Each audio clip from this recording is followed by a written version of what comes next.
Chapter 1064. The establishment of Danny's ribbons made the huge mushroom greenhouse in the front yard of the Red Castle look like a chicken rib. Not long after, Mia the First moved all the wood inside and rebuilt it into an underground hall. The center was as big as a basketball court, and the seats around it were raised in circles. It covered an area of more than 10,000 square meters and could accommodate thousands of people. I thought the Red Castle was abandoned. After this renovation, it seems more gorgeous and romantic than before. Looking at the giant glass dome above his head, the dwarf was amazed. The bronze skeleton of the dome was made by the red-robed monks using witchcraft, and it was based on the hanging staircase Red Temple in Volantis. Dai Feng said as he led the people of the western region down. Jamie asked, "Where's your father?" Dai Feng hesitated for a moment and whispered, "He went to the Red Temple in the north to meet Priest Melisandre. She wasn't the one who controlled the two-headed demon dragon this morning." The dwarf was surprised. Dai Feng shook his head. It was the supreme priest, Benello. No wonder. The dwarf suddenly understood. I was wondering why she couldn't control that beast as a veteran demigod. The supreme priest's position among the red-robed monks is much higher than Melisandre, Jamie said. What's the use of having a high position? The dwarf was dismissive. In the barren lands, in the Far East Asia, countless old wizards would be moved by the name of Melisandre, but not many people know Benello. Isn't the most powerful priest the chief bishop? Jamie was puzzled. In this generation, Benello should be the most talented, but Melisandre is not a modern person. If 200 years later, Meribad is still a traveling monk in Hejin, would you think that he is not as good as the chief bishop of that time? Melisandre is 200 years old. Dai Feng exclaimed. His voice was too loud and too sudden, and the dwarf was shocked. He picked his ears and carefully observed the young knight's expression, and asked curiously, "Why are you overreacting? Are you in love with her?" No. Dai Feng's face turned green and red. He waved his hand and ran away in a panic. "Hey, where are the seats you arranged for us?" The dwarf called out with a smile. "Come and sit over here," a familiar, hoarse female voice said. It made one's heart itch. Tyrion turned and saw a tall swordswoman waving at him from the bottom of the stairs. She had a charming smile on her face and a straight posture. Brown curly hair, brown eyes, and a heart-shaped face with a rosy glow. Wasn't that Margaret, who carried a golden greatsword and wore leather armor embroidered with golden patterns? The dwarf admitted that even if some women had taken a dump on the bed, countless men would still be moved by them.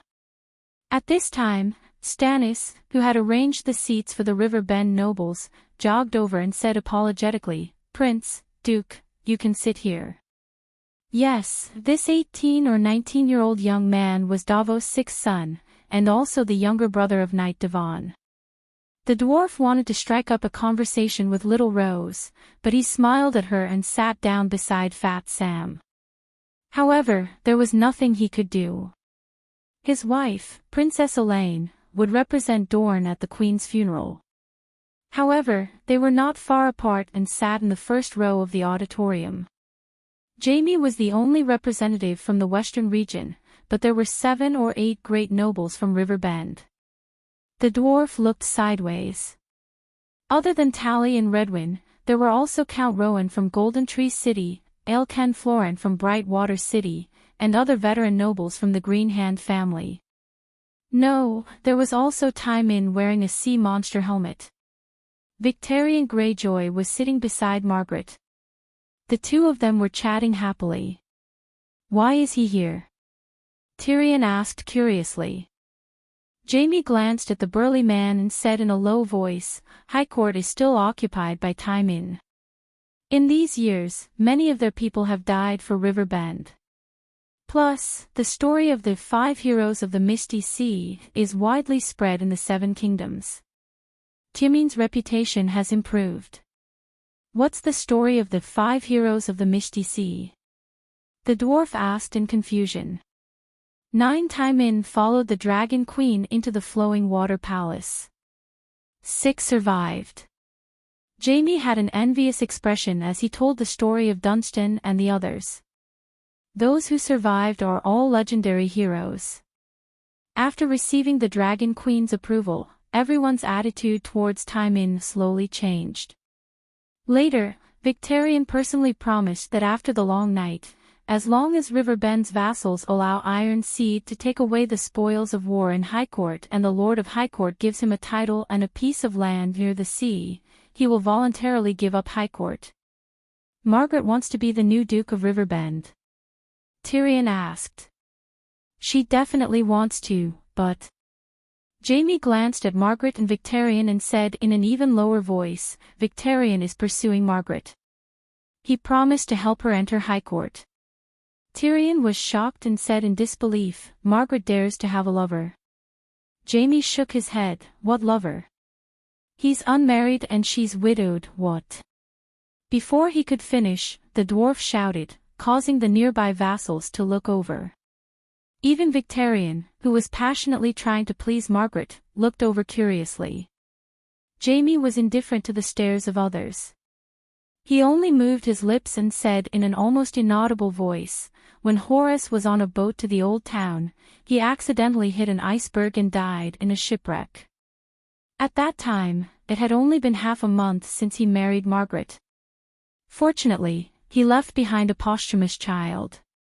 Didn't the legendary hero Nymeria also lose her husband several times and marry several times before finally conquering Dorne? I think Margaret is similar to the heroines of the previous generation. This is really... The dwarf didn't know what to say. Did Margaret jinx her husband? He asked. Jamie glanced at Fat Sam, who was sitting beside the dwarf, and sighed, this time it's not Margaret's fault. It's mainly the fault of the City of Knowledge's scholars.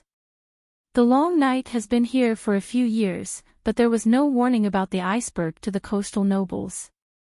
It was only when Horace's accident happened that we found out that bravos on the other side of the narrow sea began to guard against icebergs when the long night just fell.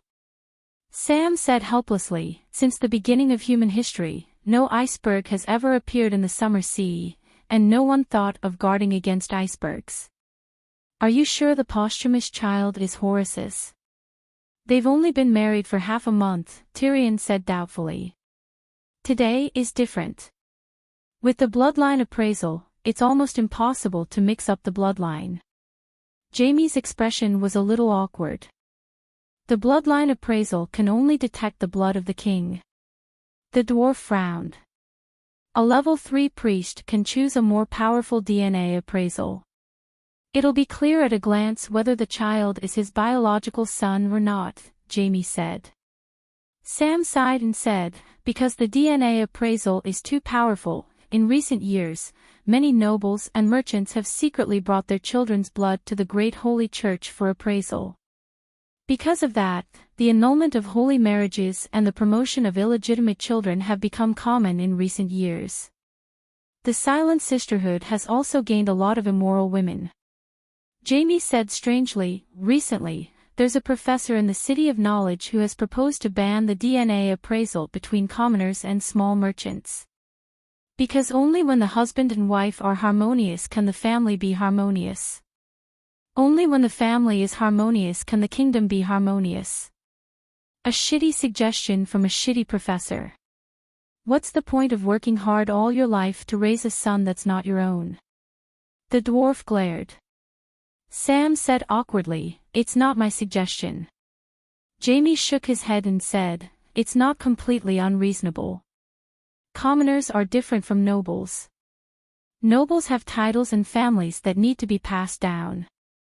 It's already extremely difficult for commoners to have a wife, so what more can they hope for? Moreover, sons are always the labor of the family. They're all used like cattle, and they can be taken care of when they're old. Why care if they're biological? Think about it again. Originally, there was a good family. The family was harmonious, and the men plowed and the women weaved. In the end, because a child wasn't their own, the couple and the child lost their family. Not only did they break up their own family, but the kingdom also gained a family of unstable people who didn't have any permanent property. The nobles lost a family of honest citizens who paid taxes and served the military. Jamie, I didn't expect you to be such a person. Tyrion's lips curled into a mocking smile. The nobles can let millions of commoners suffer the pain of the rebellion of the four princes for an illegitimate child, but they don't allow commoners to have their own sons. No wonder there are so many nobles in hell even though there are atonement scrolls. Jamie said angrily, we're only discussing whether the professor's suggestion makes sense from a sociological point of view. Why are you mocking me? I don't even care about my own illegitimate brother, so why would I care if commoners do DNA appraisal? Moreover, you're a lecherous minister who keeps 2,000 maids as servants. What right do you have to feel wronged for commoners? The dwarf was speechless. Caw caw caw. At this moment, the dull sound of metal gears turning came from the dome. Everyone looked up and saw several red-robed monks twisting steel cables and slowly lifting the skylight in the center. The cold wind whistled and poured into the auditorium. Then, 20 red-robed monks picked up firewood and piled up a 2-meter-high crematorium on the stone floor in the center. Sigh, the long night is almost over, but Queen Mia has suffered a tragedy, Fat Sam said with emotion. You're very confident, Tyrion said curiously. Fat Sam stroked his long beard and said matter-of-factly, 2 years ago, the Song of Fire resounded throughout the world, and the world was almost dyed red by flames. At that time, humans had already won. His voice was a little loud, and he was talking about a major event that shocked the world. Everyone's eyes were attracted to him. At that time, the sky, the earth, the trees, and even the people and the sea were all burning. It didn't look like an illusion. Margaret leaned her head over and said with a shocked expression. It was an illusion, but also not an illusion. The complete Song of Fire played between heaven and earth. When you heard it, you saw the essence of the world fire, Tyrion said. Fire. The world was born from the first flame. Dragon Queen's Song of Fire has the characteristics of the first flame. Our world is like adding a layer of steel outside a broken house. I see. The earls nodded in realization. Although they didn't know much, the Magic Academy had been popular for 6 or 7 years. Some extraordinary knowledge, such as the meaning of the first flame, was not something they had heard for the first time. Since Dragon Queen has already sung the complete Song of Fire and has the characteristics of the first flame, why didn't the sun appear? Count Elken, who had protruding ears, said hesitantly, is it really like what the Red Priest preached, that only true gods can summon the sun? The dwarf didn't know the answer either, so he could only say, let's defeat the King of Strange Ghosts first and then think about the sun. With a small sun, humans can maintain their lives. While they were talking, Elaine arrived with her brother Quentin and many other vassals. Then came Sansa and the Stormlands nobles, Bronze John and the Valley vassals, Blackfish Brandon and Rickon Stark, John and the Northlanders, and the 3 heads of Dragonstone Island, Old Crab, 16-year-old Monterey, and Blackwater Brawn. Even Tywin came. Moreover, Tywin received the most attention when he entered. In addition to the vassals, small nobles, merchants, and the citizens of King's Landing could also come spontaneously to send off the queen. When they saw Tywin, their reactions were the most intense. Some even whistled and clapped. The Iron citizens who were leading the group also held their heads high and waved proudly to the place where the applause came from. So cocky. Who are they? The dwarf said unhappily. You don't even know old Count Dunstan. Can't you see the shining emblem of the Bone Palm clan? A small count of the Iron Islands. Small count. Jamie sneered. In the 7 kingdoms, he's more famous than you. I told you about the 5 heroes of Misty Sea. Don't you remember them so quickly? He's the leader of the 5 heroes. With a mortal body, he drew his sword and looked down on hundreds of gods and demons. He only drew his sword against a god, but I've killed a god more than once. But did I announce it to everyone? The dwarf said loudly. Everyone heard his voice and turned to look at him. The dwarf was immensely pleased with himself as he looked back at everyone with arrogance. Chapter 1065. Drawing your sword and fighting against the demons is indeed courageous, but I... The dwarf poked himself in the chest and said loudly, eldest senior brother of the mantra imparting team, father of barbarians, the number of gods and demons I've killed with my own hands is more than the total number of kings of the 7 kingdoms in the past 10 years. Silence filled the place as soon as he said that. Everyone's attention was drawn to him. The dwarf smiled proudly and continued, it's not your fault. The Westeros are ill-informed. The mantra imparting team is famous in Ursos and has amazing achievements, but none of you have heard of it. Tyrion, we all know the deeds of the mantra imparting team, and we've all heard of Master Chizong's fame and amazing achievements. But not all characters in legendary stories are legendary heroes. The dwarf looked over and saw a white-haired old woman in her 40s or 50s. She had a shriveled face and sharp eyes. She was not tall, but her back was straight. Who are you? His expression was solemn and puzzled. The other party was a stranger, but there were obvious magic waves on her body. She was very powerful, and she was wearing a golden 7-pointed star white robe that represented a level 3 priest. The old woman said bluntly, it doesn't matter who I am. Let me tell you, the Westeros are not poor villages. The story of the mantra imparting team has spread throughout the 7 kingdoms, but you only have one role in the story to be captured, tortured, and humiliated by the demons, and then cry out, Master, save me. You're just an old-fashioned warrior saving a princess. What kind of legendary hero is a princess in a fairy tale? The people around nodded and looked at the dwarf with disdain. They pointed and whispered. The story on the other side of the narrow sea has long been spread here, but legendary heroes are never half-human. You're just a little demon who cried for help, but you're praising yourself. Do you really think we don't know what happened in the free cities? The dwarf's face flushed red. He said angrily, this is slander, blatant slander. Maybe I'll fall into the hands of the demons, but use your brains. If I'm not brave and fearless, why would I be captured by the demons? Knights who fight bravely on the battlefield are always in danger of being captured by the enemy. Only cowards who hide in their castles and forever avoid battle will never be defeated. If you don't fight, you won't lose. But you were dragged into the dung pit by the dung demon when you went to the toilet. Everyone knows that.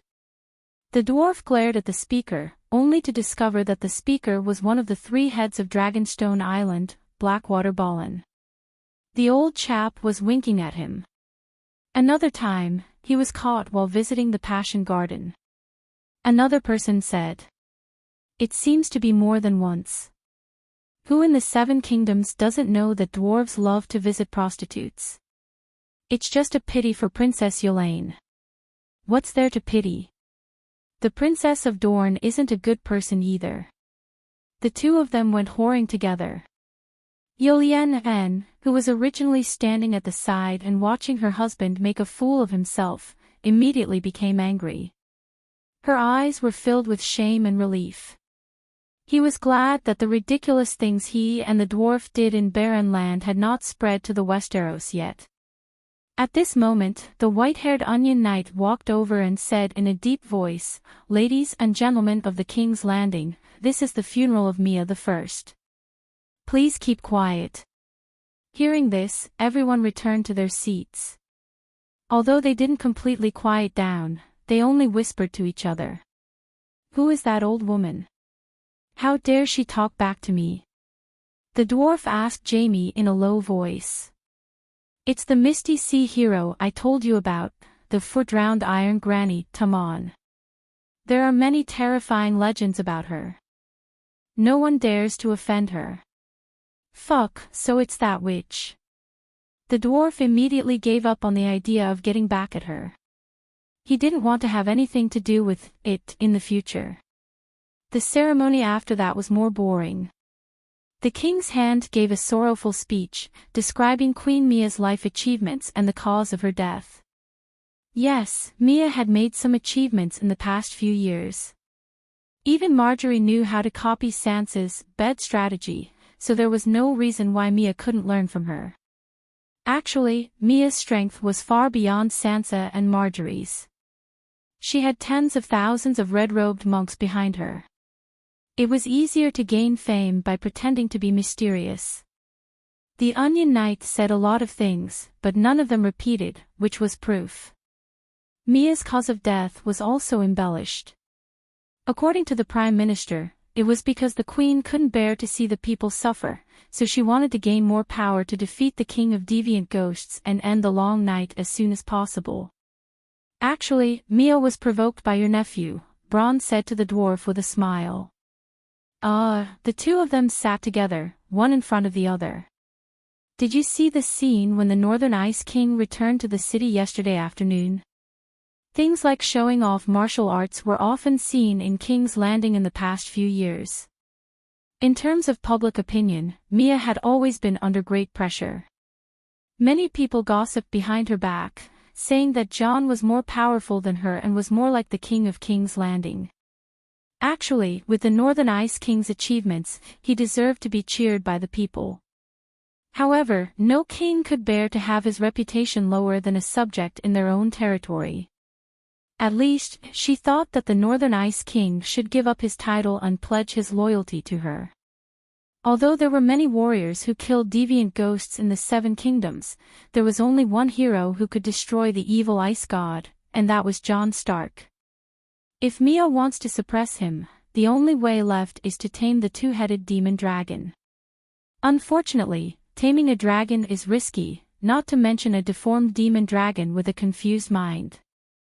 The dwarf's face was full of doubt.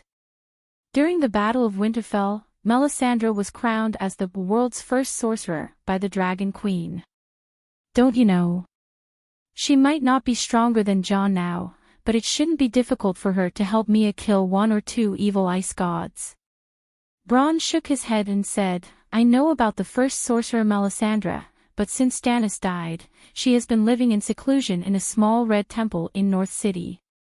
When the King's Landing was besieged by deviant ghosts, she didn't come out to defend the city. In fact, if Melisandre was willing to help, even if Mia failed to tame the dragon, she wouldn't have lost her life. The dwarf asked curiously, what is Melisandre thinking? Maybe she is disheartened? Everyone knows that she is obsessed with Asha's prophecy, but now the prophecy has become a big joke, Bronn said with a smile. After the speech, all the vassals took turns to take a look at Mia the First in the coffin for the last time. They didn't even need to congratulate her. According to convention, the corpse should be handled by the Silent Sisters, who should dress up beautifully and wear gorgeous clothes to bid farewell to their friends and family. But this time, everyone only saw a white cloth. The charred remains of the body and the twisted iron sword under the white cloth couldn't be seen. The vassals knew the cause of Mia's death and guessed the state of her corpse, so when they saw the white cloth, their faces were calm and didn't show any surprise. Bronn said in a low voice, I heard that Mia was hit with venom and drenched from head to toe. She let out a heart-wrenching howl and scratched her face with her hands, pulling out large pieces of rotten flesh and melting her bones. When Prince Andef saw his wife's miserable state, he roared and jumped onto the back of the dragon's neck. He pulled out his sword and blinded one of the dragon's eyes. It was very heroic. But when the eyeball exploded, the blood that spilled out was also highly poisonous. The prince howled and fell from the dragon's neck. Then, the dragon's other head began to spit fire without restraint. The queen and her husband were burned until only half of their bones were left. Which Prince Ande? The dwarf was puzzled. And a Royce, the eldest son of Bronze John. Look. Bron raised his chin towards old John. The old count is crying so sadly. No wonder. The dwarf was deep in thought. How do you know so much? The devil hunter Richard was at the scene.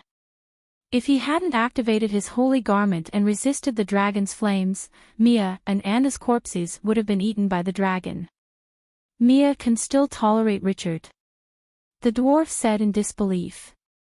Sir Richard is a Kingsguard. If he doesn't follow the queen, where can he go? But he killed the king. Stannis was killed by Jon. At most, he was negligent in his duty. But even if their beliefs are different, the Red God disciples can't deny Richard's loyalty and bravery. Think about it. Is there a need to doubt the integrity of a knight who can go to heaven and become a saint? If you were Mia, would you tell Sir Richard to get lost? In the past few years, when Mia was fighting the deviant ghosts, she was in danger many times. Every time, it was Richard and Song Guying who saved her. When the two of them fought, they didn't care about their lives. They were like crazy demons, risking their lives. When the Knights of the Seven Kingdoms saw them, they were in awe. Their reputation even surpassed that of Barristan and John Clinton. Many people said that the St. Dipper twins were worthy of being called legendary heroes. This time, when the dragon went berserk, the two of them were still the most brave and fearless ones. Facts have proven that they are worthy of Mia's trust. The dwarf was speechless. When the celebrities of the King's Landing had also mourned the Queen, the red-robed monk Benello called out Lalo's name, hoping that the Light King could lead the souls of the believers to the divine kingdom of light and fire. When he finished speaking, the crematorium was ignited with a boom. In the past, this move would have been quite scary. But now, everyone has seen the world. The dwarf thought of his early years in Volantis, when he saw the supreme priest preaching for the first time. He couldn't help but feel that time had changed. Oh right, where's our cousin? After coming back, I haven't seen the famous Holy Light One Hand. When he saw the supreme priest, he couldn't help but think of the Archbishop of the Seven Gods. What is he doing here? Is he going to bless Mia in heaven? Jaime said unhappily. When the firewood was burned out, the ordinary guests left. The vassals were led by the Onion Knight to the palace hall. The dwarf saw his cousin, the archbishop. Compared to the past, he hadn't changed much. His body was still thin, and he wore a gray robe that was patched but clean. However, there were a few more wrinkles at the corner of his eyes and forehead. His gaze was more determined, without a trace of confusion or hesitation. Without waiting for the cousins to exchange greetings, Davos went straight to the main topic of the night. Although Queen Mia is dead, she still has an heir. Today, I have invited everyone here in the hope that everyone can keep the promise made in the past. What promise? The dwarf was confused. The white-haired Prime Minister said in a low voice, when His Majesty Stannis passed away, we and the Dragon Queen agreed on the heir agreement. In other words, for any vassal who participated in the united front against the ghosts, no matter how he died in the long night, the allies of the united front must ensure that his heir can inherit his fief, title, army, and everything else that complies with the law of succession. I was wondering how Mia, a cold follower, could have been the queen for 5 years so peacefully. Tyrion was enlightened. Davos rebuked, Prince Zine Dash, the dwarf waved his hand to interrupt him, Zineland is given to my niece. You can call me King Dear Cauldron now. The Onion Knight was only surprised for a moment before he followed the advice and reminded him seriously, King Dear Cauldron, please don't use disgraceful words like cult follower to describe the followers of the Red Gods. We have all shed blood to protect humanity. Countless followers of the Red Gods have died in the war against the Frost God. Even the Archbishop has promised that followers of the Red Gods who willingly join the Red Gods will not be stopped by strangers after their death. They will be able to safely return to LoveLore's divine kingdom of fire and light. Didn't LoveLore join the evil god alliance? I heard that the death of the true god was also related to LoveLore. The dwarf looked at his cousin strangely. Loncel said solemnly, the Alliance of Justice and Dragon Queen have a personal grudge. The Dragon Queen separates public from private interests and is magnanimous. Since the Red Gods have been fighting against the ghosts, they are our allies. The Archbishop's words were so grand and magnanimous that the people around nodded. The Onion Knight, however, was not happy. Only the strong and the powerful could be magnanimous. However, he was also a follower of the Seven Gods, so he did not help the Red Gods gain verbal advantage. He asked directly, "What do you think about the air agreement?" "I have no objections." Yolaine was the first to speak. "Do as you see fit," Jamie said. Sansa frowned and said, "I have no objections, but Mia and Prince Anda did not leave behind any children. Before today, Mia also did not leave behind a will." Chapter 1066.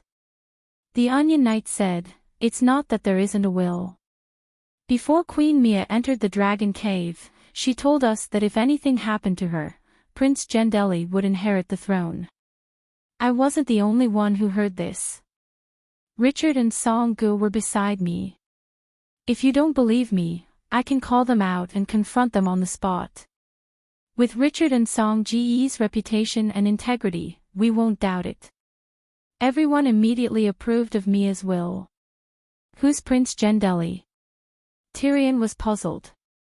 "It said that he's Robert's illegitimate son and Mia's younger brother, but no one can prove it." Jamie frowned. "What about the paternity test?" Tyrion was even more confused. Jamie said, "The paternity test requires the blood of both father and son, but Robert's body was cremated 8 years ago.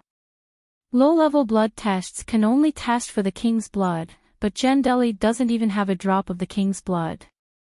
According to him, a red-robed monk drugged him and drained all the king's blood. But until now, the monk hasn't been caught, so no one can be sure if Gendeli is lying or not.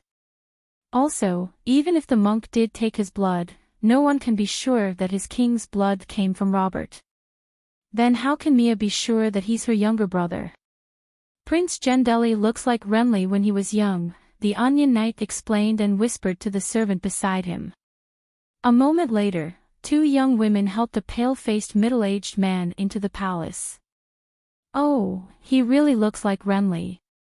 Is he Renly's illegitimate son?" the dwarf said in surprise. "It's like they're made from the same mold." The nobles were also amazed. "By the Holy Mother, Gendry, how have you become so thin?" cried Brittany from behind Sansa. Gendeli looked up at the female knight with a sad expression and remained silent. "I'm Jenny, Gendeli's wife. This is my sister, Weeping Willow." The long-legged young woman introduced herself and her companions before saying solemnly, "Gendeli is King Robert's illegitimate son. We didn't know about this until we met the Dragon Queen 6 years ago at the Oak Hall. When we parted ways with her, she told Gendeli about his past and warned him to be careful of the red-robed monks when he went to the King's Landing because the King's blood was very precious. We never took the initiative to reveal Gendeli's identity. We just wanted to live our lives peacefully.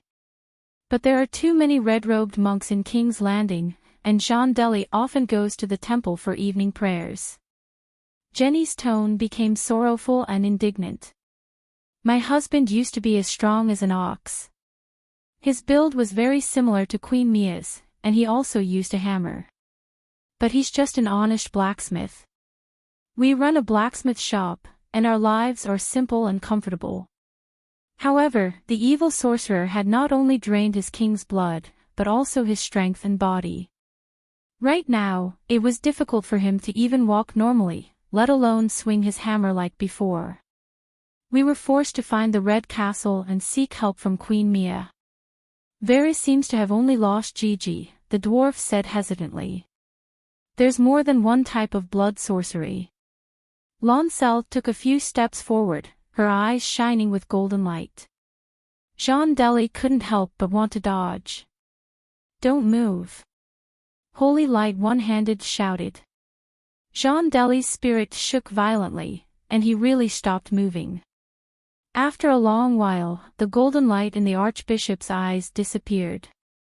He said sympathetically, "Your body is fine, but your spirit is damaged. It's like someone took a knife and dug out a large piece of your essence.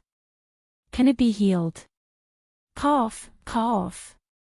Jean Deli panicked and started coughing violently. Lancel frowned and shook her head slowly. It's not too difficult to change someone else. But it's almost impossible for you. Weeping Willow said before her sister, "Are you unwilling to save Jean Deli because he believes in the Red God?" Lancel shook her head and sighed. "There's only one way I can think of, and that is to make him a priest of the gods. Take Saint Matthew for example. He was originally a mortal with no extraordinary talent. But because of his devout faith, his soul was refined, and he became a saint and gained the body of an angel. An angel is a god, and his spirit is countless times stronger than a mortal's. To repair the damage to his spirit, he doesn't need to be refined into an angel. He only needs to be a normal priest.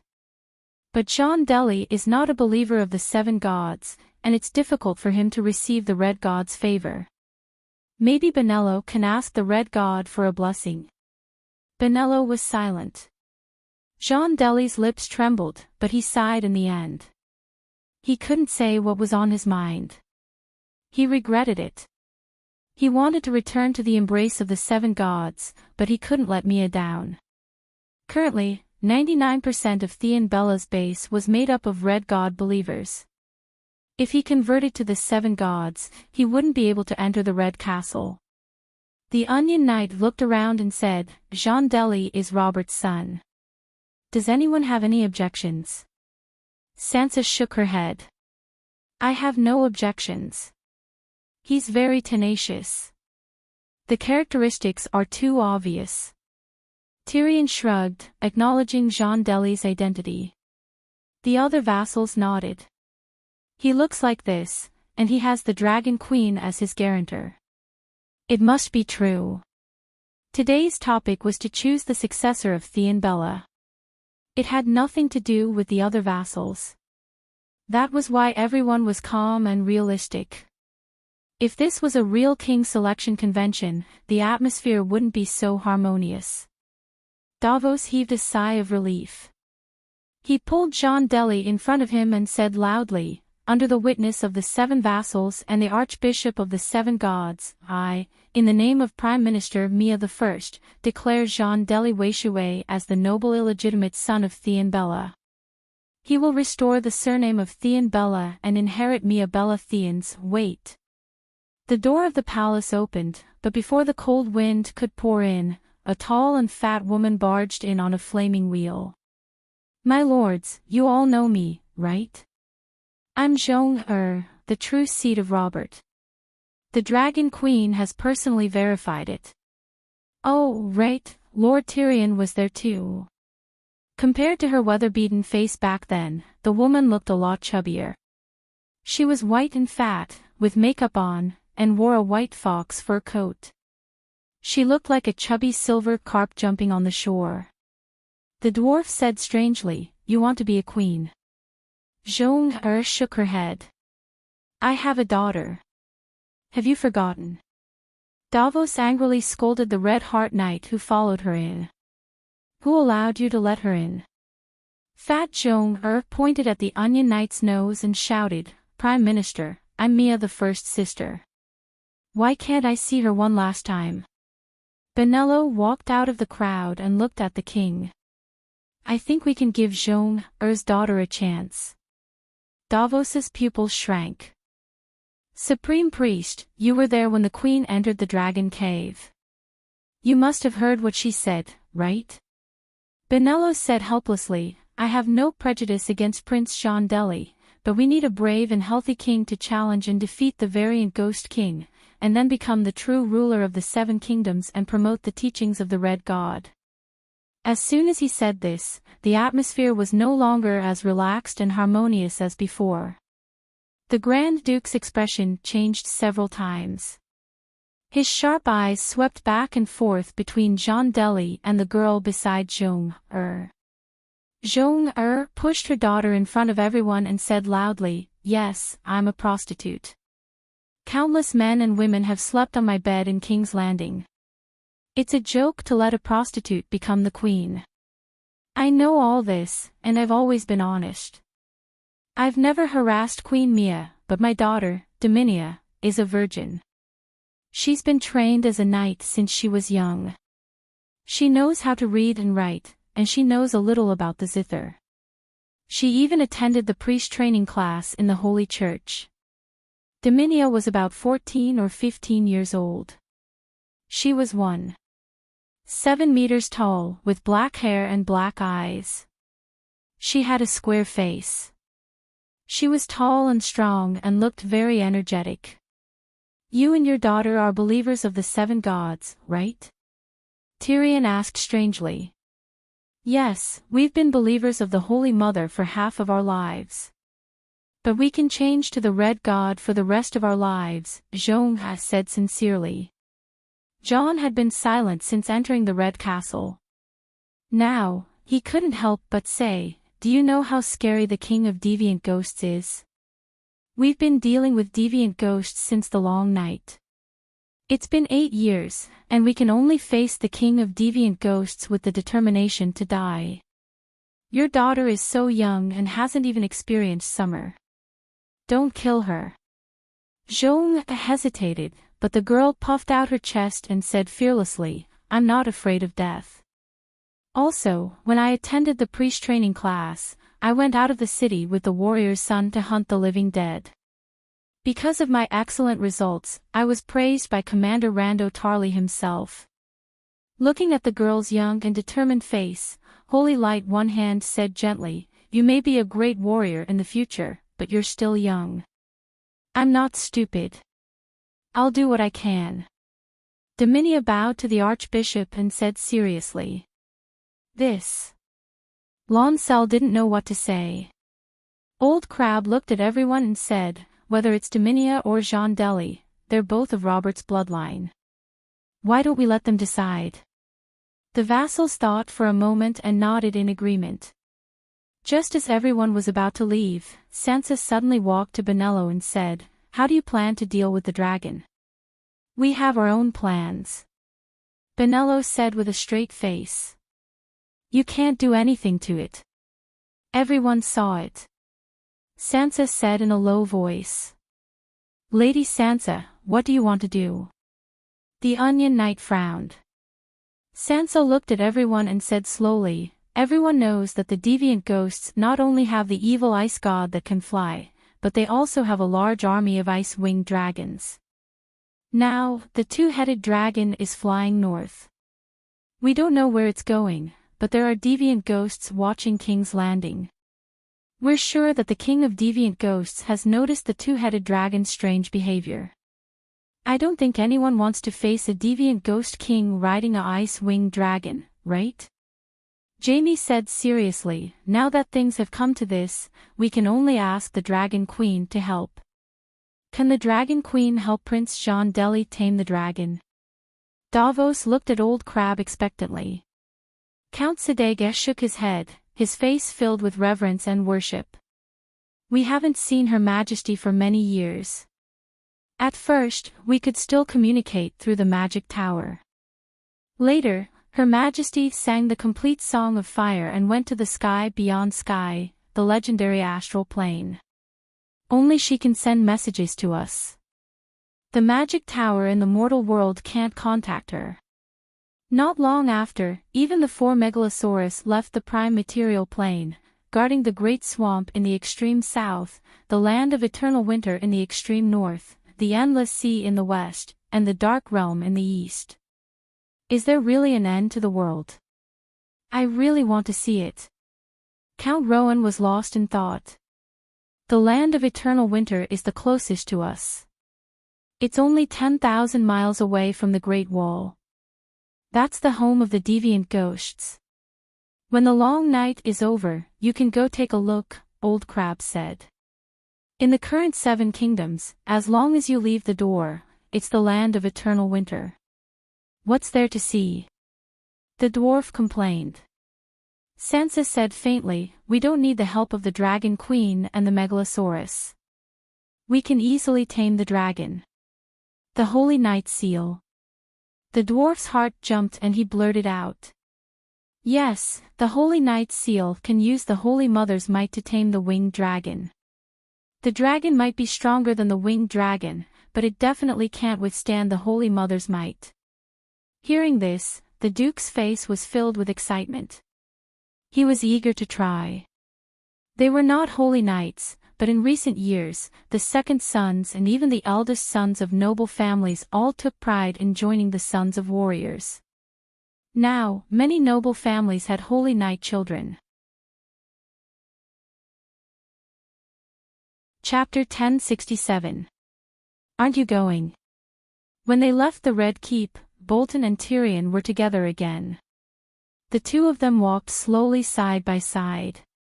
There were groups of people rushing down Aegon Hill, leaving the King's Landing, or heading towards the cathedral. Benello did not have the power of the Dragon Queen, and Lollo was not as famous as he was before the long night. The 7 vassals only asked one question: can you control the mystic dragon 100%? Benello could not lie, and lying was useless. They had just attended the funeral of Mia and her husband. Since you can't control the mystic dragon, and the mystic dragon is a threat to the safety of all Westeros, why can't we Westeros solve the problem? Sansa questioned. Even Davos could not refute her. Obviously, if the nobles of the 7 kingdoms did not help, the other ghosts would not let the mystic dragon go. Before the meeting ended, some vassals secretly arranged for their attendants to go to the cathedral to find their paladins. After that, his actions were exposed, and no one tried to hide their thoughts anymore. Even Elaine took Quentyn out of the city to search for the mystic dragon.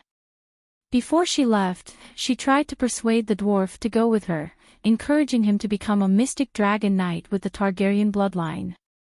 The dwarf refused. I'm a Megalosaurus expert, he said to Bronn with a smile. So? That 2-headed mystic dragon looks powerful, but it's actually a defective product. 7 years ago, when it was first modified by Lollo, it was about 25 meters long. Today, 7 years later, it's still 25 meters long. As for the Megalosaurus of the same age, such as Blackie, how big was it when it left Dragonstone Island 4 years ago? Bronn was deep in thought. More than 60 meters. The 2-headed mystic dragon is like a child standing next to an adult. I remember 10 years ago, when I first saw Blackie in the forest, it was not even 30 meters long. The dwarf spread his hands. So, do you understand? That 2-headed mystic dragon's potential has been exhausted, and its mind is in a mess. I have Tessa. As my strength grows, Tessa also shows signs of evolution. I'm not sure if she can breathe fire, but her body will grow bigger. A 100-meter-long Tessa can't beat a 25-meter-long crazy demon dragon. I see. Why didn't you go? Even Count Setiga brought his son to try his luck, the dwarf asked. I know my limits. I don't have the Targaryen bloodline, and my paladin level isn't high. There's no hope at all. Bronn shook his head. Oh right, I have a son. He's 5 years old this year and can start training in martial arts. Can I send him to your house as an adopted son? The dwarf looked back and asked, how many sons do you have? Bronn also saw his actions and waved behind him with a smile. 3 sons and a daughter. Tyrion, Jaime, come and meet your Uncle Tyrion. This name is really... The dwarf's expression was distorted. Bronn laughed. How can Tyrion's brother not be called Jaime? After his father heard of the Grey Iron Guard's deeds, he expressed his satisfaction. 2 paladins squeezed their horses' bellies and came out of the crowd. Both of them were young, about 12 or 13 years old. One of them looked strong and honest, tall and strong, and carried a giant axe on his back. The other was delicate and handsome, with a tall figure and large grey eyes. He didn't lose the sunshine of a paladin, but also the melancholy of a poet. "Nephew Tyrion Cobbler greets Uncle Tyrion," the square-faced man said with a silly smile. "Nephew Jamie Ryder greets Uncle Tyrion," the handsome boy said respectfully. "Not bad, not bad. Braun raised you well. The last time I saw you, you were still small. Now you're almost an adult and can go to the battlefield, right?" The dwarf sighed. Braun waved his hand and had his 2 sons make way. He smiled and said, "After we kill the strange ghost king, I'll send them to the cathedral for training. They have a good chance of becoming glorious paladins in the future." Tyrion was surprised. "Join the warrior's sons. Cobbler is fine, but Jamie Mance Ryder doesn't have any objections. This is the benefit of serving the Dragon Queen. If a normal noble wants to become a paladin, they can only wear a colorful cloak. And I'm a paladin, the first generation of paladins. Did you notice? I'm a paladin, but not a warrior's son," Braun said proudly. "It's a little unfair. Does anyone else have any objections?" Braun shrugged. "There's no such thing as absolute fairness in the world. I envy the Northerners for having unicorns to ride and the West for having so much gold. Also, this benefit is not unlimited. Only the heir of the title can become a non-permanent paladin. You want to pass the title to Cobbler. Although he's not my biological son, I've always treated him like one. In the future, I'll arrange for him to be an earl," Braun said. Then, he added, "Actually, this advantage is only temporary. I heard the Queen say that when the Sea of Low recovers and the world levels up, the Paladin's restrictions will be completely lifted. Didn't Her Majesty create an honorable knight in the early years? Now, normal riders are no longer willing to be called mercenary knights. They will publicly swear the 8 Knights' Oaths, 8 Honors and 8 Disgraces version, made by the Dragon Queen, and then call themselves honorable knights.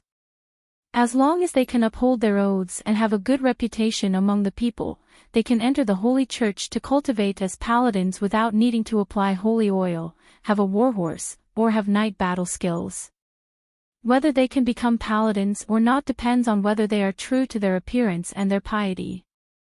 Oh, the future world seems to be very beautiful," the dwarf said thoughtfully. Braun nodded and said with emotion, "Maybe not everyone can be courteous, but warriors who can endure until the end must cherish honor and have faith in their hearts." At this point, the old mercenary, who used to be shameless and cunning as his motto, could not help but reveal a look of reverence. This is the greatness of the Dragon Queen. She's really changing the world for the better. Take me for example. 10 years ago, if I had anything to do with integrity and humility, I would have cut the neck of some upright and humble knight with a sword. I never thought that one day I would be able to have some honor. Hey, what are you looking at my brother doing? The dwarf pointed to the 2 people talking on the left side of the street and exclaimed in surprise. Braun poked his head out to take a look. It was Brain and Jamie standing in front of the blacksmith's shop, seemingly looking through the armor. "Haven't you heard of the rumors between the 2 of them?"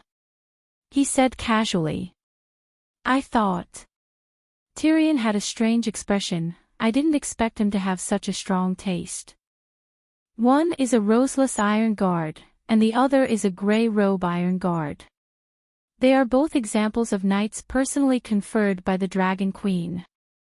They are both unmarried, so why can't they be together? Moreover, although Brain is not good-looking, your brother is also missing a hand, so it's just right. You think too much. Brain and I are not lovers." Back at his residence, when the dwarf congratulated his brother, Jamie firmly denied the relationship with Brain. "I can't forget Cersei, and Brain is Sansa's Kingsguard. She has her own responsibilities, so the two of us can't be together. Even if you are not together, you can still be lovers and have illegitimate children. Speaking of which, counting from the time you separated from Cersei, you haven't touched a woman for more than 10 years. Have you done it with Brain? What does it feel like to be pressed down by a cow?" The dwarf winked. Jamie glared at him and said coldly, "I'm not like you. If I have a relationship with Brain, I won't just be a lover, I will marry her." The dwarf gave him a thumbs up and clicked his tongue. "The Holy Mother should award you a chastity medal." Jamie snorted coldly and turned to walk towards little Tywin's bedroom. "Hey, wait." The dwarf stepped forward and grabbed him. "Bronn has a 5-year-old son named Dennis. He was going to give him to me as an adopted son, but you know what kind of life I've been living all these years. Bronn only has one precious son, and I don't want to raise him badly. How about you help me take in an adopted son? There's no future with me," Jamie said meaningfully. He was now pure of heart and had no interest in power, and he did not have any power outside of Casterly Rock City. A duke of the western region was a great backer for the son of an ordinary count, but Bronn obviously had a better choice. The dwarf said sincerely, "In my heart, you are the best knight in the 7 kingdoms, and that is enough for a great future. Besides, Bronn is a super nouveau riche. The key is to strengthen the foundation and stabilize the current results. What future do you want? Okay, let him send the child to Casterly Rock City." Hiss hiss, Mystic Dragon. The two looked at each other, surprised and doubtful. Quickly walking out of the hall, they saw the 2-headed dragon flying side by side with a striped pterosaur, flying at a low altitude outside a street. The dwarf saw with his own eyes a person sitting on the 2-headed dragon, the bearded John. Fuck, this is really the treatment of a child of prophecy. Although he did not think much of the mystic dragon, the dwarf had to admit that he felt a little unbalanced. He knew about John's nephew's situation. He had become a demigod long ago, and had raised his Song of Ice to around 3%. After sacrificing the evil god of ice to the old god, he could obtain all of the evil god's divinity of death and darkness from the Holy Mother. The shadow and fire of the Shadow Binder had both been raised to the demigod realm, and in just a few years, he had achieved what Melisandre had achieved after hundreds of years of cultivation. Now that he had the mystic dragon, it was like adding wings to a tiger.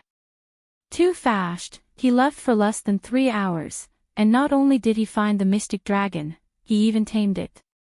Jamie was shocked. Isn't it obvious? The shapeshifter's animal companion has been watching it all this time. The dwarf sneered. Let's go and take a look. Jamie ordered Podrick to get the horse. Jamie was not the only one who was interested in the mystic dragon. When Lannister and his brother arrived at the Northern Ice Lord's mansion in South City, all the lords who had attended Mia's funeral were there. Oh gods, the person who dared to tame such a ferocious mystic dragon is either a madman or a king. Just as he stepped over the threshold, the dwarf heard a loud voice shouting in the courtyard. Fuck, can you not be so blunt? Uncle Tyrion and Aunt Dany are both shrewd people. Instead of learning from the 2 successful people, you have to learn from the unlucky Stark. He could not help but complain. Tormund, is this the Northern Ice Lord's idea? Davos' expression was unpleasant. What do you mean? I don't understand what you're saying, but I feel like the Northern Ice Lord is the prince in the prophecy. A hint of cunning flashed across the red-haired Tormund's eyes as he laughed loudly. Jon Stark wants to be the king of the 7 kingdoms? Bronze Jon asked directly. Whale tucked his blonde hair behind his ear and looked around at the lords with different expressions. He smiled faintly and said, Who doesn't want to? All the lords gathered at the King's Landing because of the Dragon Queen's promise to end the other Ghost King. Chapter 1068. You intend to help my nephew become king. The dwarf was sweating profusely as he laid on the feather mattress. He stared at the ceiling, his breathing uneven. Her red hair was wet and stuck to her fair and plump breasts, but Sansa didn't have the strength to push it away. Jon will help me become king.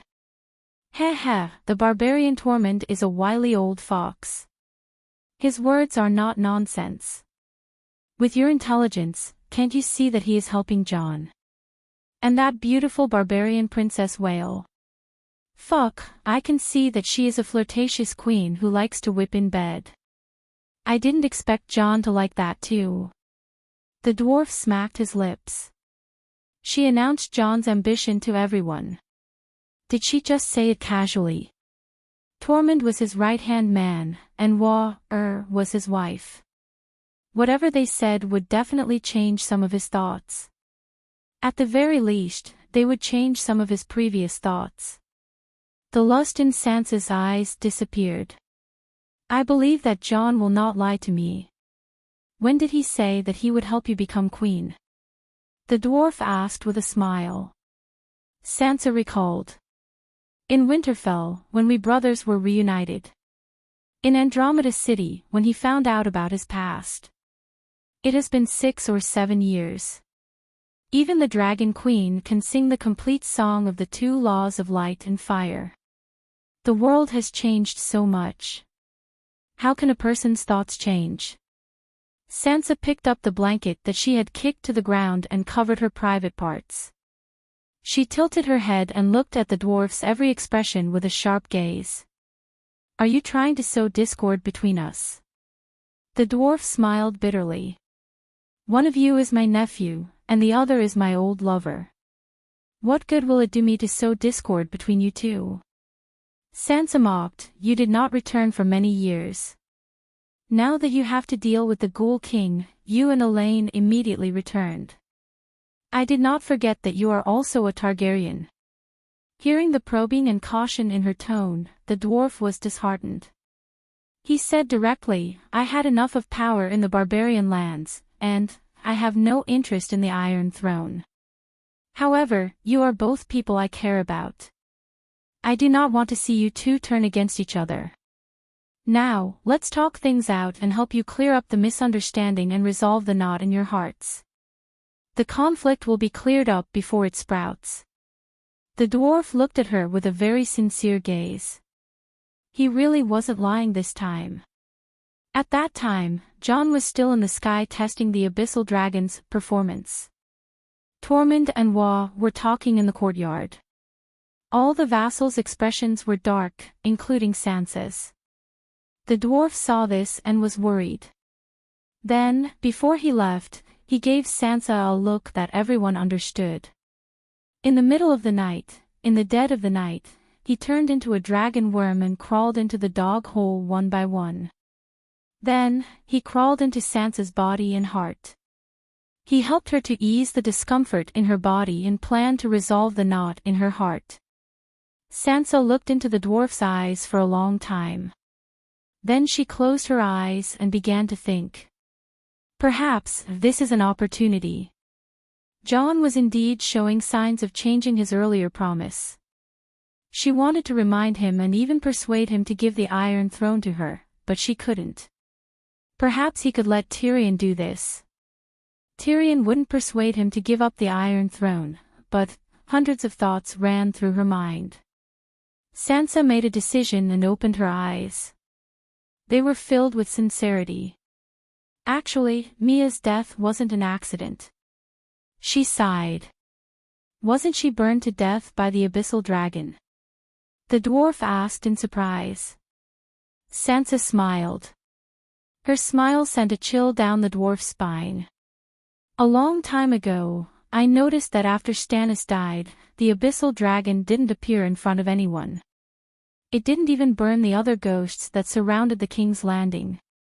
At that time, I guessed that Mia couldn't tame it. After the Battle of the Smoke Sea, Lolo's power weakened rapidly. Not only did the Red Priest's power fade, but the seal in the Abyssal Dragon's mind also began to loosen. A part of the abyssal dragon's soul came from the legendary megalosaurus Vargal. Who was Vargal?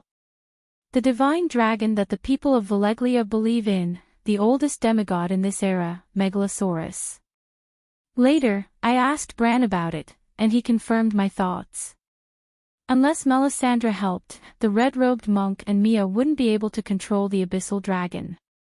But I understand this logic. Bran understands it, but Mia and the others don't. They don't even want to understand it. Because if they understand this, it's like admitting that the god they believe in is weakening. The dwarf could only give her a thumbs up. Amazing. Sansa smiled proudly, but her smile disappeared as soon as it appeared. She said in a low voice, "You know my agreement with Stannis. After the long night ends, Mia can use 5 million gold royals to redeem Storm's End Castle from me. I confess, I've fallen in love with Storm's End Castle. Other than the King's Landing, I love Storm's End Castle even more than Winterfell. It's my own kingdom. My will is perfectly carried out there. The people's love for me is no less than the Dragon Queen's. The Dragon Queen is only a legend to them. They've never even seen her. But I see them face to face every day. I provide them with food and jobs. I lead soldiers to protect their homes and families." Mwah. She became more and more excited as she spoke. She couldn't help but kiss the dwarf's face. "Tyrion, you're really smart. The blueprint that you laid out for me all those years ago has been realized long before today. I have my own army. There are 30,000 elite veterans who have experienced hundreds of battles with deviant ghosts. The nobles are obedient to me. They're not even willing to let Theon Baela take back Storm's End Castle. The commoners treat me like the incarnation of the Virgin Mary and the warriors. Every family is willing to contribute a man to serve me." She stretched out her right hand and slowly clenched it. She said proudly, "The Stormlands belong to me. It's useless even if Robert comes back to life, much less Mia and her heir. But the contract I signed with Stannis is a sacred one. If he dies, his heir will inherit it. You signed the contract for me. You should remember that the Dragon Queen is the guarantor of the contract. Even if the Dragon Queen didn't interfere, I wouldn't dare to break the oath." Sansa's voice trembled when she said the last sentence. "You're wise." The dwarf sighed. "By the Virgin Mary, I have to be rational," Sansa said. The dwarf sighed again and nodded silently. Sansa continued, "Although 5 million gold royals is a lot, even if Mia is penniless, she can still get a loan from the other side of the narrow sea. 5 million gold royals for a kingdom is more than enough. Now that the long night is about to end, the one who ends the long night will be king. But no matter what, Mia can't be the hero who ends the deviant ghost king. I can't be either. If she fails, she can only leave King's Landing and return to Theon Baela's land. I can't refuse. If I fail, I can't give up my roots. Taking 10,000 steps back, even if I successfully ascend to the Iron Throne, I still need a vast fief close to the sovereign's descent. The North won't always support my heir. After a few generations, the relationship between the two sides will slowly fade. Besides, the North is too far away from King's Landing to be a base. But the land belongs to the Targaryen of the 5 dragons. We are already extremely grateful that the Dragon Queen didn't fight for the Iron Throne. Anyone who becomes the king of the 7 kingdoms shouldn't and wouldn't dare to renege on her ancestral land. You've seen it all. You've almost completely avoided the conflict of interest with the Dragon Queen, the dwarf praised sincerely. She's like an unsolvable problem. We can only avoid it, Sansa said helplessly. The dwarf thought carefully and said in surprise, "I remember now. In the contract I signed with Davos, the second party is Stannis and his heir. So Mia must die," Sansa said coldly. The dwarf frowned. Zhong-er and Jean Deli are also considered Stannis heirs, right? They can be, and they can't be. The description in the contract is not detailed. There will definitely be a lawsuit in the future. At this point, Sansa smiled and said proudly, if the lawsuit reaches the Dragon Queen, I will take the initiative to hold a small king selection in the Stormlands and let the people and nobles choose the Storm King they admire the most. The king selection is also a tradition of the Seven Kingdoms. The Dragon Queen has no reason to go against the tradition for a heretic. I'm convinced. The dwarf sighed and gave 2 thumbs up. How did you assassinate Mia? He asked again. I just pushed the boat with the current and forced Mia to do something she knew was impossible. All these years, I saved millions of people in the Stormlands and killed hundreds of thousands of deviants. How could Mia not feel pressured? When she found out that Marjorie was also doing well on Enchanting Island, the pressure would be even greater. And Jon was right under her nose. Every time he returned victorious, tens of thousands of people would gather and the streets would empty, cheering for him. What would the real Lord of the Red Keep think? Why is Jon so popular? Because I bribed many famous poets to sing praises for Jon. But I didn't deliberately say anything bad about Mia, and I didn't let the poets slander her. I only wanted Mia to feel the pressure. Actually, I'm not the only one who has this idea.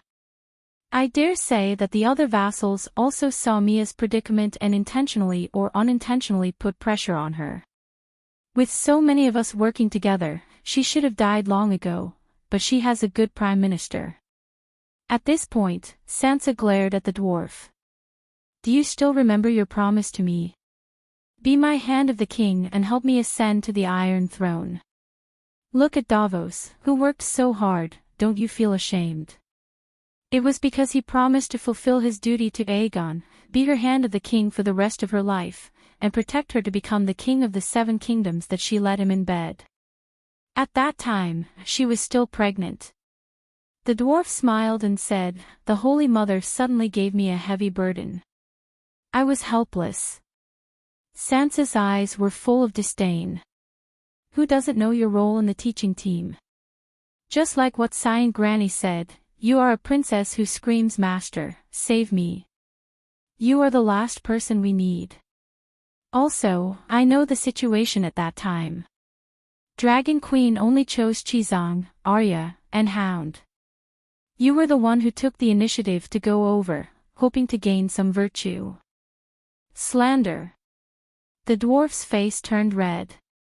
The person Dragon Queen chose at the beginning was me, Chizong was my backup. It was because of you that I rejected the teaching mission.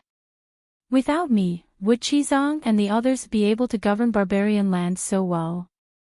Would they be able to complete the reformation of barbarian lands' faith so quickly? Also, look at yourself. With a few of my strategies, you became the strongest vassal of the Seven Kingdoms. Look at Mia, Davos couldn't help her protect a corner of King's Landing even after working so hard. A genius needs to use 1% of their effort to defeat 1,000% of a normal person's effort. Davos is not a mediocre person. He used the red-robed monk's power to rule King's Landing, and then used his rule over King's Landing to command Jon and the Lion Army of the West in the King's Landing, stabilizing King's Landing's rule over the royal territory. Then, he successfully married Mia and Anda Royce, and continued to tie the valley to Theon Bella's broken chariot. With the power of the royal territory and the valley, Hejien and Riverbend, who had lost their dukes, were unable to resist Theon Bella's nominal rule over the Seven Kingdoms. I also signed a contract with Stannis, and barely had the status of ruler and vassal. See, if the long night doesn't end, Mia will be able to sit on the Iron Throne until the day she dies of old age. I even took the initiative to give Davos a favor, bringing his wife and son to Taz Island to take care of them, hoping that he would pledge his loyalty to me in the future. Sansa sighed. Is it necessary?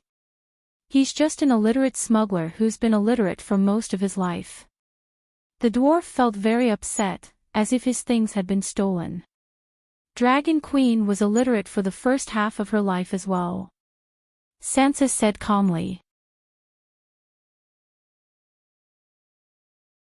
Chapter 1069. Davos is rational, pragmatic, and loyal.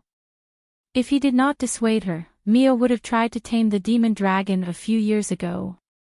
Just based on this, you have to think highly of him.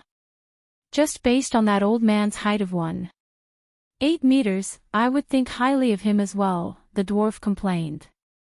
Sansa rolled her eyes at him and said with a complicated tone, I've been watching Mia for so many years, of course I won't let go of her demon dragon. Mia's death can guarantee that Stormlands will always belong to me. With the two-headed demon dragon, my chances of killing the king of deviant ghosts will greatly increase. The moment the holy church bell rang, I had Rickon send out his tiger-headed golden eagle. The demon dragon has never left his sight. If you're so prepared, why did you let Jon become a dragon knight? The dwarf asked in confusion. Am I stupid? Sansa asked back.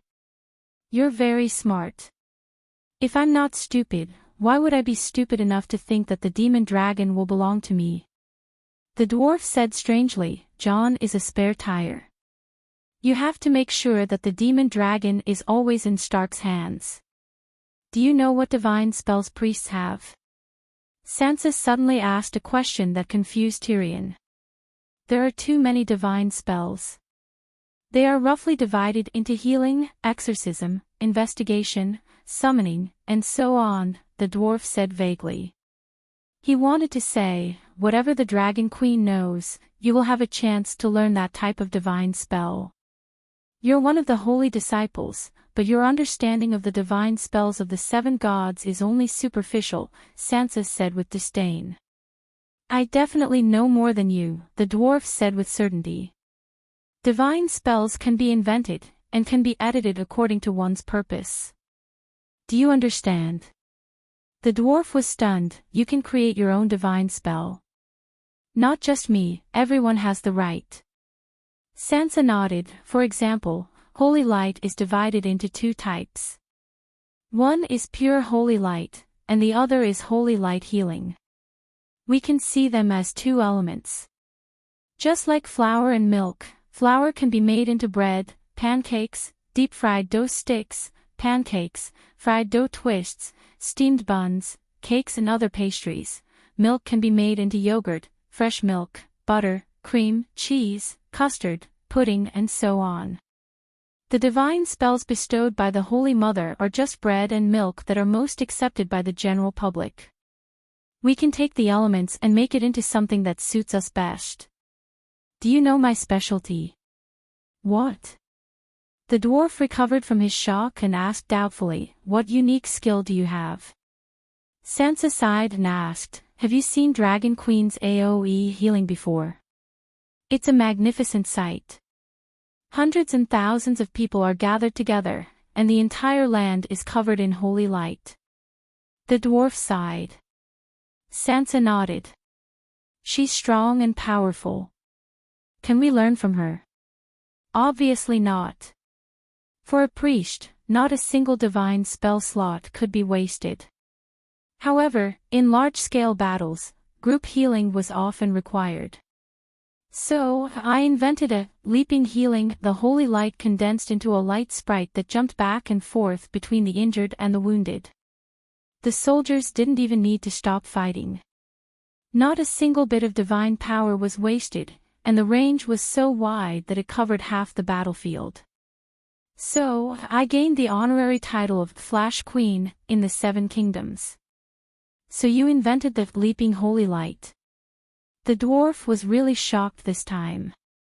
The holy healing that Sansa mentioned had appeared long ago. He had seen Chizong use it countless times, but he had always thought that it was the Dragon Queen who invented it and then bestowed it to all priests through divine spells. Do you know that other priests also know this divine spell? He asked. Of course, Sansa nodded proudly. it's because of this divine spell that I received the Holy Mother's praise and advanced from a level 1 beginner priest to a level 3 priest. No wonder, no wonder. The dwarf finally understood why the Dragon Queen valued supernatural cultivators so much. Then, he remembered the improvements that Qizang had made to the Holy Mother's palm over the years. Originally, there were only 4 palms: light, water, fire, wind. Later on, Qizang combined water and fire, wind and fire, fire, fire, and so on. The Dragon Queen had most likely learned all of them. Even if she could figure it out herself, with so many people, how much time would it save for her? Actually, Tyrion's vision was still not broad enough. The time saved was not worth much. Did a god lack time? More importantly, it was ideas. New ideas, and endless wisdom.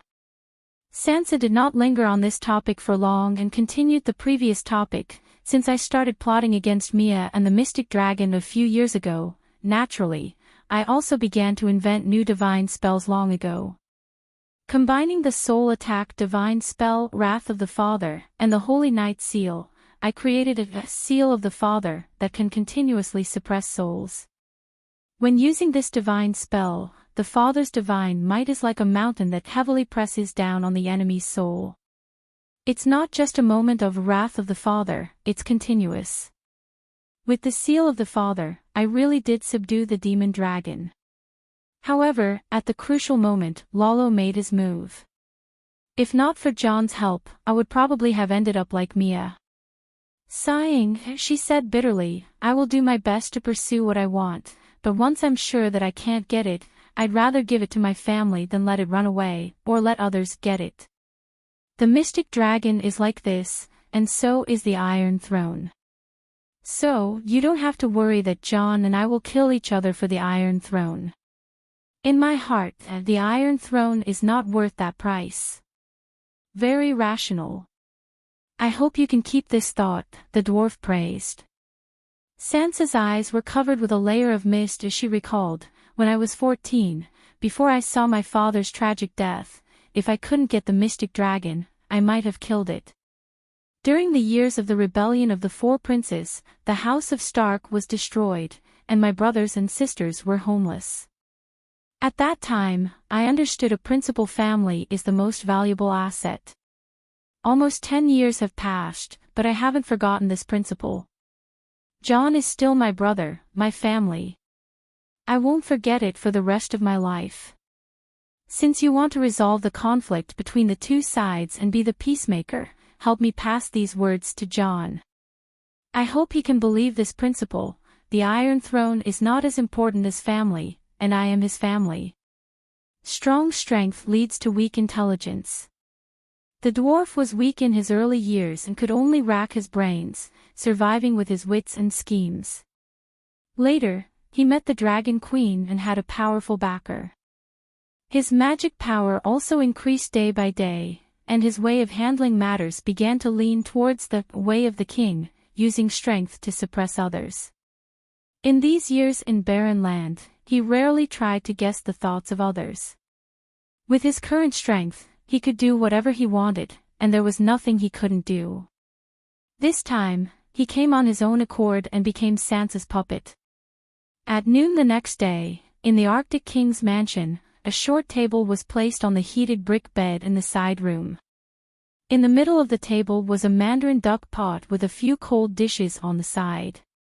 The Targaryen uncle and nephew were drinking and chatting happily. Sansa understands that family is the most valuable asset. If you change your mind and insist, the Iron Throne should be yours. I think she will most likely give in, the dwarf said.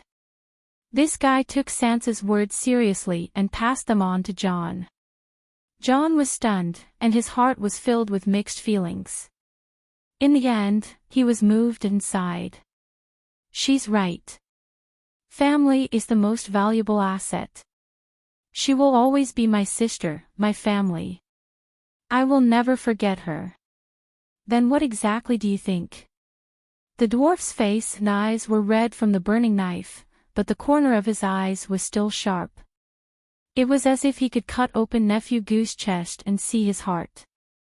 I don't have any other thoughts. Tormund likes to talk nonsense, and wail. He paused for a moment and hesitated.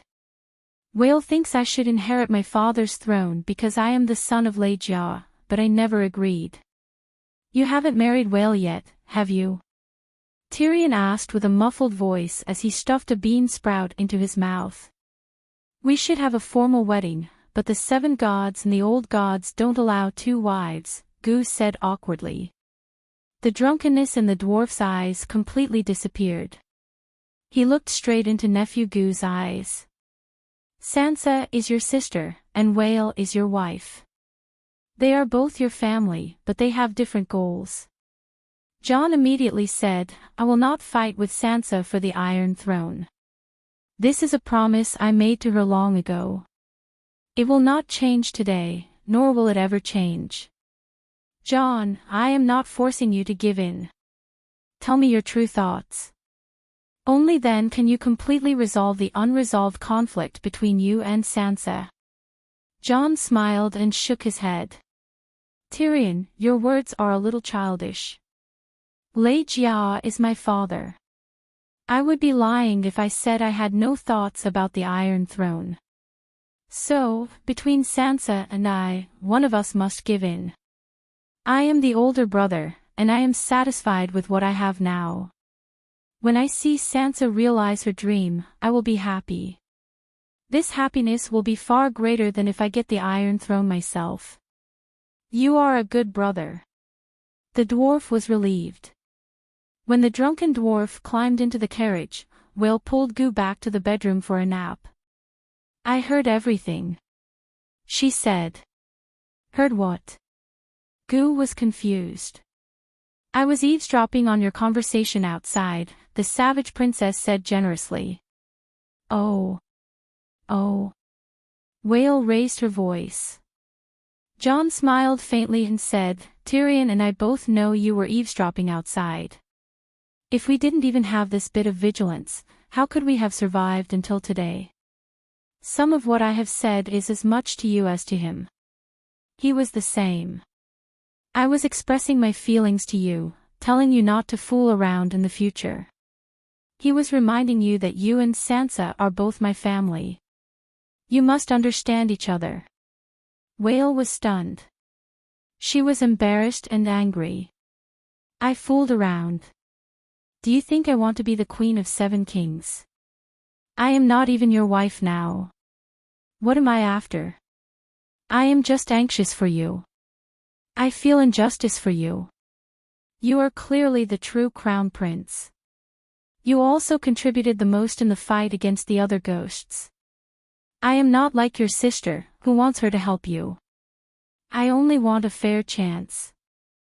If you kill the other ghost king, then according to the Dragon Queen's promise, you will be king, and not give all the credit to her. I only want my lover to get what belongs to him. Is that too much?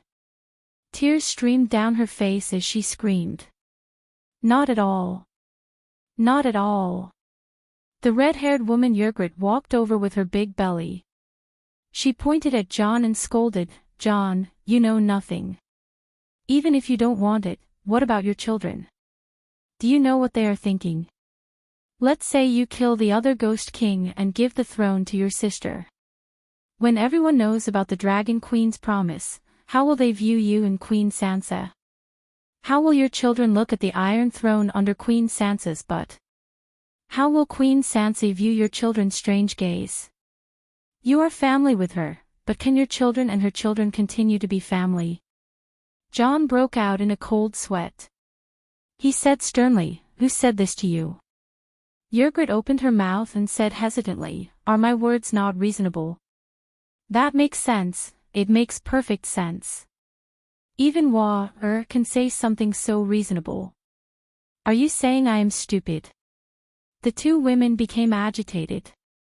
Jon had a splitting headache. Weeping Willow. He called out. King, what did you call me for? A spearwoman with a long black braid ran into the hall. Who came to our house in the past few days to see Yrgrat? When you came back on the dragon yesterday, many people came, the spearwoman said. Who spoke to Yrgrat? Many. Which one is the most suspicious? The spearwoman hesitated. Speak. John glared. Your sister.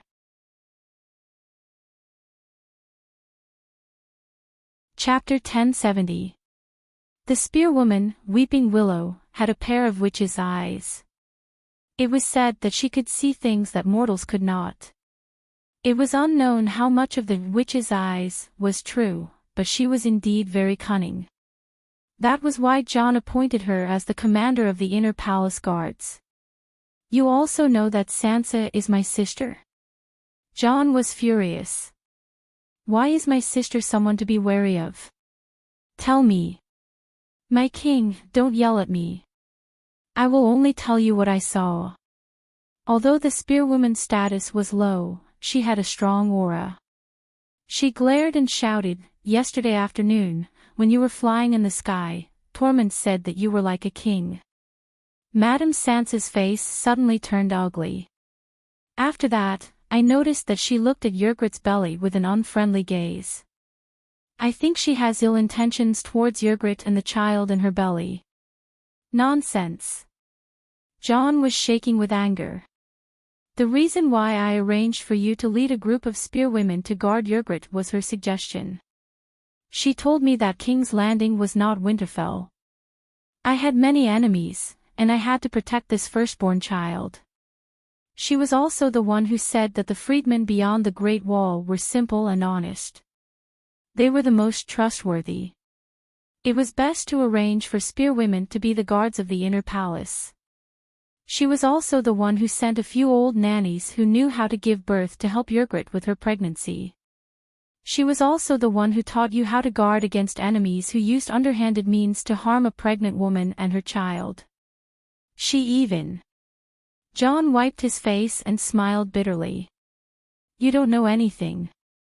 You don't understand Sansa's expectations for Yrgrat's child. It's a boy. His name is Ide.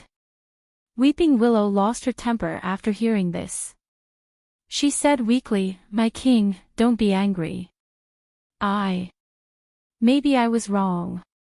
Madame Sansa's expression was ugly, but she didn't have any evil intentions. Sigh. John sighed and shook his head without saying anything. His words were clearly directed at the spearwoman, but in reality, he wanted his two wives to dispel their hostility towards Sansa. If they did not often say unfavorable things about Sansa behind her back, why would the spearwomen around them think of Sansa as the person they should be wary of? War saw through John's thoughts and nudged Yrgrat.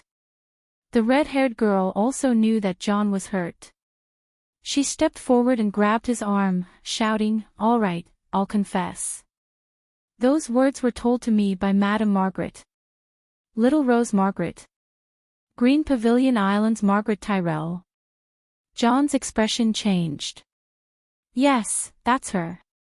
She told me a lot about women. What's the reason? John quickly asked. That's what I said before, Anne. The red-haired girl pouted and mumbled, Since the man has provided you with the conditions, a woman should treat herself better and live a more exquisite life. The man was in charge of conquering the world, while the woman was in charge of riding a horse and accompanying him to see the beautiful scenery of the country. A woman who was lucky enough to be protected by an eagle must at least become a white swan, because a sparrow cannot fly as high as an eagle. With an eagle's breadth of mind, it will not always be satisfied with flying sparrows. What kind of nonsense is this? John was confused. He thought that little Rose was secretly trying to sow discord between the red-haired girl and his aunt, so that he and Sansa would fall out.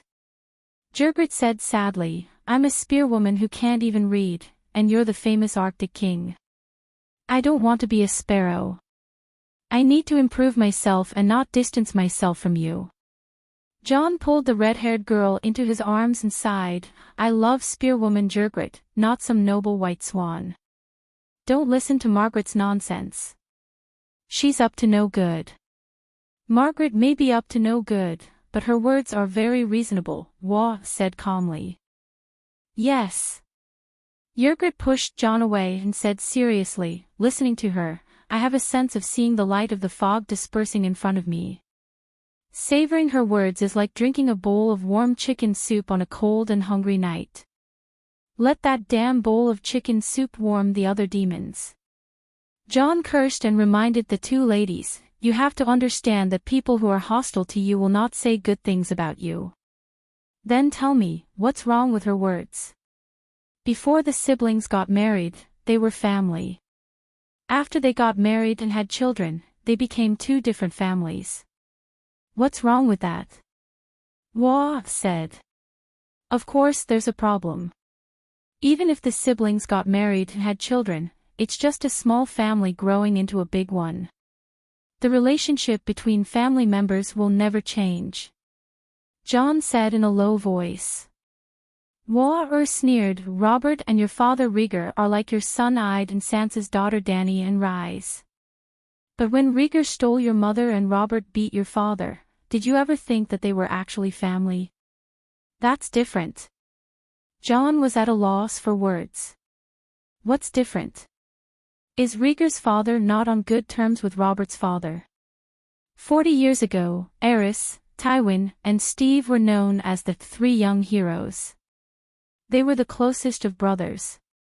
Steve was even Aerys' confidant. John realized that he could not find any words to refute. Marjorie told you this too. She didn't try to sow discord between us and Sansa. John waved his hands and said loudly, listen to me. Don't contact Marjorie anymore. Forget what she said.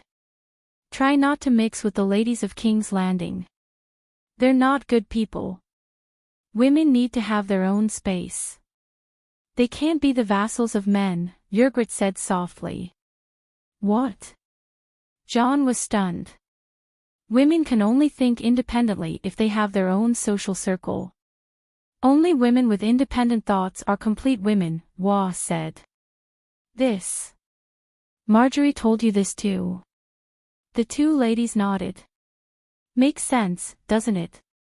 If we don't have independent thoughts, we're not even human. John.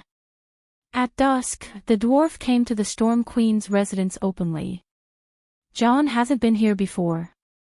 After following Brittany into the study, the dwarf was surprised to see the Storm Queen beaming with joy. What? Sansa didn't react. This afternoon, John didn't come to explain to you about Little Rose's chicken soup theory. Oh, he did. He promised me that he wouldn't break his promise. He even apologized to Wah on behalf of Yrgrat. Sansa's smile faded, but there was a flash of pride in her eyes. You're not angry. Tyrion didn't see the strangeness in her eyes. Of course I'm angry. I didn't expect that little bitch to bite the hand that fed her, Sansa said coldly. Marjorie owes you a favor, the dwarf asked curiously. Don't you know what Marjorie is doing on Enchanting Island? Sansa asked. Imitating you. I'm the one teaching her. Sansa smiled faintly. She's not secretly learning. You're in contact. Are you the one teaching her? The dwarf was shocked. Sansa nodded slightly. 5 years ago, the sea of law shattered, and the power of mages began to be limited. In order to ensure the supply of wildfire in Wind's End, I planned to expand the scale of the Storm Magic Academy. So, I went to the City of Knowledge to recruit magic teachers. You know, other than the scholars, there's also the nuns' college built by the Starry Church. Coincidentally, I saw Marjorie, who was being supervised by the Reverend Mother during noon prayer. Sansa's expression was complicated. She's almost another me. Before I met Aegon, I was depraved, desperate, mentally twisted, and full of resentment and hatred. But I only had determination and no strength. I couldn't even find a direction in life. Back then, I hated her and her family, especially her grandmother, Old Rose. They played me like a chess piece on a chessboard and tried to plot against Winterfell. Old Rose wanted Sansa to be her eldest granddaughter-in-law. They blamed Joffrey's death on me. I had reason to hate them. But when I saw Marjorie again, I can swear to the Holy Mother that at that moment, there was only the most sincere pity in my heart. There was no more resentment. Unfortunately, your pity was only temporary. You must have done something that made her resent you, the dwarf said with a smile. Sansa shook her head. She's an ingrate. I've never done anything to let her down. At that time, I comforted her, enlightened her, and told her about what happened in the outside world. For example, the Alliance of Justice, the Bible teaching team, the Smoke Sea War, the collapse of the Sea of Law, and a series of other things. It opened her eyes and gave her a new lease of life. That's all. I just pitied her. She's a shrewd woman, good at seizing every opportunity she can. She asked me for help. She confessed her unwillingness and resentment. You don't know, but that bitch actually dared to hate the Dragon Queen. She hated the Dragon Queen for abolishing the title of King of Tyrell's Bay. The dwarf glanced at her indifferently and did not say anything. If the Dragon Queen wasn't so powerful, you would definitely hate her too. It was me. Sansa pointed at her own nose and said angrily, I was the one who spoke softly and reasoned with her. I made her understand that Tyrell's title came from Targaryen, but her grandmother arranged for the scholars to murder the Dragon Queen. Think about it, if I didn't resolve the resentment in her heart, would she have become a priest? This time, the dwarf agreed. She really should thank you. But you must have helped her with a purpose. At first, there was no purpose, but then. Sansa hesitated for a moment and asked, Do you know Matthews Rowan? The dwarf's heart skipped a beat and said, My father once said that he was glad that Highcourt's master was Blow-Up-Fish Mace. If Duke Highcourt could have Rando Tarly as his general, Matthews Rowan as his minister, and Pixter Redwyn as the commander of the navy, Highcourt could have swept away the Westeros after the rebellion of the Four Princes. The Dragon Queen's desire for power is too, she wanted to say that it was too young, but the Dragon Queen announced that she was the Divine King. Sansa was at a loss for words. If I were her, I would definitely not allow Matthews to do as he pleased in River Bend. River Bend retains the most people during the long nights, and the most people represent the most knights, and those knights have all been trained during the long nights. River Bend also has the most and most outstanding magic academies, which represent the largest supernatural power outside of the Holy Cathedral. The largest of the 7 kingdoms, Dany Lilith Girdle, is also in River Bend. Sansa counted with her fingers and sighed. Army, wealth, and food, River Bend is number 1. If River Bend is unified by Matthews.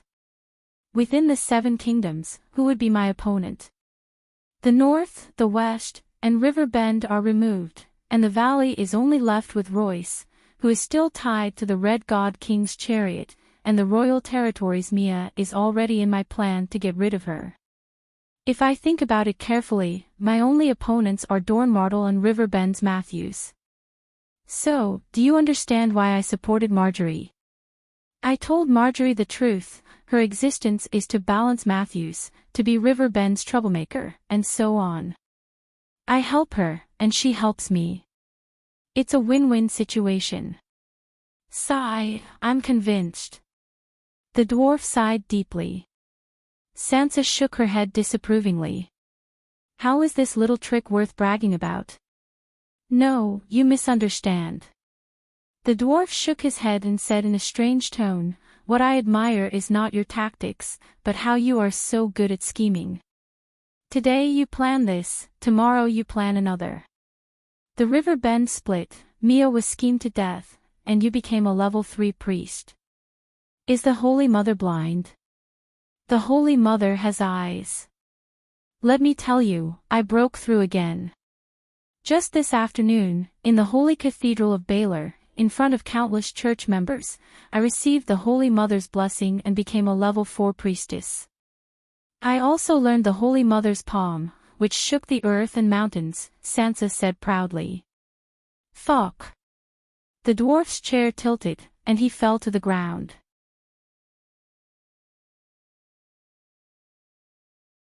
Chapter 1071. Holy Mother, are you asleep? Open your eyes and look at this woman. She's vicious and obsessed with power.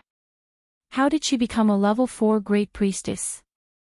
After the dwarf fell to the ground, he did not get up. He only sat on the blanket and howled. Although his behavior was a little exaggerated, it also represented his true feelings at the moment. From the dwarf's point of view, Sansa's ability to become a level 1 priestess had already affected the believer's faith. If she were to level up to level 2 or level 3, it would cause the other honest priests to lose their minds and shatter their worldview. Level 4. Even he felt unbalanced. He had gone through so many difficulties and obstacles, but he had only just become a level 4 holy knight.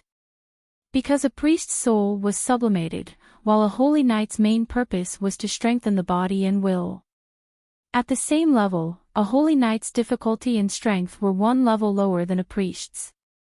He went abroad and risked his life to fight, but he was worse off than Sansa, who stayed at home. You're jealous of me. Sansa laughed and kicked the dwarf. All the believers of the 7 gods should be jealous of you. Sansa shook her head and sighed. You're a preacher, but you haven't even read the 7 Stars Bible.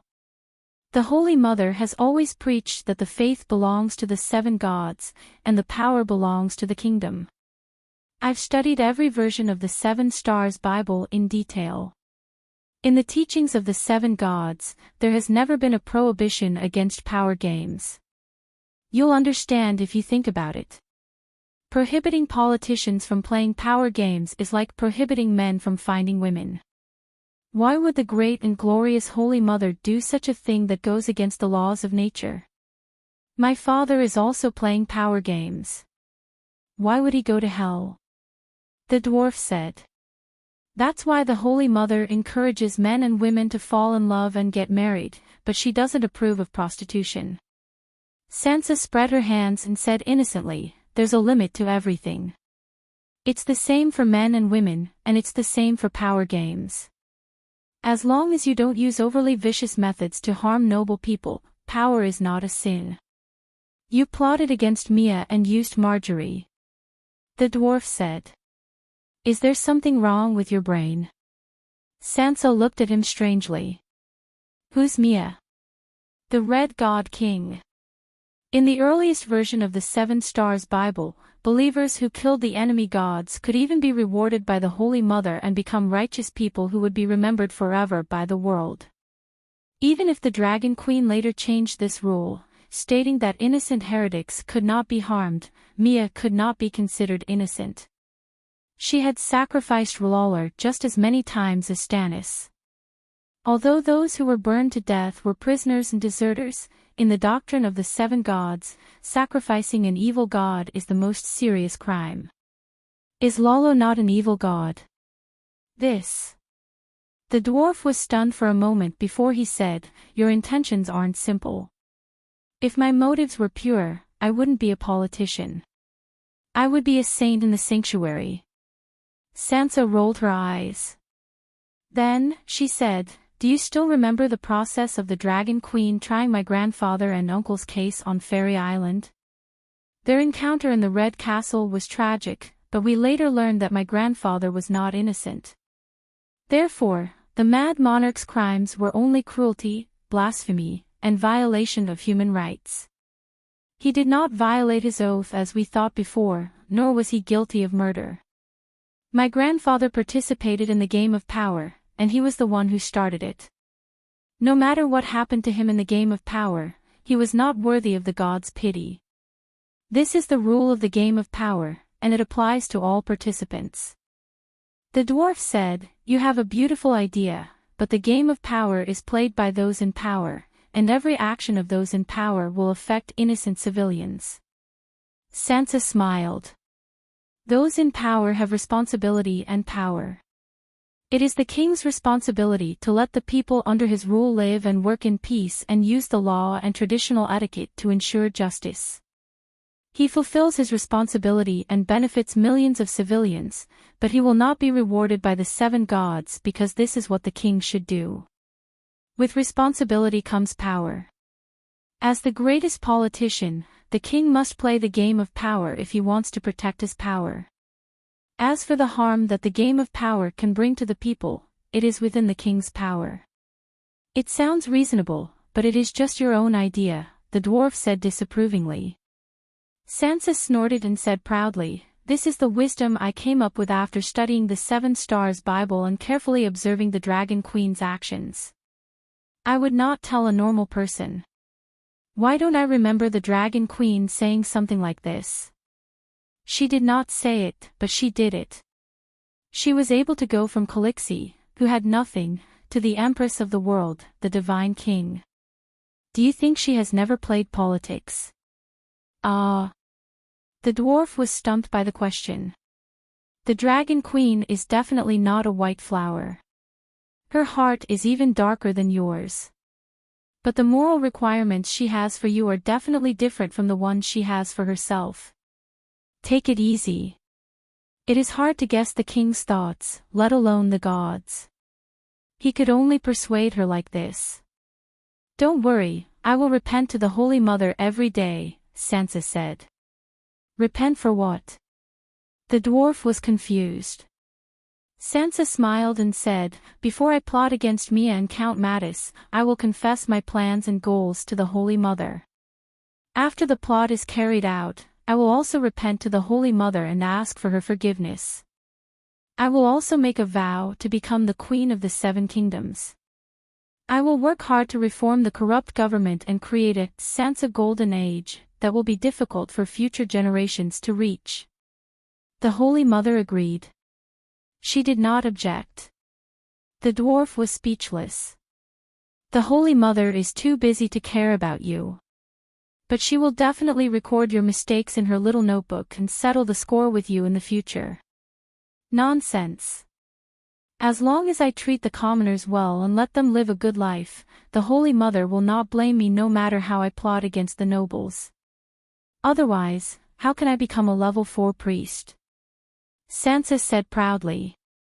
The dwarf said suspiciously, "Did you offer the Holy Mother divine arts again? I have never heard of that Divine Father seal before." How did you know?" Sansa looked at him in surprise. "I specially developed the Divine Father seal to deal with the demon dragon. I did not make it public before because there was only one demon dragon. If other priests and paladins learned it, they would become my competitors. Now that the demon dragon has been tamed by Jon, there is no need to hide the Divine Father seal. However, the Divine Father seal can only raise me from a level 3 priest to the peak of level 3. I am still a bit away from level 4. So, I gave the Holy Light Totem that I have not fully developed to the church and broke through to become a level 4 great priest." The dwarf's mouth twitched a few times and asked, "What is the Holy Light Totem?" Sansa stood up from the fireplace and picked up a walking stick from the corner and handed it to him. "Take a look for yourself." The white walking stick was 1.3 meters long and as thick as a wrist. It seemed to be carved from fishbone, but it was heavier than wood. There was an obsidian crystal inserted inside. At the top was a small statue of the Holy Mother. There were many strange runes and square words on the surface of the walking stick. "This is draconic. I don't recognize a few words," the dwarf said in surprise. "The way of the heavens, the virtue of the heavens, the creation of all things, the benevolent Holy Mother." Sansa read in fluent Chinese. The dwarf was shocked. "You are so familiar with it." Sigh, "Every day I wake up early and memorize words for 2 hours. Before I sleep, I read the text aloud for an hour. After 6 or 7 years, I finally have some achievements. It is about the level of a middle school student. Sansa did not look proud. She only sighed. As expected of the supreme language that records the laws of the Tao. It is so difficult. You must know that I only took 3 years to learn advanced Valeglia. Hearing this, the dwarf could not help but feel ashamed. He was the one who suggested that Sansa learn Draconic. He was also the one who copied Blackie's Draconic textbook. He kept a copy for himself and made a copy for Sansa. Both of them were self-taught. He even started 3 years earlier than her. Now, he had not even graduated from primary school. No, I have to reduce my morning exercises with the singers in the future. At night too. Maybe, I should be like Sansa and develop new witchcraft. Now that I have turned my entire body into a dragon worm, can I split half of the dragon worm to be a bookworm and focus on memorizing and learning? The other half of the dragon worm will leave behind desires and transform into a human to enjoy the pleasures of the world. If the other me does not learn, the two of me. Wouldn't that be twice the happiness? Hee, what are you thinking? Why are you laughing so lewdly? You're drooling. Sansa said in disgust. Ugh. Tyrion wiped his mouth. As expected, he felt a pool of moisture. He felt awkward. He quickly injected some holy light god power into the totem pole. A thin layer of pale yellow light shone from the pole. The light was not even as bright as a 1-watt light bulb, but the light was very uniform. However, Tyrion did not feel a strong healing effect. What's the use of this? It is the effect of a holy healing spell. It will be released slowly in 10 minutes. He was puzzled. Sansa explained, this is specially prepared for remote mountain villages. There is no need for a priest to charge it. There is also no need to spend money to build a statue of the Holy Mother or a temple. You just need to place the holy light totem pole on the altar. The villagers will surround it and pray to the Holy Mother. An individual's faith is not enough to become a priest. So, the faith of the entire village is gathered in the staff. Then, through the adjustment of runes, the messy faith is harmonized into a unified wave band. It is like a virtual person. In fact, you can treat this totem pole as a wooden priest. The dragon crystal inside contains the holy healing spell's Holy Mother's divine power. If someone feels unwell, they can use a special prayer. Sansa pointed at the square words on the totem pole. The Holy Mother is merciful. Good. It can activate the holy light totem and release a faint light to heal the injuries of believers within range. You are very smart. The dwarf was enlightened. Sansa shook her head and put away the totem pole with a regretful expression. She sighed, in my expectations, the faint light should only be effective on patients. This way, it will save more god power. I have not been able to master this technique yet. The holy light totem is not complete. As the divine arts spread among the cultivators, perhaps someone will be able to repair it before me. By then. Sigh, I can finally be promoted to a level 4 great priest before the battle with the Ghoul King. How did you think of this thing? Tyrion asked curiously. At first, I just wanted to imitate the Dragon Queen. Didn't she always carry a weirwood staff? Sansa smiled awkwardly and said seriously, you and I are both from a duke's family. If there is a headache or fever, the scholar will immediately rush to the bed. As if the scholar is as natural as air.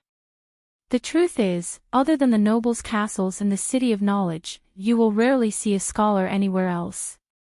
Scholars are rare, and priests who know divine arts are even rarer. In Winterfell, when I was 13 years old, I only saw for minstrel performances. In the remote villages, the peasants at the bottom will never see a scholar or a priest. But the poor are also people. Like us, they can get sick. And their lives are too hard and tiring. They get sick more easily and need more treatment. I never thought you had this kind of awareness. Tyrion's eyes widened and he said in disbelief. When you first met me, what kind of person did you think I was? Sansa asked. An idiot who only knows how to dream, the dwarf said honestly. Sansa glared at him but did not refute. She only asked, and now? A smart and capable queen, the dwarf said emotionally. You have changed so much. It is as if you are a different person. Why have I changed so much? Your experience. The dwarf said thoughtfully. In Winterfell, my mother was the strongest, and I learned from her. In the Red Keep, Cersei was the strongest, and I learned from Cersei. In the Valley, Littlefinger was the strongest, and I learned from him. Then, I also learned from your strengths, she said to him. I am flattered, the dwarf said with a smile. Now, I learn from the Dragon Queen and the Holy Mother. The Dragon Queen cares about the hardships of the people, and I care about them too. When I learn from the Dragon Queen's kindness and gain substantial benefits from the Holy Mother, I will work hard to be merciful to the commoners at the bottom. This kind of awareness is different from what you think, Sansa concluded. You are really. Perhaps you can surpass Papa Tywin, Old Rose, Littlefinger, and become the ultimate power gamer, the dwarf sighed in admiration. Do you think I have a match in the current 7 kingdoms? As she spoke, Sansa seemed to exude an invisible loneliness. Future Marjorie. The dwarf poured a bucket of cold water on her. If I didn't appear by accident and resolve the misunderstanding between you and Jon, you would have definitely been tricked by her. Just like Mia, when you break up with the Jon siblings, you won't even know why you ended up like that. Those arguments are poisonous, but I have to admit that they are very logical. It would be strange if your savage sister-in-law didn't fall for them. How long can Jon last with his 2 wives taking turns to talk to him? In fact, he can't refute those arguments. Sansa's expression was unpleasant. What good does it do for her if I break up with Jon? Even if she has other motives, I did help her. The dwarf sighed and said, You are ambitious and keep learning from the strong to improve yourself. She is most likely learning from you, learning your ambition and methods. You think you didn't let her down, but you didn't think about it. No one is willing to be another person's pawn, especially when your relationship is so complicated. Once, you were both Joffrey's fiancé. Your engagement was broken off in public. You were lowly in the mud, but she became the shining golden rose of the King's Landing. How big is the difference in her heart now? Also, when we negotiated with Stannis, our initial target was the Duke of Highgarden. Perhaps you have forgotten, but your interference in the affairs of River Bend is constantly reminding Marjorie that you are the biggest obstacle to her return to Highgarden. That bitch. Sansa's expression was cold. She won't have a future. The dwarf was shocked and reminded her, Marjorie is the role model of the church. She is a role model for salvation. If you murder her, you will most likely lose the Holy Mother's favor. A person's worst ending is not death. Early death will bring them to heaven. I don't want her to be a role model. I want her to go to the 7 levels of hell. Sansa said darkly. The dwarf was getting more and more worried. Take it easy. Don't send yourself to the 7 levels of hell. Don't worry, I know what I'm doing. Sansa waved her hand. Didn't I tell you just now? I will confess and pray to the Holy Mother before I do anything. If the Holy Mother disagrees, she will definitely dissuade me. If everyone imitates you, will the Holy Mother be able to handle it? Everyone is a level 4 great priest. Let me tell you, I am the only one who has obtained the 6th move of the Holy Mother's divine palm, earthquakes, Sansa said excitedly. Earthquakes, the power to control the earth. Song of Earth. The dwarf stroked the short beard on his chin. He seemed to be deep in thought. Sansa, you can actually consider giving up the throne and be a transcendent. Perhaps you have hope of becoming a demigod. Compared to the gods, royal authority is completely meaningless, the dwarf said sincerely. Sansa sneered. The Dragon Queen is already a divine king. Why does she still want to be the world's first empress? Only by picking it up can you put it down. I have never obtained it, and you want me to give it up? The dwarf paused. He said hesitantly, other than being a priest, you are also a moon chanter. How far have you cultivated? How far are you from becoming a demigod? Very, very far. It's even further than the King's Landing to Winterfell. I have only learned 2 spells. One is the birthing song, and the other is the weather forecast, Sansa said helplessly. You have healing spells, and it's a long night now. What's the use of the birthing song and the weather forecast? The dwarf complained. Sansa said solemnly, the long night will pass. I am now studying the weather forecast. When summer comes, I may be able to accurately predict the weather every year. If drought, floods, and hail can be prevented, won't the kingdom have a bountiful harvest every year? The birthing song is more practical. It can help pregnant women give birth naturally. Healing spells are ineffective during the birth process. It can only save pregnant women who have lost blood after giving birth. I have another idea. Can we change the birthing song into a divine art of the 7 gods' priests? Good idea. You are more far-sighted than I am. Your plan for the extraordinary profession is more reasonable than mine. Tyrion praised sincerely. Sansa smiled bitterly. I also want to be like you and Jon and master powerful witchcraft skills. But moon chanters don't have any powerful witchcraft skills. The blood witchcraft sacrifice of the evil gods is powerful, but I don't dare to learn it. I can't learn it either. The evil gods are all dead. Later on, I asked Bran.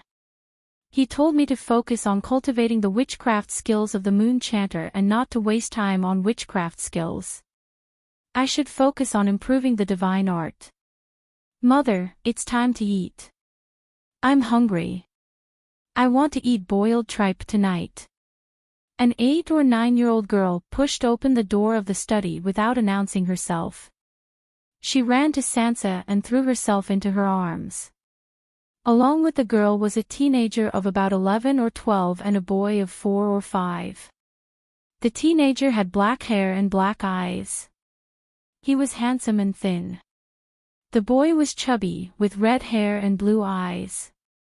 Both of them wore leather armor and were dressed as attendants.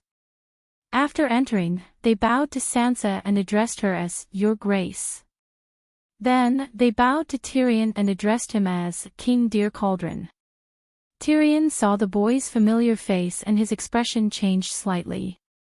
Stop fooling around. There are guests here. Sansa pulled the girl up and pointed at the dwarf. This is your Tyrion. Granduncle. Just call him Granduncle.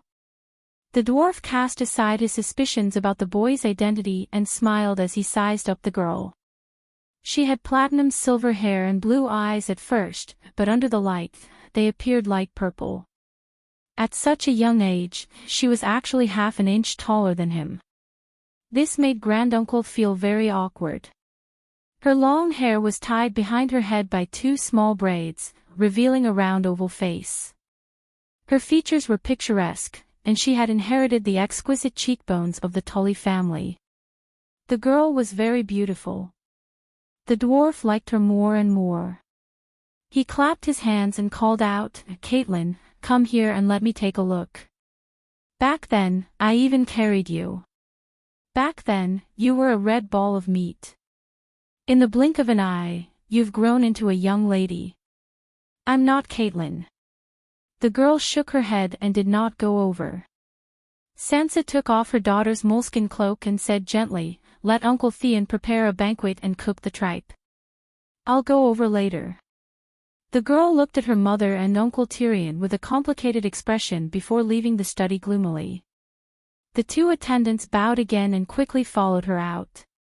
She matured early, the dwarf stroked his chin and said strangely. She's almost 9 years old. My parents are good people, but I can't learn from them and raise little Dany into the Winterfell me. Sansa sighed. I remember her name is Caitlin, the dwarf said with a frown. Not long after you left, Aegon descended to the mundane world to see his daughter. He excitedly named her Dany Rise. I said I intended to call her Caitlin. Aegon felt that he only had one daughter, but my mother had more than one granddaughter, little Dany. He was right. 2 years ago, Mara gave birth to a daughter for Bran called Caitlin. In the future, Rickon will also get married and have children. I wonder how many Caitlins there will be. Definitely not as many as Dany Rise, the dwarf muttered. But my little Dany is unique. She even has a trace of the Dragon Queen's bloodline. Sansa said proudly. Seeing the confusion on the dwarf's face, she told him about the Dragon Queen cleansing little Dany's bloodline. King of God's cauldron, demigod dragon blood, king of God's blood. Is it because she's called Dany Rise? The dwarf was upset. It was as if the dragon worm he had modified back then was a beggar version. She's the reason why I dare to fight with Jon for the Iron Throne. Sansa looked in the direction of the dining hall and said softly, actually, I've always known that the others are weak. Jon is my biggest competitor. Maybe, for little Dany's sake, the Dragon Queen will give me the same chance as Jon. The dwarf had a thought and blurted out, maybe we can form a marriage alliance. I can't remarry. It's not you, it's little Dany. Actually. The dwarf gritted his teeth and whispered into Sansa's ear, actually, I have a nephew. Myrcella. Sansa was confused. The Dragon Queen has a son. The dwarf said in a low voice. Asterisk boom. Asterisk this sentence was like a bomb that made Sansa dizzy. She did not know what was going on. I didn't expect the Pope of the Seven Gods to raise an illegitimate child. Her expression was complicated. There was disbelief, relief, and relief. It's not an illegitimate child. The dwarf shook his head. It's her son with the horse King Drogo, Leg Targaryen. Sansa looked at him strangely. Is there something wrong with your brain? Leg died right after he was born. Everyone in the world knows that. Sigh, that's why she's so terrifying. Everyone in the world was fooled. Holy Mother, she was only 14 back then. The dwarf sighed. If I hadn't gone to Astapor to pick up little Tywin, I wouldn't have thought that the child was really her son.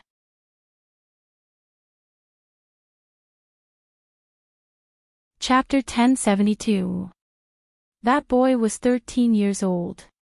His face was fully developed. Even a blind person could see that there was something wrong with his appearance. He looked too much like my sister.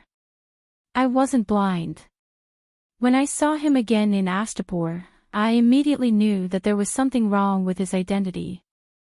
I asked Myrcella and found out that it was a secret that everyone knew but no one else knew. It was a secret that only the people of Slave Bay knew. Fuck, I'm his uncle. I'm not the first person to know the secret. The dwarf was indignant. Sansa was surprised. How many sons does she have? Who was Leg who died in the Red Wasteland? There was only one, Leg. Back then, she saw that the Horse King's condition was not right. He was about to die, so... Do you know about caesarean section? Of course. The church's priests are divided into missionary priests and medical priests. Medical priests have stricter training than scholars. Among the medical priests, there is a type called scalpel priests. They are proficient in human anatomy. At that time, she was not a priest. She had not even learned witchcraft. However, she performed a caesarean section on herself and took leg out of her stomach a few days earlier. The dwarf was still shocked when he mentioned this again. Holy Mother! Sansa covered her mouth and exclaimed. How is that possible? The dwarf nodded emotionally. It is indeed impossible. But don't forget, she was the one who created the medical priests and scalpel priests. She had been doing things that mortals thought were impossible for the past 10 years. And then? Sansa asked quickly. The dwarf's cheek muscles twitched a few times. He said bitterly, she started to perform magic. Jacko's wife, Lilith, happened to have silver hair during labor. My sister took Lilith to her own tent and made a small room at the edge of the tent. She stayed in the inner room while the witch helped Lilith give birth in the outer room. There was a circle of centaurs outside the tent. They all heard Lilith's cries of pain and vaguely saw Lilith's labor through the swaying straw curtain. Therefore, no one suspected that the child was not Lilith's. However, when Lilith's child was born, she passed it through the curtain to Calixie in the inner room. Calixie swapped her own son with the newborn baby. She was the only one there. Holy Mother, why is she so cunning? Sansa could not help but exclaim. Shoo, lower your voice. We can't let others know about this. The dwarf hurriedly covered her mouth. It took Sansa a long time to calm herself down. Why didn't the witch who delivered the baby notice anything? She has seen children before. Could it be that the two boys are of the same size and appearance? Hee, do you think my younger sister wouldn't have thought of this? She didn't let the witch see the baby a second time. The witch was not a scholar and had no status in Colossae. She even caused the Horse King to be heavily injured and was locked up as a prisoner by the centaurs. In fact, my sister burned the witch to death a few days later. Sansa nodded. Yes. It's more about revenge. That witch killed the Horse King. I didn't expect the Dragon Queen to be so wise at such a young age. In the end, Sansa, who had regained her rationality, did not say the word cunning. The dwarf shook his head and smiled bitterly.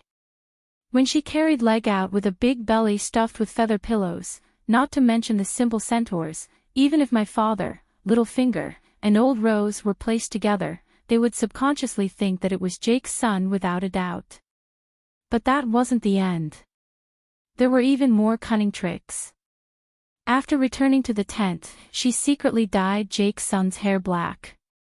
Then, the next day, she had the witch sing a childbirth song through the curtain and gave birth to Leg, who inherited his father's black hair, in front of everyone. Do you know why she dyed her hair black? Sansa frowned. When we see flower and lime at the same time, we will subconsciously think don't get it mixed up. But if we see flour and bread at the same time, no one will have this thought. The Dragon Queen didn't want people to have the subconscious thought of passing off fish eyes as pearls. The dwarf looked at her with admiration and sighed. This trick not only affected the centaurs at that time, but even the people who came later would subconsciously dispel their suspicions of Simba when they found out that the Dragon Queen's son had black hair. For example, when I first saw Simba, I was touched. Simba? Sansa raised her eyebrows. The dwarf explained, Simba is Leg's name in Slave Bay. When he went to Astapor last time, he had already been promoted to Count Simba through his military exploits. Not only does he look like his mother, even his habits and tastes are the same. For example, the Dragon Queen doesn't like sweet food, and Simba never touches sugar water. My little Dany is the same as me. She likes lemon cake. Sansa smiled. That's off topic. The dwarf slapped his forehead and continued, when I saw Simba for the first time, I had the same feeling as when I saw Jon. It seemed to be a resonance of blood. Then, I asked the centaurs about Leg. When I heard that Leg had black hair, my suspicions were immediately reduced by 90%. But that feeling of blood connection was too strong.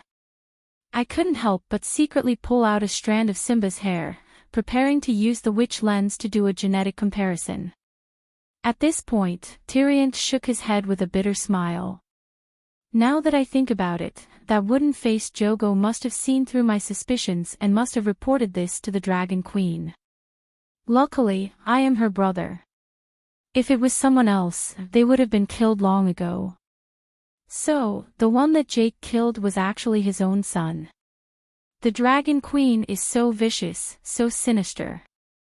How old was she then? 14. When I was 14. Sansa was shocked and embarrassed. Her expression was very complicated.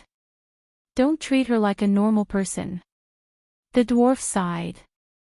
Sansa fell silent and slowly digested the new information. When she didn't speak, the dwarf also fell silent. When the servant came to inform the Storm Queen that dinner was ready, Sansa asked softly, "That's Simba, what kind of person is he?" "He is a fierce person. He rode a horse when he was 1 year old, shot an arrow when he was 2, killed when he was 3, and was chased by thousands of knights when he was 4. Isn't that too exaggerated?" Sansa couldn't help but interrupt him. The dwarf sneered. "If you don't believe me, you can ask around. It will only be more exaggerated than what I said. Not only do the centaurs know about him, even the princes of the free trade city have seen his deeds. Don't forget, Jake is also a powerful Khal, and Khals are all honored guests of the trading princes." "Alright, continue." "After that, he was sent to Slaver's Bay to be a stable boy." "Stable boy?" Sansa's expression was strange. To be a stable boy for the Dragon Queen. What horse do you think the Dragon Queen rides? Megalosaurus. Sansa was shocked. Yes, Megalosaurus. Simba's main job is to take care of the Megalosaurus. Sansa sighed. The Dragon Queen has really put a lot of thought into this. She must have raised him as an heir. Old Ymont personally taught him etiquette and culture, and the Blood Riders taught him horsemanship, martial arts, and the ability to command centaurs. When he was a little older, he became Ser Barristan's attendant. You must have noticed that the old knight hasn't returned to the Westeros for many years. He must have known Simba's identity long ago. In addition, the Dragon Queen also specially selected a group of young centaurs and nobles with promising prospects to be his classmates. They learned and grew together. In the end, they all became his underlings and subordinates. 5 years ago, when the Dragon Queen led 200,000 roaring warriors to clean up Ursos, Simba was one of her Khal's royal guards. His current position as a count was all earned by fighting with his sword. What about other aspects? Sansa asked again. What aspects? Targaryen's appearance is naturally not bad. The lad is handsome and strong. His talent is also not bad. He's the first son of God. Fuck, those evil gods in hell should take a good look at him. What kind of son of God am I? They've got the wrong person. In the end, the dwarf could not help but curse with a face full of resentment. The whole world has been fooled by her. This shrewdness is frightening. Sansa shuddered. She quickly cut off some rebellious thoughts in her mind. What's the child's character like? Tyrion did not immediately answer this question. After thinking for a long time, he said uncertainly, Ymont and Barristan's conduct is impeccable. However, Simba looks honest, but his mind is sharp. There seems to be a shadow of melancholy in his heart. He gives me the same feeling as Jon. Sansa's pupils contracted. She asked in surprise, will he bear a grudge against the Dragon Queen for killing him? By the way, how did his foster parents die? They died of illness. It has nothing to do with the Dragon Queen. The dwarf shook his head. Ah. Sansa, who was looking forward to a melodramatic scene, was slightly disappointed. The traditions of the centaurs are different from ours. The Dragon Queen's Blood Oath guards and centaur maids were all captives of Horse King Drogo. Drogo massacred their tribes and annexed their Khalasar. But look at them. Are they disloyal to the Dragon Queen? The shadow in Simba's heart was more of confusion about his identity, just like Jon. Outsiders could guess his relationship with the Dragon Queen based on his appearance. Not only was he not stupid, he was also very smart. He must have felt that Yamat, Jorgo, and the others were special to him. Also, he should have a bloodline connection deep in his soul. Is he kind? What's his attitude towards women? I heard that the centaurs ride women like horses. Sansa asked again. The dwarf rolled his eyes. What do you think old Yamat and Barristan do? Babysitters and guards. Sansa nodded and asked again, does he have an illegitimate child? He's a virgin. How do you know? Sansa asked suspiciously. Don't you trust my judgment? The dwarf pointed at his eyes. I can tell at a glance that he's a virgin. If old Yamat hadn't stopped me, I would have taken him to the Passion Garden to experience life on the same day. Yes, just like how I guided Aegon back then. Sansa glared at him. Simba should stay away from you. You like this son-in-law? The dwarf smiled. I won't be at ease if I don't see him personally. Sansa hesitated. Why don't we go to Slaver's Bay tomorrow? If we ride a dragon, it'll only take a week to go there and back. There won't be any delays.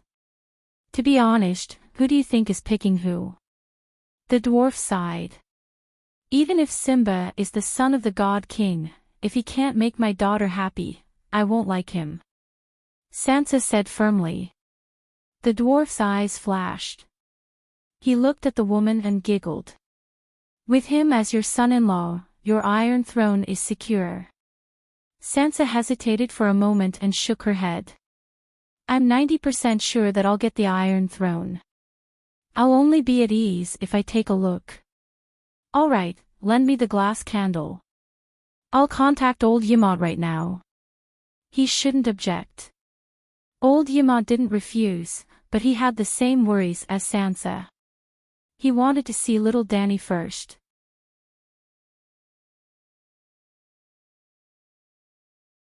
Chapter 1073. She really doesn't seem to like me. The dwarf sat cross-legged on the brick bed, picking his teeth as he smiled bitterly. The dinner was sumptuous, very unlike Westeros. There was only a big hot pot, a double hot pot. On one side, there was a fire dragon pepper and beef bone base, and on the other side, there was a fresh broth of prawns and salmon bones. There were more than a dozen plates piled high with potato slices, mushrooms, vegetables, tofu, fish slices, lamb slices, tripe, and so on. The dwarf thought that it was just him, Sansa, and the little princess.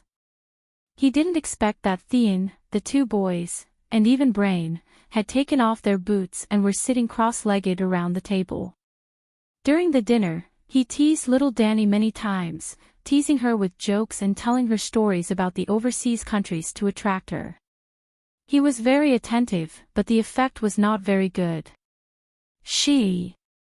Sansa hesitated for a moment and sighed. She's very smart. She should have guessed our relationship. Tyrion was stunned and asked, has she seen Aegon? Sansa shook her head. When she was born, Aegon guarded her cradle for half the night as a spirit. He sang nursery rhymes for half the night and never appeared again. It seems that this child also has a shadow in her heart, just like Jon and Simba. The dwarf was deep in thought. Sansa rolled her eyes at him. You haven't seen your mother either. Do you also have a shadow in your heart? There are so many children in the world with incomplete parents. Do they all have a shadow in their hearts? The dwarf's expression was serious. Yes, the father is like the sun, and the mother is like the moon. The sun and the moon take turns to illuminate the child's smiling face. Neither can be missing. Sansa said disapprovingly, little Dany is different from Jon and Simba. She is not confused about her background and existence at all. I told her all about Aegon's story and told her that Aegon was watching her from heaven. His gaze moved with her. As long as she missed him, she would go to the small sanctuary to pray to him. So, her heart is very healthy and has no shadow. It's just that your reputation is too bad. No one wants their mother to be with a bastard. The dwarf was embarrassed. I've been away from Westeros for so long. Who's still talking bad about me? You're not in the Westeros, but stories about you have been circulating in the Seven Kingdoms. For example, you were caught by the evil god when you went to the toilet in the palace of Pentos. Everyone said that it was very strong. Sansa blushed and glanced at the little dwarf. News of you messing around with a few strong men in Astapor also spread from the mouth of the volunteer knights at Slaver's Bay. Also, you brought Aegon around the Passion Garden and were assassinated by an assassin. The Dragon Queen burned queers in rage. Damn it, little Dany is still so young. How can you allow these evil stories to poison her? The dwarf said angrily. Didn't the scholar teach you heraldry when you were young? Every noble family's coat of arms, main characters, and stories have to be taught from a young age. Otherwise, how can they communicate with other nobles when they grow up? Sigh. The dwarf covered his face and groaned. I should have written half-human legend earlier. I will write my own history, fair and objective. The half-human legend you wrote is no different from a piece of trash. Sansa laughed coldly. Who are those two children? They are little Dany's followers. The dwarf changed the topic. Didn't you see the family emblem on them? Sansa's expression turned dull. That skinny boy is Greyjoy. Theon's illegitimate son, Robb Greyjoy. What about the red-haired boy? He has the dire wolf emblem on his coat. The dwarf's heart thumped violently, but he still asked the question that had been in his heart since the first time he saw the child. He is my illegitimate son, Benjen Storm. His worst guess became reality. The dwarf's expression turned ugly as if he had seen his wife having an affair with 10 black men. Looking at the calm woman opposite him, he could not help but ask loudly, who is his father? A handsome, passionate, and talented bard. He was my lover for half a year. After that, I got tired of him, so I gave him 1,000 gold royals and told him to get lost, Sansa said calmly. How could you? The dwarf pointed at her and shouted. Halfway through, he stopped and put down his hand. You've changed. Sansa nodded. My thoughts are more mature, my power is stronger, and I have more control over my life. The current me is the best me, and also the truest me. I don't feel good. Tyrion's expression was gloomy. Why do you feel bad? I am not your wife, you have no right to make any requests of me. Sansa's expression turned cold. The dwarf looked at her, his eyes sad. If I didn't love you, would I have helped you so much? You left the Westeros for 7 years. Sansa sighed. Do you want me to be a widow for 7 years? What about Aegon? Do you still have him in your heart? The dwarf asked. There was no hesitation on Sansa's face. My lover is Aegon, you are my lover, and Simone is my pet. I can tell them apart very clearly. Fuck. The dwarf could not help but raise his middle finger at her. Sansa said calmly, when Aegon entered my dream for the first time, he told me that I was at the right age, and I should find a man to marry as soon as possible. Only when I am happy can he truly be at ease in heaven. The second time, his saint's soul descended from heaven, and I told him about us. He only sighed that you were not a good lover, and did not blame me. He really did not blame me," the dwarf said excitedly. Sansa nodded lightly. "Phew. That's good." The dwarf let out a long sigh, and his expression relaxed. "Actually, I feel a lot of pressure when I am with you. I am afraid that I will see Aegon one day." He was smiling, but his smile was very complicated. Sansa got up and put on her boots. She looked at the dwarf and said, "It is getting late. We still have to go to Slaver's Bay tomorrow to visit our relatives." The dwarf hesitated for a moment and shook his head. "Let's not go tonight, I have to go back and tell Elaine." Sansa nodded and did not force him to stay. When he walked out of the door, the dwarf was surprised to see little Dany secretly hiding behind a pillar and looking at him. When she saw him walk out of the courtyard alone, she could not help but let out a joyful chuckle. The dwarf wanted to immediately turn around, hug her mother and kiss her a few times, then look at her proudly and laugh. Shaking his head, Tyrion threw away this childish thought. He rolled up his sleeves and sang a song as he walked towards the Dornishmen's encampment. The vassals did not travel alone. The reason why Sansa and Elaine did not live with Jon and the dwarf was because they led thousands of troops and hundreds of duchy nobles. There were 15,000 Dornishmen stationed near the Dornishmen's residence. Today, the entire King's Landing had gathered an army of more than 70,000 people. When they reached Dany and Rise's belt in the Three River Basin, the number would definitely exceed 20,000. They were all true elites who had experienced 8 long nights and participated in countless battles against the other ghosts. One of them could defeat 5 soldiers from 10 years ago. In this decisive battle against the other Ghost King, all the vassals brought out their trump cards. They all knew that this would be the last battle, and it was destined to be recorded in history. Even if they could not obtain the Iron Throne, they would still be able to obtain supreme glory. All the participants would be praised by future generations as heroes. Outside Elaine's bedroom, the dwarf's action of pushing the door open froze. "Tyrion, come in." Elaine had already been informed by the maid and saw the oil lamp outside the room and the short shadow on the glass window. The dwarf opened the door slightly and stuck his head in like a turtle. "I'm going to Slaver's Bay tomorrow to visit Sansa's relatives." The moaning and clucking stopped. Elaine said lazily, "You're not coming in to sleep. Are you going to climb into that bitch's bed later? Why don't you call her over and we can have fun together?" "No, I'm going to Jaime's tonight." The dwarf shook his head and was about to pull his head back. "You're really not coming in. Look at who she is." Elaine reached out and pulled a furry head to the front of the bed.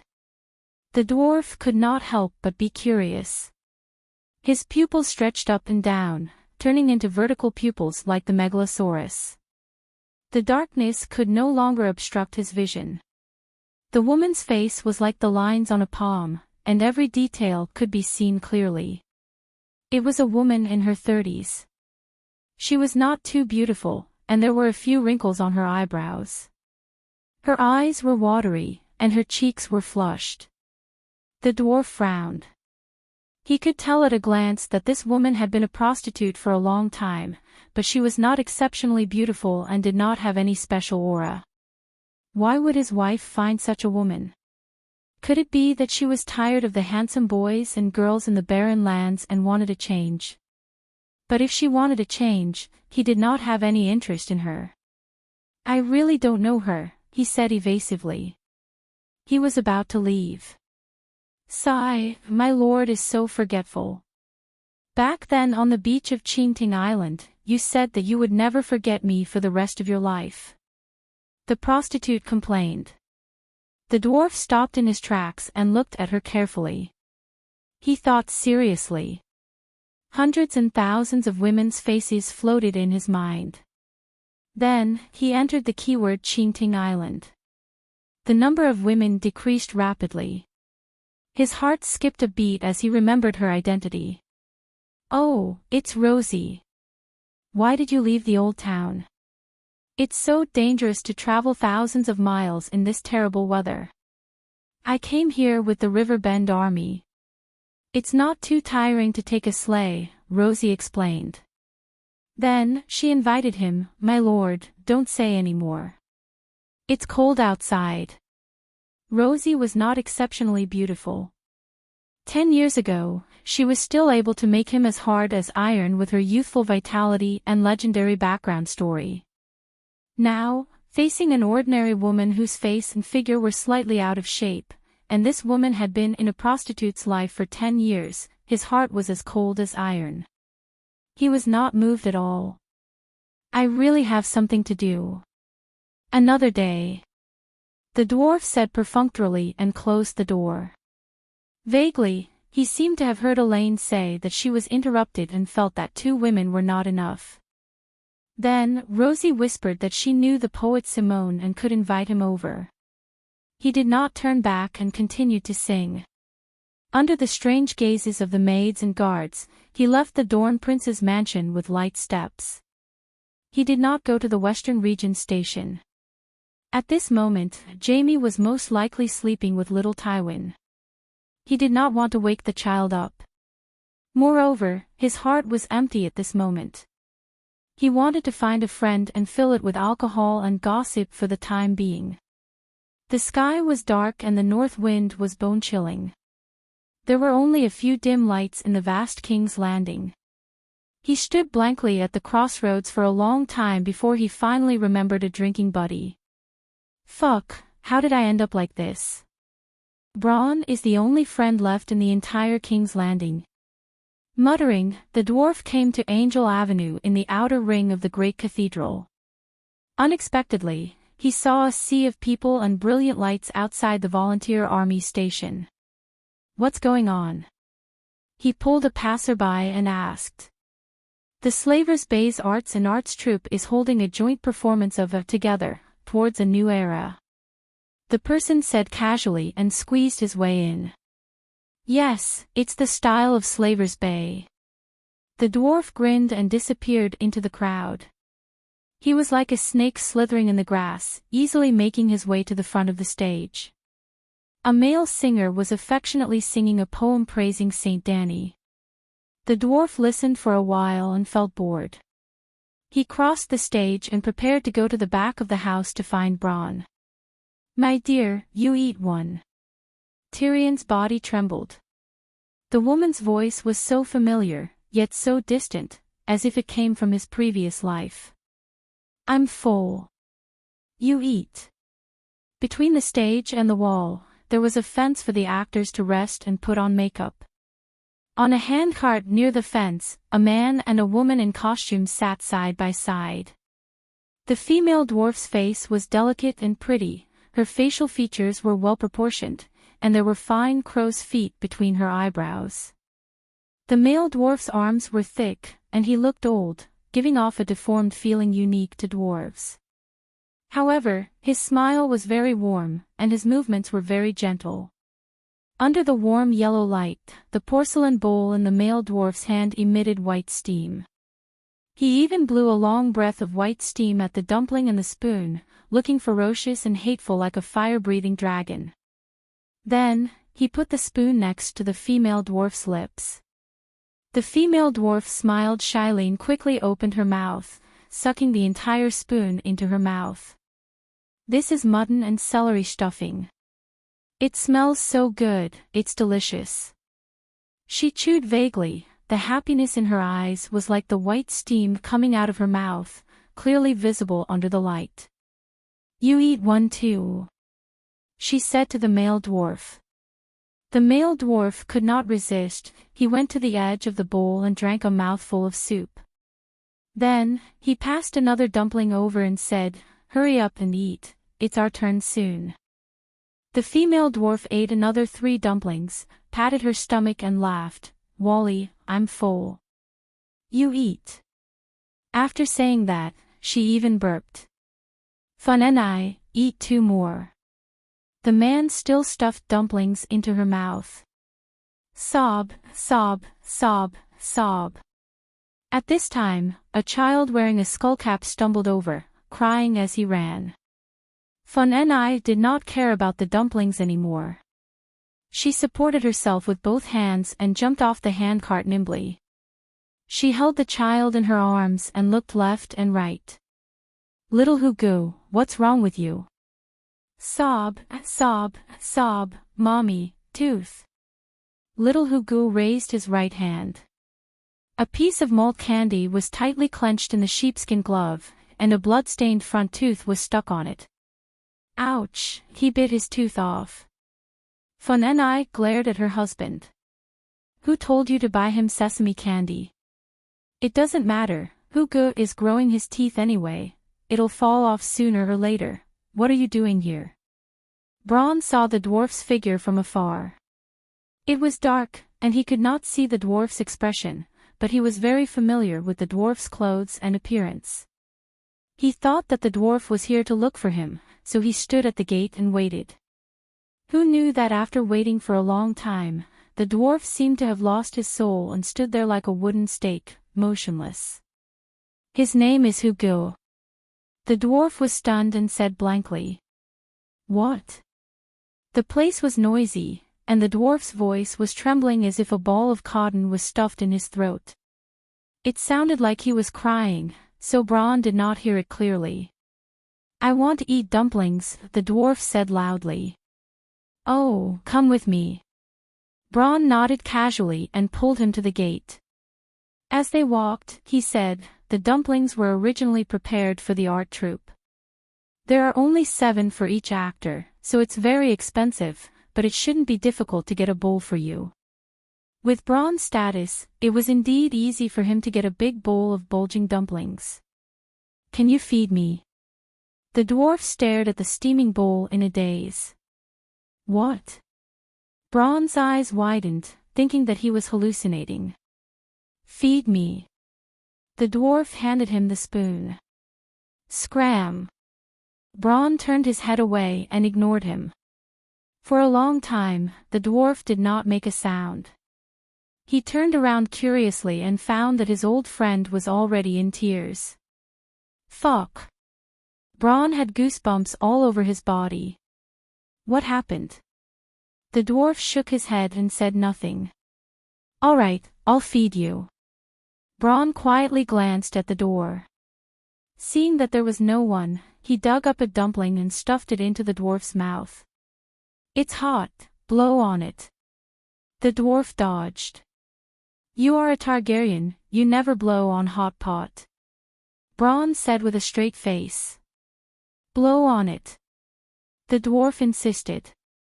Braun had no choice but to blow on the dumpling. The taste is not right, it's bitter. Can you change to another bowl? There's no change.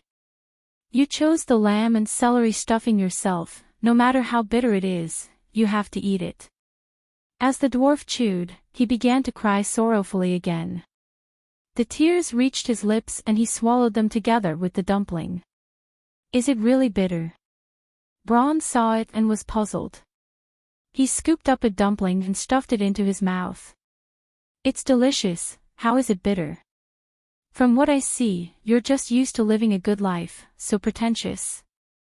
When I came in with such a big bowl of dumplings just now, I don't know how many people were so envious that they were drooling. Is that so? The dwarf looked up blankly. Why don't I exchange this big bowl for his small bowl?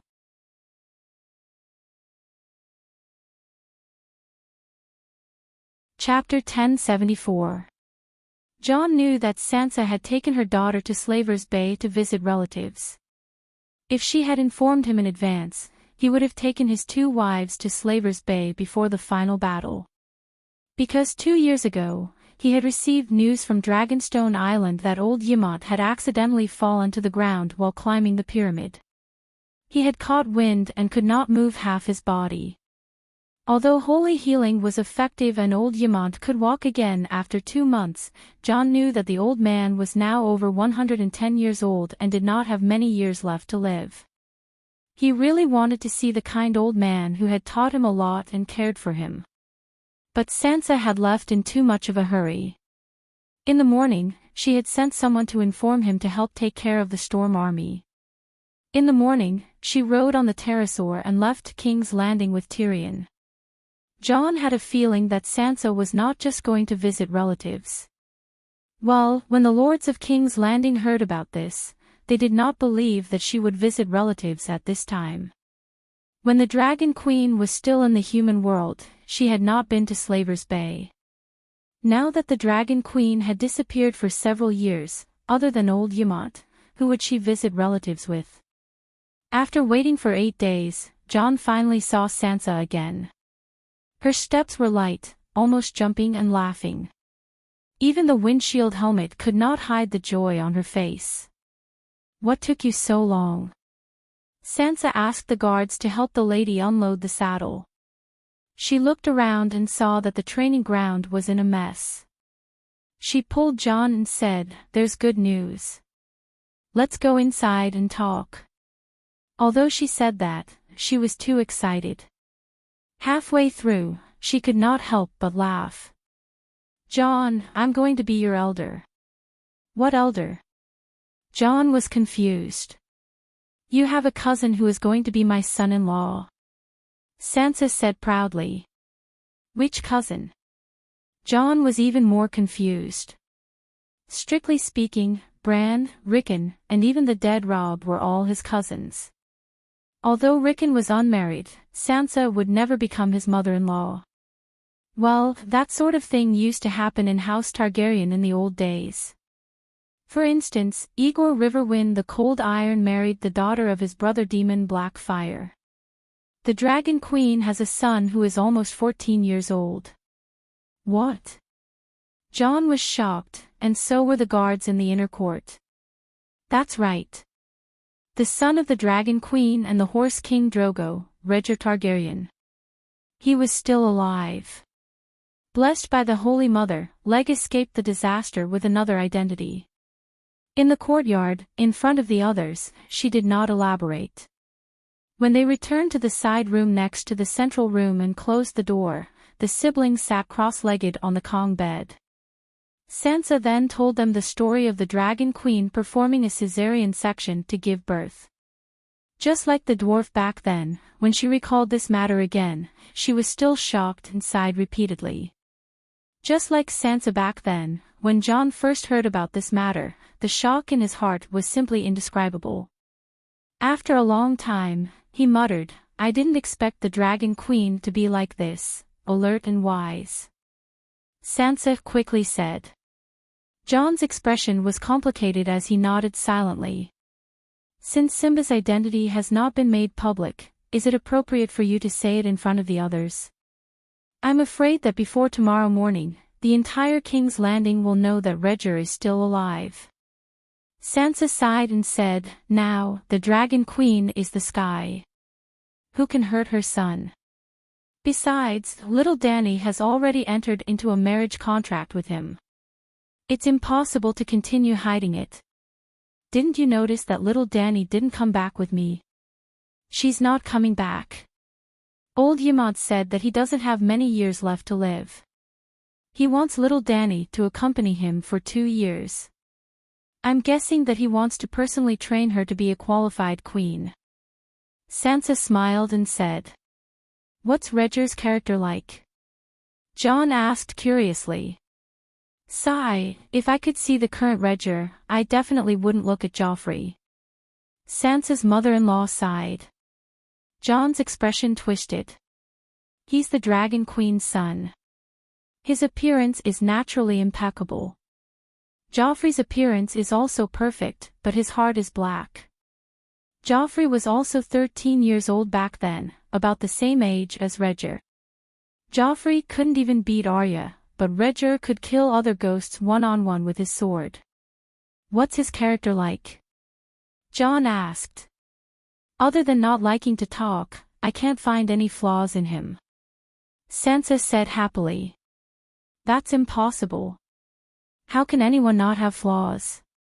John suspected that Sansa was examining Roger as a lover and not as a mother-in-law. Sansa thought for a moment and said, Ymont knew that I came to Slaver's Bay to observe Simba, so he arranged for him to be my attendant. I stayed in Astapor for a day before going to Meereen and Yuan Kai. It wasn't easy to come to Slaver's Bay, so I wanted to see more things. I wanted to know how the Dragon Queen arranged for the people to live and work during the long nights. Astapor has a giant Dany Lilith girdle. The sun shines brightly inside, and the flowers are fragrant. There's not much value in studying it. John nodded slightly. He knew that Sansa had been learning from the Dragon Queen.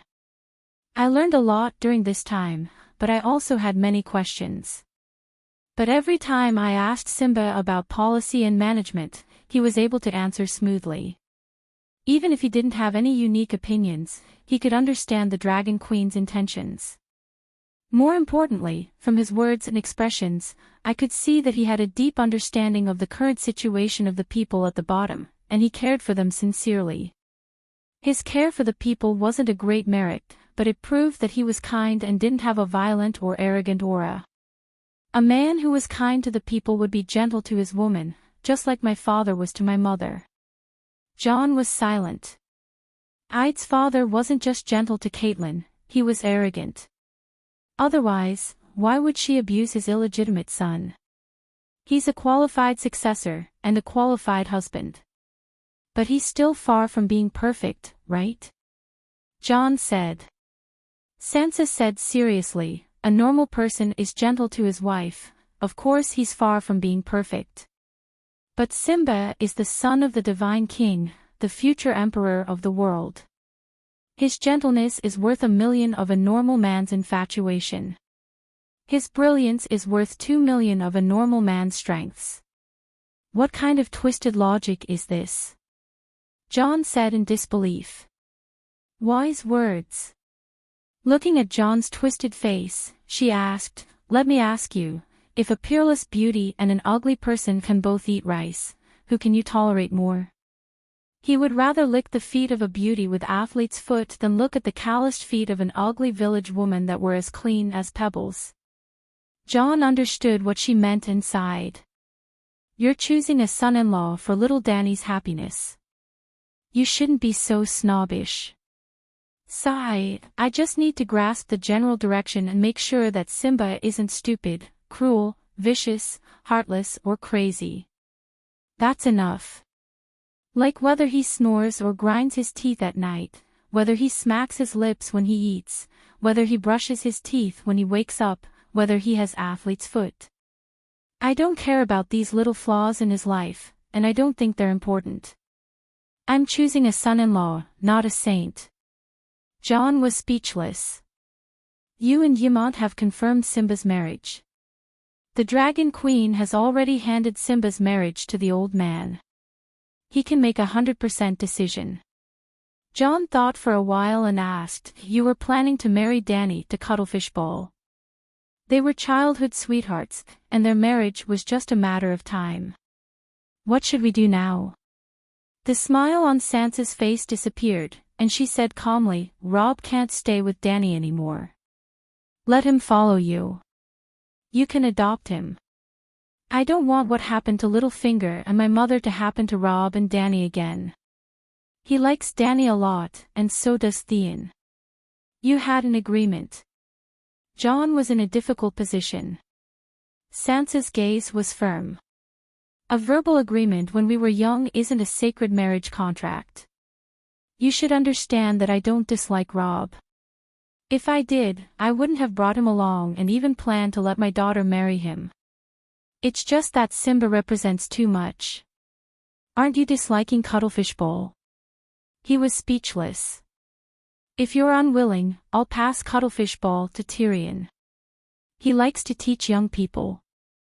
John's mouth twitched. Even if you don't want him to be your son-in-law, don't harm him. After this war, let Robb follow me back to Winterfell. Winterfell. Sansa's eyes flashed, and she was overjoyed. Not wronged at all.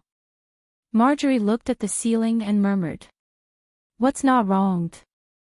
Victorian took a swig from the wine bottle at the bedside and said in a muffled voice. We didn't lose unjustly. My grandmother didn't die unjustly. She dared to go against the cunning dragon queen.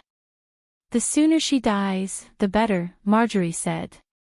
Victorian's body stiffened, and he said with a complicated expression, Lady Alina, she, old Rose, was beheaded by him and fed to the sea monsters. It had nothing to do with Dragon Queen. But now, he was openly pressing little Rose under him as grass. This world was strange and crazy. I can't just sit here and do nothing. Marjorie didn't seem to hear her lover's words. She shouted and sat up. I can't let that bitch become the queen of the 7 kingdoms. I want to take action immediately. Calm down. Victorian grabbed her round arm and said sternly, the news of Sansa and Dragon Queen becoming in-laws has spread. Everyone knows that the situation is set. You don't have a chance.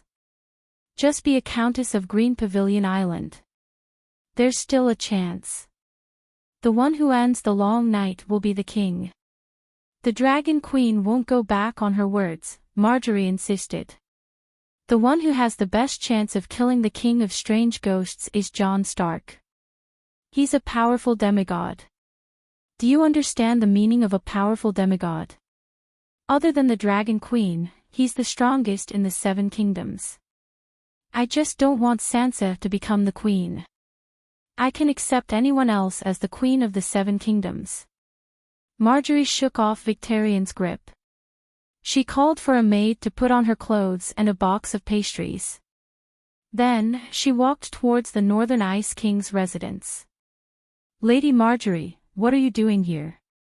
Just as she reached the door, Marjorie was stopped by Jon, who had a dark expression. I'm visiting Lady Ygritte. Marjorie's expression was natural. She smiled and waved the gift box in her hand. It's fate. We were originally 2 people from different places. Coincidentally, we met at King's Landing. We also happened to have similar interests. Now, we've become 2 of the best friends. Jon looked at her deeply. I know. What? Marjorie was confused. I know what you said to Ygritte. You want to drive a wedge between Sansa and me, Jon said in a low voice. Marjorie's heart skipped a beat. Her eyes and expression did not show any panic. Instead, she asked naturally, Duke, is there some misunderstanding? I didn't even mention Lady Sansa in front of Ygritte and Whale. If you don't believe me, we can talk face to face. Marjorie, you're a smart person. Don't treat me like an idiot. Jon's expression turned cold.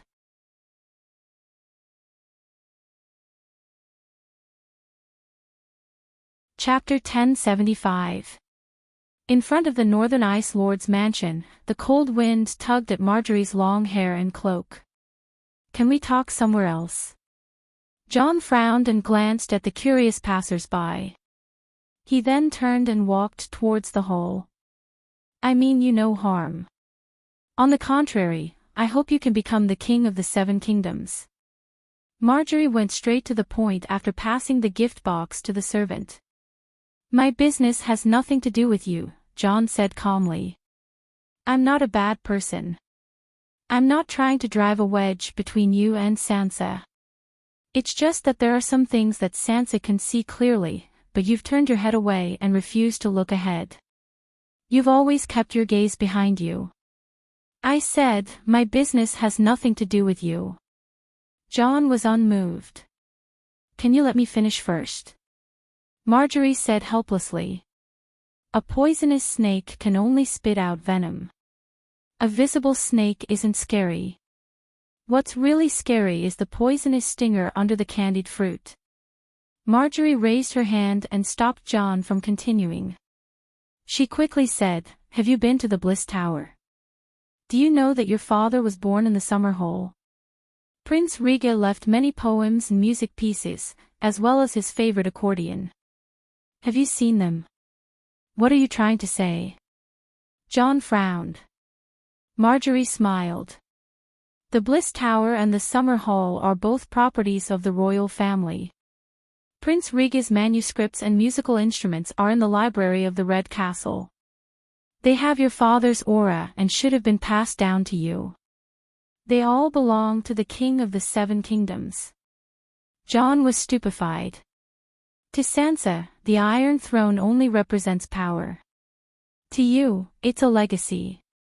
It's even the only chance to wash away your parents' humiliation. If you and Sansa enter the Red Castle at the same time, her eyes will only be filled with the passion of conquest. But you will be breathing the air your father once breathed and enjoying the scenery your father once saw. The meaning of the two is completely different. John continued to be silent. Marjorie smiled bitterly. Just like the High Court to me. It's not only a rich land, it's also my home. The first half of my life happened there. That's why I came to find you. Sansa wants the High Court, but you don't. In Sansa's eyes, I was just a small chess piece that could be manipulated at will. You would treat me like a human. I'm not trying to drive a wedge between you and your sister. I just want you to realize that we are real allies. We will never be allies, John said coldly. Margaret smiled faintly. Her eyes were even more sincere and her tone was even softer. There are 4 crimes in the 7 kingdoms that are the most unforgivable and also the most shameful: violating the rights of guests, betraying a sacred oath, treason, regicide, and kinslaying. Prince Rega and Princess Lyanna had both betrayed their sacred betrothal. They didn't even dare to appear in front of people when they were alive. They could only hide in the blissful tower like mice. The strong sense of guilt caused the 2 noble people to be tormented. In the end, they both died, leaving the world with the greatest crime in the world. Even in death, he was still ridiculed by countless living people. Especially your father. Even if 10,000 years had passed, when the later generations mentioned him again, they would still speak with a tone of disdain and ridicule him as a negative example. All of this is because of your cowardice. Coward. John was stunned. Of course it's cowardice.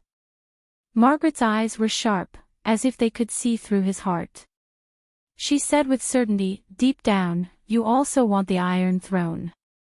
Subconsciously, you know that it belongs to your father. Power is not your goal. You want to prove something and get something other than power. But you don't dare and can't bear to reject Sansa. You are afraid of seeing her blaming, alienating, and even hateful eyes. You are afraid of losing your identity as a member of the House of Stark. You are a coward. You don't even dare to show your own desires.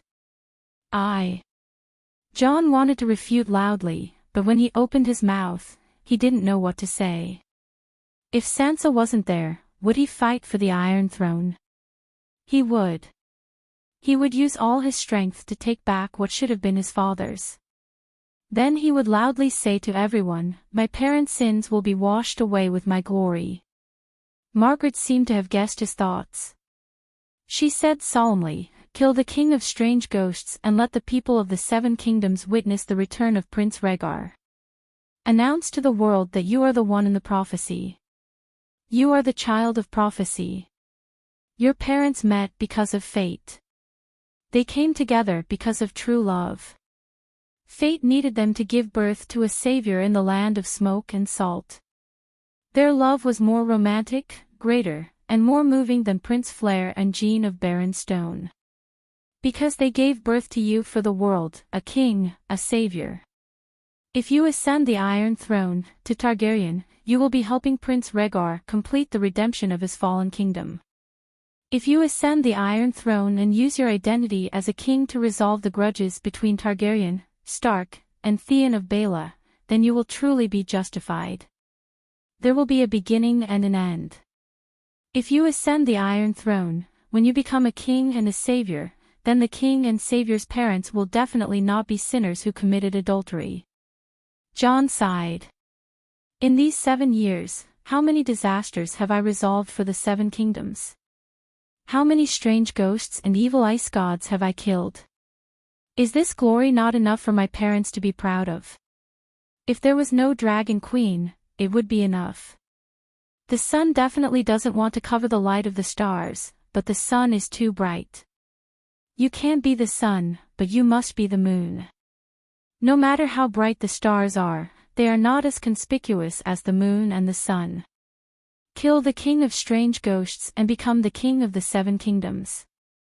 You will be the moon. Margaret's cheeks were flushed. She waved her hands, her eyes were fanatical, and she shouted loudly.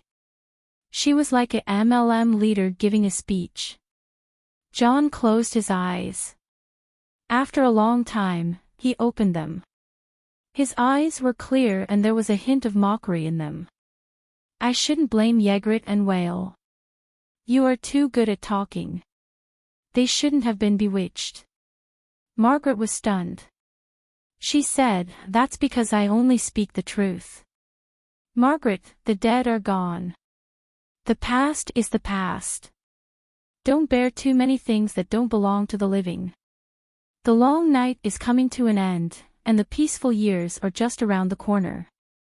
Live well, and then prepare to take your son to see the sea of summer flowers. John said sincerely. Margaret didn't expect him to talk about chicken soup for the soul in reverse. After being stunned for a while, she said in disbelief, "Is Sansa's position in your heart higher than the sum of your Liga and your future child? My father has been dead for many years. My child hasn't been born yet. The past and the future are not as important as the present. People should live in the present." John said calmly. "Let me tell you another true story. It's about the dire wolf and the ruby beach." Margaret looked deeply at him. That year, Robert went to Winterfell to invite Duke Ide to be the Prime Minister of King's Landing. On the way back, they stayed at the Crossroads Inn. Your little sister Arya was lively and active, like a tomboy. She fought with a butcher's underling with a wooden sword at the Ruby Beach. They enjoyed themselves and stayed away from the crowd. They didn't interfere with the others at all. Then Sansa and Joffrey came. He used his iron sword to stab the butcher's underling, and he planned to hurt Arya. Don't doubt it. Arya was the daughter of a duke, but to the crown prince, she was no different from a peasant girl. He wouldn't care if he hurt her. Fortunately, your family was blessed by the old gods. Every child has a dire wolf. Speaking of this, Margaret couldn't help but show an envious and jealous expression. Joffrey's right hand was bitten by Nymeria. He was like a little girl under a magic mountain, crying and begging for mercy. Logically speaking, this was just a child's quarrel, and Joffrey was the one who started it. As long as it was a reasonable parent, they would laugh it off. But a king's reason is different. I wish you'd been there, to see the pleading look in your father's eyes when he saw his brother Robert. The helplessness and bitterness, you weren't there either. John said grimly. There were a lot of people. Robert said to your father, "My son is a prince, your daughter's lord. Hurting the lord is treason." Your father wanted to say, "Robert, we're brothers. I gave you the throne. I'd had arrived at King's Landing before Robert. You should love my daughter as you would your own." But you know what happened. Your sister, a girl of 7 or 8, hid in the mountains for a day and a night in fear. She didn't dare come home. When she saw your father, she cried helplessly. Your father held her and wept bitterly. Nymeria was forced to leave her master. She was lucky. Sansa cried and begged your father not to kill her, but Lord Ide had no choice. The king's orders could not be disobeyed. Tell me, did Ide Stark regret it at that time? That night, Sansa not only lost her companions and her transfiguration talent, but also Stark's characteristics gradually left her. But she gained a precious treasure. she understands the meaning of power better than you brothers. You're very generous now because you haven't experienced the helplessness of being oppressed by power. When you really experience it, it'll be too late to regret. Margaret sighed softly. Sitting in a different position in the same sky, the scenery is different. John, you're not stealing what belongs to Sansa. If Sansa can kill King Strange Ghost, then without a doubt, she'll be at ease as the king of the Seven Kingdoms. But if she can't defeat King Strange Ghost, and you win in the end and give up the throne, then it'll be terrible. If you're on the throne, Sansa will still be your sister. You'll still be a friendly family. If you give up the throne to her, you'll lose not only the throne, but also a sister and a family. You can leave, John said woodenly. Margaret said sincerely, John, I'll give you a suggestion. If you really don't want to fight for the Iron Throne, wait until the final battle, then stand aside and leave King Strange Ghost to Sansa. She'll kill King Strange Ghost and get the crown. It'll be completely different from you giving the Iron Throne to her after you become the savior. Remember, the throne can only be fought for, not given up. Make the person feel like she's sacrificing a lot and subconsciously ask for more gratitude. The person receiving it is already restless and sensitive. After reading your words and actions too much, she'll be even more suspicious. In the end, the suspicion will make her. Margaret smiled faintly. Without finishing her words, she turned around and left without any hesitation. Her words make a lot of sense. Whale walked out of the side room and looked at John, who was pulling his hair and sighing. It does make a lot of sense. Those years of imprisonment made her see through the ways of the world. John held his head and sighed. Since it makes sense, do you want to listen? Whale asked. After killing King Strange Ghost, we'll return to Winterfell and try not to go south, John said. Whale thought for a moment and smiled. That's fine.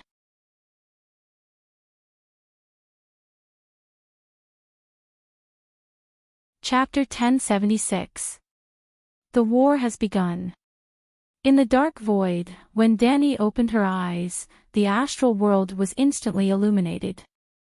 The darkness was dispelled, and a star lit up in the night sky. The astral world, the world of stars. Lychees had 3 layers, the core, the flesh, and the hardwood shell. The world was like a lychee. The astral world was the outer hardwood shell, the material world was the core, and the flesh was the atmosphere between the two. Outside the hardwood shell was the outer space that represented emptiness and nothingness. The shell of the lychee had protruding spikes that protected the fruit from physical harm. The stars in the sky were the spikes of the astral world. Most of the stars were just meaningless meteorites. A few of them emitted bright light that could be seen by everyone on the ground at night. They represented a true god who had comprehended the laws, or a small plane attached to the material world. Even if a true god died, the laws they comprehended would be recorded by the world. Their stars would only dim, but not extinguish. Dany was in the astral world at this time. After the Battle of the Smoke Sea, her body evolved in the first flame. She could switch between fire elements and her physical body. At that time, she was qualified to leave the material world and go to the astral world. In the second year of the Battle of the Smoke Sea, Dany finally saw the lower universe. Thanks to the vague location of the mist, she could clearly locate the wizard world where Laura was. Then, she was horrified to find that the world of the Song of Ice and Fire was like a burning meteor, smashing unstoppably into the northern continent of the wizard world.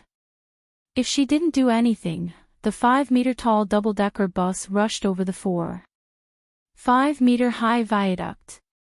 Even if the bus could pass, it would leave a large piece of iron on the ground.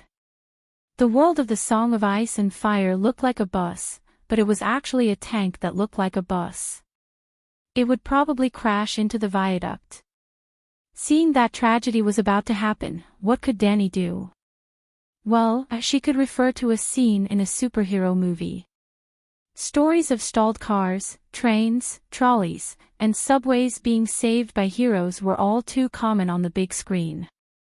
For example, in the old version of Spider-Man, how did Peter Parker save a train that was about to reach the end of the track? He took a deep breath and jumped down from the front of the train. Using his feet as brakes, he broke the sleepers and rubbed off several layers of skin on his feet. The train was slowing down, but it was still not enough.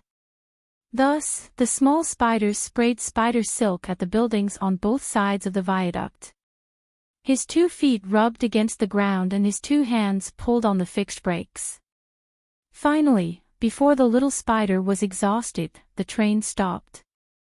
The 5 megalosaurus were like 5 strands of spider silk. They stuck to the 4 dimensions of the universe and pulled with all their might. The Dragon Queen stood in front of the world tank, using her 2 small white feet as the brake pedal. Well, the world was not a stalled train, and it was not even a wandering Earth. Physical acceleration and deceleration were meaningless. If it was really like the wandering Earth, where the resistance and thrust were borne by the Earth, the 3 continents of Ursos, Westeros, and Sosros would have been broken into pieces like Oreo cookies in the hands of a naughty child. It was the laws of the world that bore the brunt of the impact. In the beginning, Dany controlled the King of God's cauldron and used the laws of the world to resist the tearing force caused by the deceleration. 3 years after the Battle of the Smoke Sea, Dany had stayed in the star boundary for 2 years, and her Song of Fire had finally reached perfection. She no longer needed the King of God's cauldron. With just the laws of the Song of Fire, she was able to pull the entire world. The world was born from the first flame, and so were the thousands of great Daos in the world. With part of the Song of Fire's characteristics of the first flame, Dany used her Song of Fire to tie a knot with the thousands of laws. If the laws were materialized, each law would be a thread. Countless threads would be like birds building a nest, weaving a world. Dany's Song of Fire was also a thread. One end was in her hand, and the other end was infinitely long. It was connected to every thread in the nest. Then, she pulled her Song of Fire, and the entire nest was held in her hands like an upside-down parachute. The nest was falling faster. She pulled the Song of Fire to slow it down. One day, the nest would become a horse, and the reins of the horse would be in Dany's hands. Other than pulling the reins, Dany also had to play whack-a-mole and fix the boiler. The mole was the god of frost. He had already passed through the northern ice universe and completely entered the world of the Song of Ice and Fire. However, he couldn't beat Dany now, and he couldn't run away even if he wanted to. Dany was blocking the door. He could only hide outside the astral world. The outer realm of the 4 poles and the outer realm outside the astral world were both outside the world, but there were differences. The outer realm was also a realm. There might be nothing in the outer realm. Dany had been to the dark universe outside the dark world. It was a physical universe with laws and matter. However, the laws and matter of that universe were very strange and singular. But no matter how strange the laws were, it always had laws that represented a kind of existence. The outer realm outside the astral world was a concept of nothingness. It wasn't a universe. There were no laws or physical substances. Without oxygen, food, atmospheric pressure, and water, Dany could survive. As the incarnation of fire, she couldn't be frozen to death by the low temperature of the astral world. If she left the astral world and went to the outer realm, she would become an independent universe. Yes, it was like a meteor. Although it was small, it was still a star. It was essentially the same as Earth's star. Dany guessed that she should be able to survive as an independent universe. After all, the god of frost was living well. However, she couldn't adapt to the outer realm's environment. She was probably similar to the god of thunder in the universe, floating there and unable to move. Yes, she wouldn't become the ebony throat in the universe. In fact, Danny was very curious about how the god of frost could move freely in the outer realm. One had to know that Laura, who could open the world gate, could only enter the material world through the dark world. It was more like pulling radishes than playing whack-a-mole. The god of frost poked his head into the world, and Danny quickly rushed over to pull out the radishes and mud. Unfortunately, she only pulled out a few leaves, the roots of the weirwood tree. As for repairing the boiler, as expected, Danny found the first divine artifact after the opening of the sky, in the astral world, the sun forge furnace. In the world of the Song of Ice and Fire, there were only 7 brightish stars. The believers of the 7 gods believed that they represented the 7 gods. The people of Noyer named them after the 7 heroes in history. Among them, the one called the Mother Star by the believers of the 7 gods was called the Namalia Star by the Dornese. The people of other countries also had their own unique names for it. Now, Mother Danny occupied this star, but its real name should be the Sun Mother Star. It represented the first sun god after the creation of the world. Or rather, it represented the dark demon god who extracted the first fire from the earth fire to forge the sun. The other 6 big stars each represented a powerful true god. For example, Danny found the aura of the door god on the father star, and found the aura of Lalo on the young star of light. Although Lalo was a failure, he was still one of the 4 elemental true gods. Before the long night fell, the gods lived in the astral world, and Lalo placed his divine kingdom on this star. With the death of the true gods, the stars that represented them would gradually materialize. From the combination of the law and energy, it would transform into a materialized rock. Lalo's star was still in a complete energy state, which meant that the guy was not dead yet. The Dane family in Starfall City had a legendary giant sword called Dawn, which was forged from a meteorite. It had the same effect as steel, immortal and evil. How could a piece of meteorite have such a magical effect? Because the meteorite came from the astral world, and it was a fragment of the star of an ancient true god. Of course, the movement of the stars had its own rules, and even represented the orderly flow of the law. Danny could not smash the normal moving stars and then extract high-energy metal to make weapons. If the stars had no special meaning, how could the scholars predict the seasons through stargazing? Or even predict fate through the stars? However, Danny had to smash the Sun Mother Star. Because she was not a true god, but she wanted to forge the sun. When she came to the astral world and found the Sun Mother Star, Danny understood the confidence of the gods. Only a true god could summon the sun. The solar furnace was not a real iron furnace, but a law solidified in the star.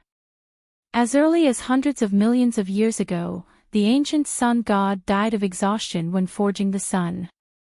His star had completely changed from an active state of energy and law to a solid rock. To activate the furnace, the stone star must be melted into an active energy state again. The true gods with the status of true gods all raised a star in the astral world that represented themselves. Therefore, it was easy for a true god to reignite a dead stone star. They only needed to move their own star in the energy state to coincide with the stone star. It could be simply understood as transferring the fuel in one's car into the empty fuel tank of another car. Fuel could be regarded as a special energy extracted from the high-dimensional universe by the true god's godhead. For example, the original world of the Song of Ice and Fire was on the 100th floor, and the dark demon god was forging the solar furnace on the 99th floor. When the world fell to the 91st floor, Lalo became a true god and left his true god imprint on the 91st floor. Even if the world fell to the 11th floor later, he could still sense the universe on the 91st floor with his status as a true god. The door god, Mother Earth, and Mother Lone all left their true god imprints between the 90th and 100th floors. Therefore, they could easily summon the sun. The storm god and Inami were also true gods, but they only left their imprints between the 10th and 20th floors. It was almost impossible for them to activate the solar furnace on the 99th floor. This was Lalo's confidence in seeking death. He had already lost the Song of Ice and Fire, but he still dared to clamor for Danny and John to sacrifice themselves to fulfill his dream of the Song of Ice and Fire. Why? He had also always proclaimed that he was the only existence that could end the long night and the cold god, that guy couldn't even defeat the cold god. Why? Even the three-eyed crow tacitly accepted the fate arranged by Lalo. When the Dragon Queen tried to change her fate, the Blood Crow Blinden was merciless. Even if he had to distort her will, he still wanted her to obey the will of the heavens. She had to sacrifice herself to fulfill John's dream, and in the end, she would help Lalo realize his dream. Why? Because the door god was on his last breath, the Earth Mother was struggling at death's door, and the Mother Lone River died unexpectedly. 10,000 years ago, Lalo wouldn't have dared to be so arrogant, because at that time, the door god and the Mother Lone River were still alive and kicking. He could become the savior in the last era because the Mother Lone River was like the door god. They were both good people who only contributed silently and didn't ask for credit. Frankly speaking, it was the Mother Lone River who activated the solar furnace, and before that, it was the Earth Mother, the door god, and some other demon gods on the 70th or 80th floors who took turns to take care of it. The Earth Demon was crippled, the door god's disciples were all dead, and the other demon gods were extinct. Only Lalo had never summoned the sun. When the sky collapsed, the tall people had to take care of it. Among all the bigwigs, our Hiller was too small. When all the tall people died, he strode forward with his head held high and looked around disdainfully. He was ready to show off in this era. In the end, Danny unexpectedly rose up and turned from a chess piece to a chess player, while Lalo was reduced to a stray dog. But in the end, she wasn't a true god and didn't have the status of a true god. She couldn't activate the solar furnace that was forged on the 99th floor. She had no choice but to smash the furnace and use local materials to forge a new one.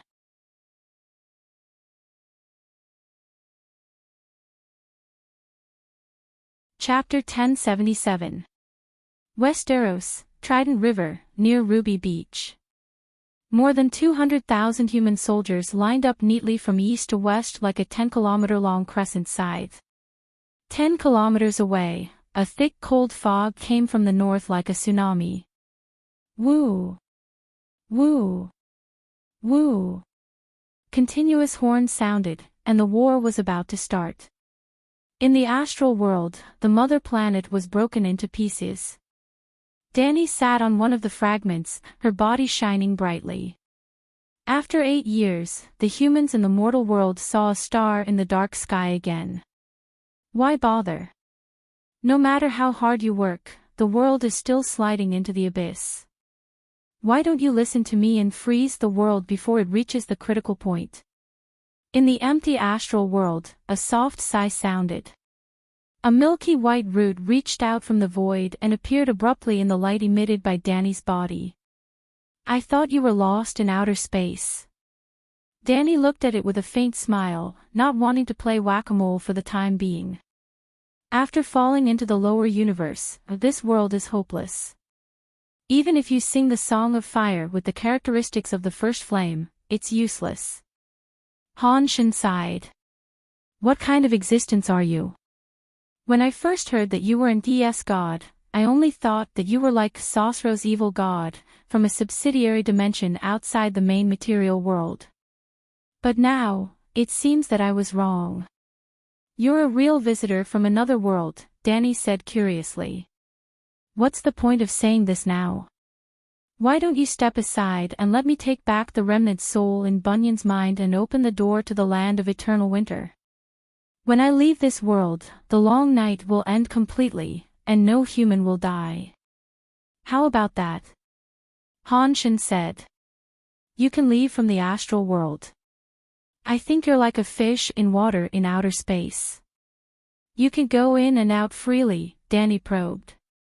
Hanshin was silent for a moment and said frankly, I don't dare to go too deep into outer space, just like how mortals don't dare to enter the desert alone. The chances of finding an oasis before dying of thirst are too low. Where will you go after leaving our world? Danny asked. As long as I don't enter the lower universe, there's always hope of finding a new world, Hanshin said. Like how you dealt with our world, bringing the deviant ghosts and the long night to other worlds. I didn't bring eternal night here. Frost God sighed. The deviant ghost disaster in the long night is even more terrifying than the long night itself, Danny said coldly. Since you care so much about the human casualties, then let me leave. The great battle of Hijin is about to begin.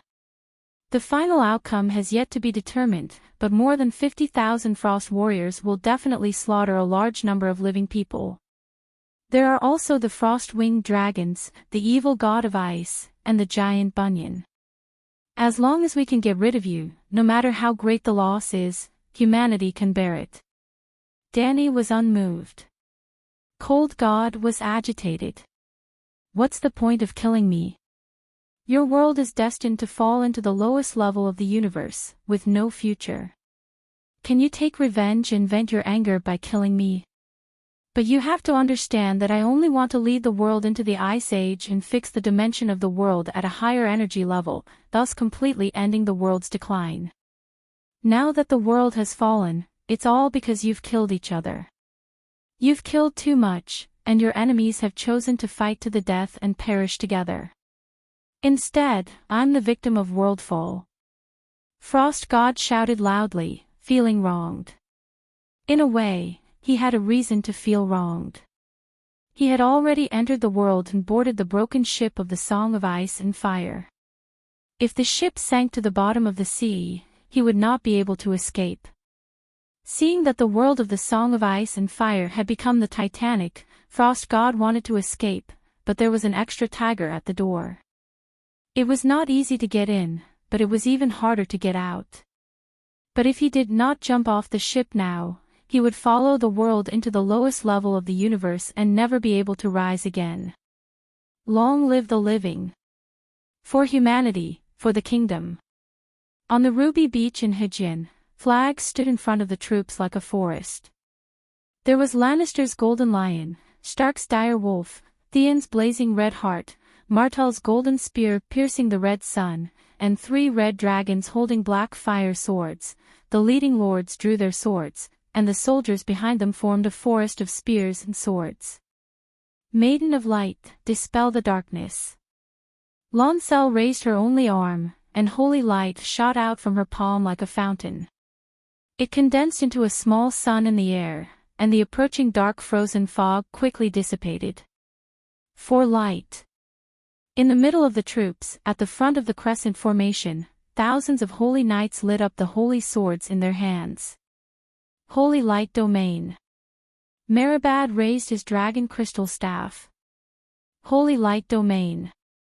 Behind the warrior's sun, 3,000 white-robed priests cast their divine spells together. With Meribad as the center, golden holy light runes spread out on the ground like vines. Finally, the snowy ground was covered in a golden disk with a radius of 10 kilometers. TSK TSK TSK, the deviant ghosts that entered the holy light domain seemed to be covered in a flaming coat. White steam rose, and the ice armor slowly melted. The living people in the holy light domain were covered in a layer of holy light from head to toe, like a golden battle suit. Not only was their defense strengthened, but they were also full of energy and did not fear the cold, as if they were soaking in a hot spring. Long live the Light King! Melisandre shouted softly. Within half a kilometer of her, all the soldiers' swords were ignited. Above the soldiers' heads, there were red clouds floating back and forth. Any frozen fog that got close to the red clouds would immediately be ignited into tangible flames.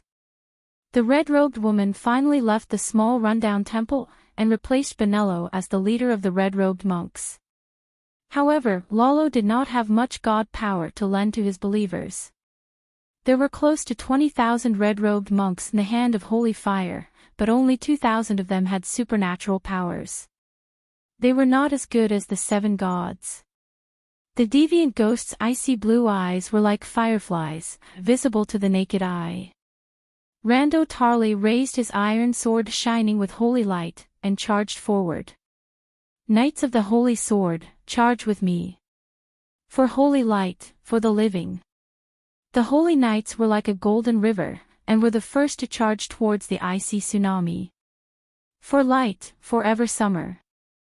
The human warriors roared loudly, and charged fearlessly towards the army of the living dead. Boom!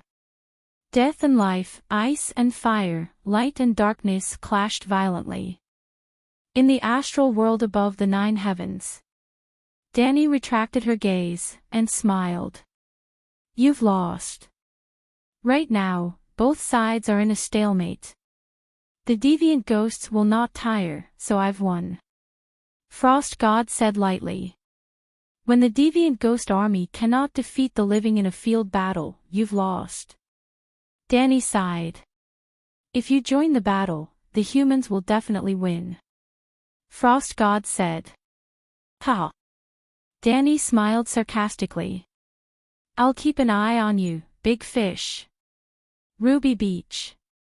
Every second, there would be balls of holy light jumping among the crowd, and the sound of spring water could be heard, instantly healing the wounds caused by the ice swords. Every second, there would be a warrior's head cut off. However, within the holy light domain, all the dead would not be revived, unless, the dead are reviving. The flames here have been extinguished. It's the ice domain. The deviant ghost king has appeared.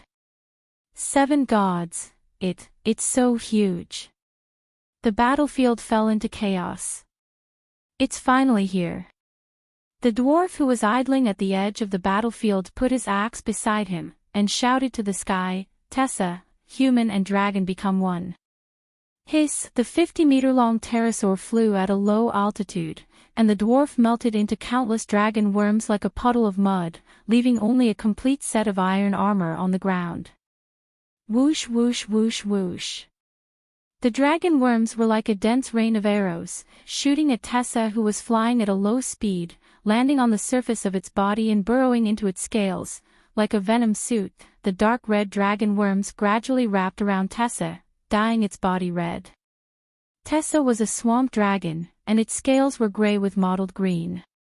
At this time, its head and neck were completely dyed dark red, and its body, wings, and tail were gradually becoming lighter. Ha ha ha, I'm a Megalosaurus, Megalosaurus Tyrion.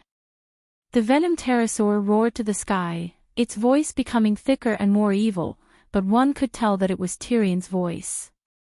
Boom! The bright red dragon flames were like a pillar of fire, leaving a wall of fire among the ghouls. Tyrion has become a Megalosaurus. The nearby western knights were dumbfounded. Be careful of the ice spears.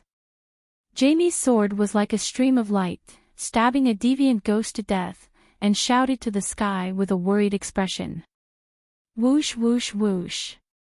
Before he could finish, a dozen ice swords as thin as cicada's wings and as hard as steel flew out from the thick frozen fog like lightning. All of them stabbed the pterosaur's vital parts, its neck, throat, and even its eyes. Oh no! The humans below were shocked. Tyrion is too impatient. Jon's expression changed drastically in the distance, and he was about to summon the devil dragon to help. Idiot, if I'm so easy to kill, why would I attack your army? Ice bitch, eat my fire pillar. The devil dragon Tyrion laughed loudly. The parts that were pierced by the ice swords turned into clear slimy worms, and through the worms, one could even see the white skull and brain matter. That scene was enough to drive people with trypophobia crazy. Even if one did not have trypophobia, a normal person would still feel nauseous. The worms opened their mouths to bite the ice swords, or breathe fire to burn them. The devil dragon Tyrion continued to laugh and breathe fire. So strong. Bronn was stunned. Although it's disgusting, its survivability seems to be stronger than a real megalosaurus when faced with physical attacks. Burp. While everyone was sighing, the devil dragon Tyrion let out a smoke-filled burp halfway through its spitting fire, shook its head and wagged its tail, and quickly fled to a stone house at the back.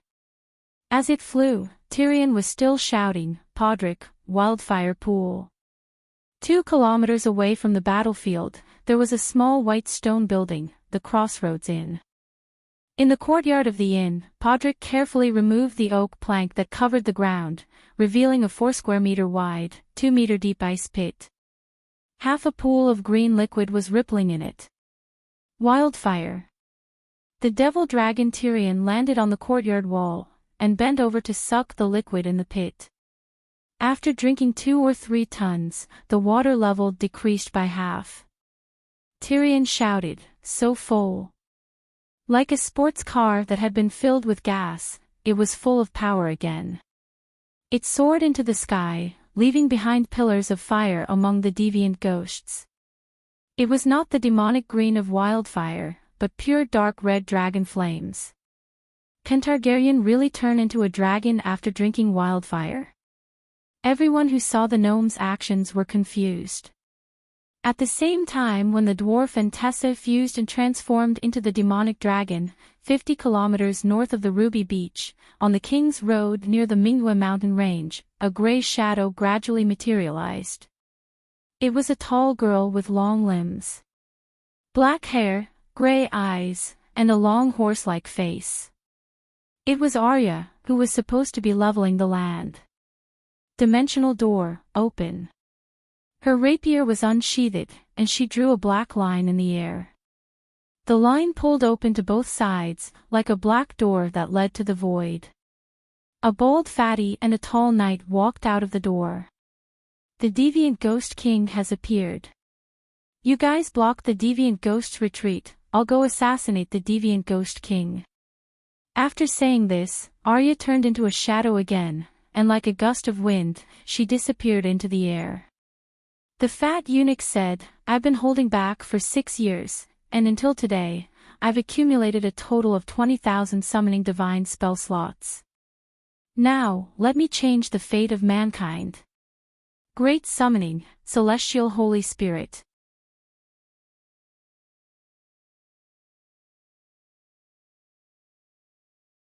Chapter 1078. Great Summoning Spell, Holy Spirit of Heaven. A huge amount of divine power poured out, and Varys' divine spell slots decreased rapidly. A golden rainbow with a peaceful aura appeared in the sky, and the air rippled. Under the rainbow, a door opened, and an ethereal and holy voice came out from it. Ah, this is the holy voice from heaven. Varys felt as if his body and soul had been cleansed by a clear spring. He felt as if he was floating in the air.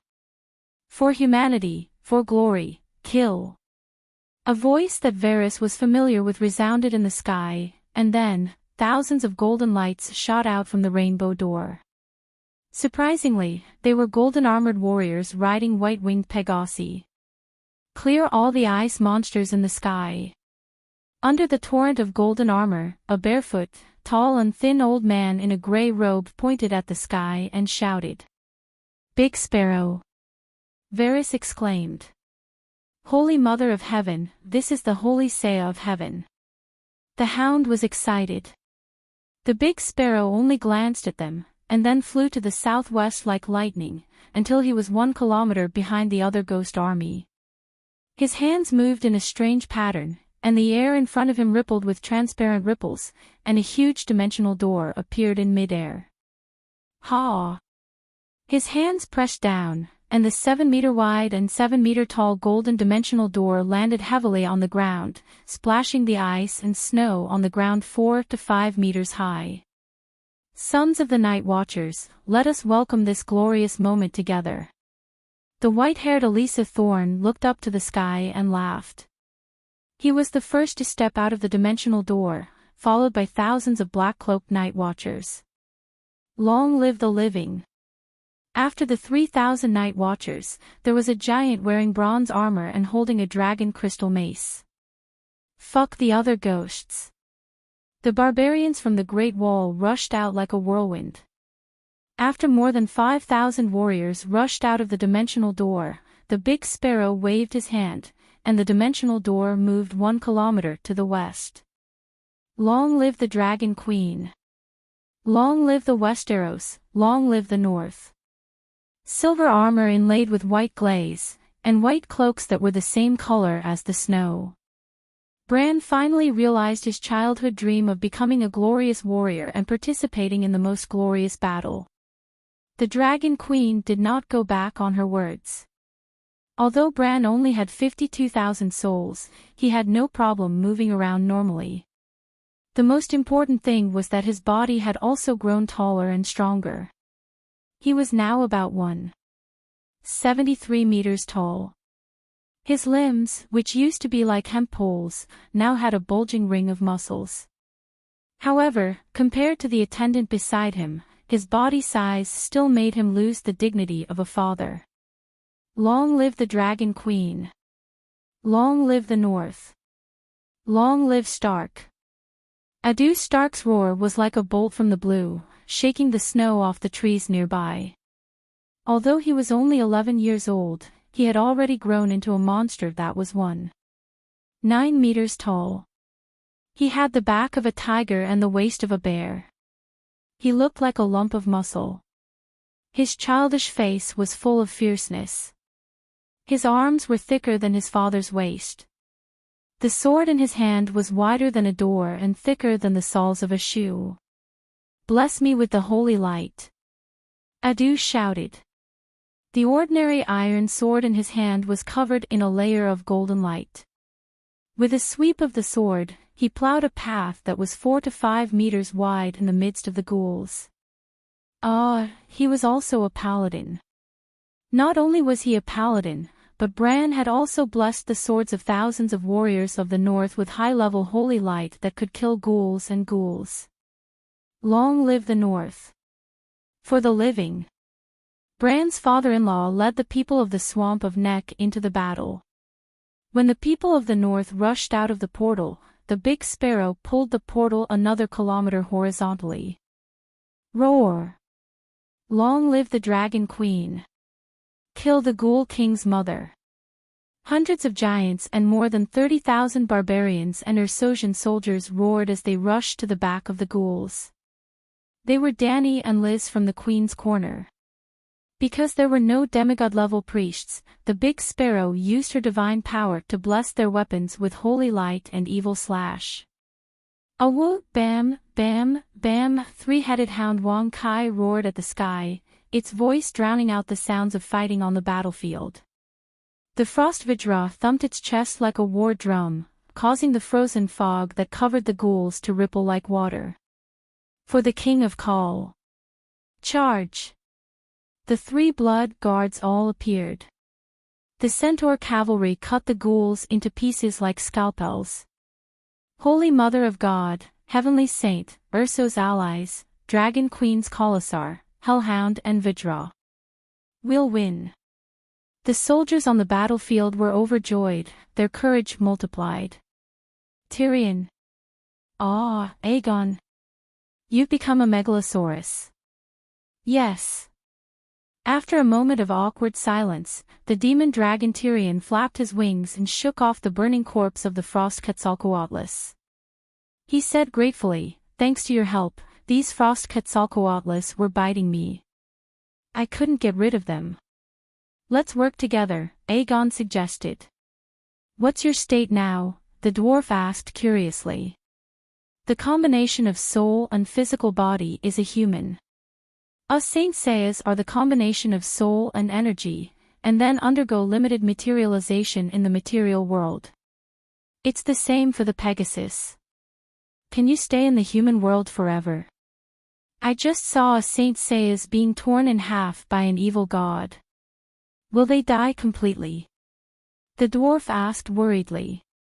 "I can't stay in the material world for too long, but the Saint Seiya's won't die. Even if they die in the material world, their souls can still return to heaven and enter the holy pool to rebuild their bodies. The dwarf nodded, but did not know what to say. The two of them were silent for a moment. He said dryly, "Your golden cloth is beautiful. This is the Aquarius cloth." Aegon lifted his helmet, and a familiar face appeared in front of the dwarf. His purple pupils were filled with complicated emotions and thousands of words. "Oh my, there's an evil god of ice over there. I'll burn him to death." The dwarf only exchanged a glance with him, and felt so guilty that he wanted to run away. "I can put away the Pegasus and ride on your back. I have something to tell you. Let's kill the enemy together and catch up on old times," Aegon suggested. "Oh my, there's no fire in my stomach. My magic power is almost empty. I need to go back and replenish my energy." "Aegon, you go stop him first. I'll go back and replenish my energy." With a howl, the devil dragon Tyrion swung its tail and quickly changed direction, flying to the edge of the battlefield as fast as lightning. "Aegon. My lord, why did you come back so quickly this time?" At the crossroads inn, Podrick, who was pouring wildfire into the ice pit, was puzzled. "Sigh, my soul is tired. I need to rest." The surface of Tessa's body seemed to be shedding skin, peeling off pieces of red flesh. Those pieces of flesh fell to the ground and wriggled and elongated as if they were alive, turning into dragon worms. All the dragon worms fused together, forming a naked Tyrion. "Help me keep an eye on the battlefield and report the latest information. I'll take a nap. If anyone comes looking for me, tell them that I fainted from overexertion." As he spoke, the dwarf walked into the inn's lobby, found his cloak, and lay down by the fireplace. Podrick was confused, but he did not dare to ask. He could only take a pair of binoculars and ran to the roof to observe the situation on the battlefield. 10 minutes later, "My lord, the main force of the deviant ghosts has appeared. There are hundreds of ice-winged dragons. Wow, the densely packed corpse ghost ravens, goshawks, and vultures have drowned the Saint Seiya army." "Have the Saint Seiya retreated?" the dwarf asked with his eyes closed. "No." 15 minutes later, the Northern Ice King rode the Devil Dragon to help the Saint Seiya. He was surrounded by 3 evil gods of ice. Holy Light one-handed used the Holy Mother's palm to kill an evil god. "Holy Mother, the Archbishop has slain a god."